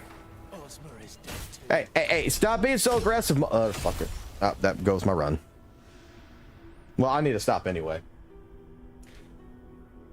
We were doing so well, then then motherfucker became fucking aggressive as fuck at the end. But I need to get ready for fucking work purposes here. I still have a job. I still gotta do work, bro. I can't just sit here and play video games all fucking day long like I want to. As much as I wish so. Yeah.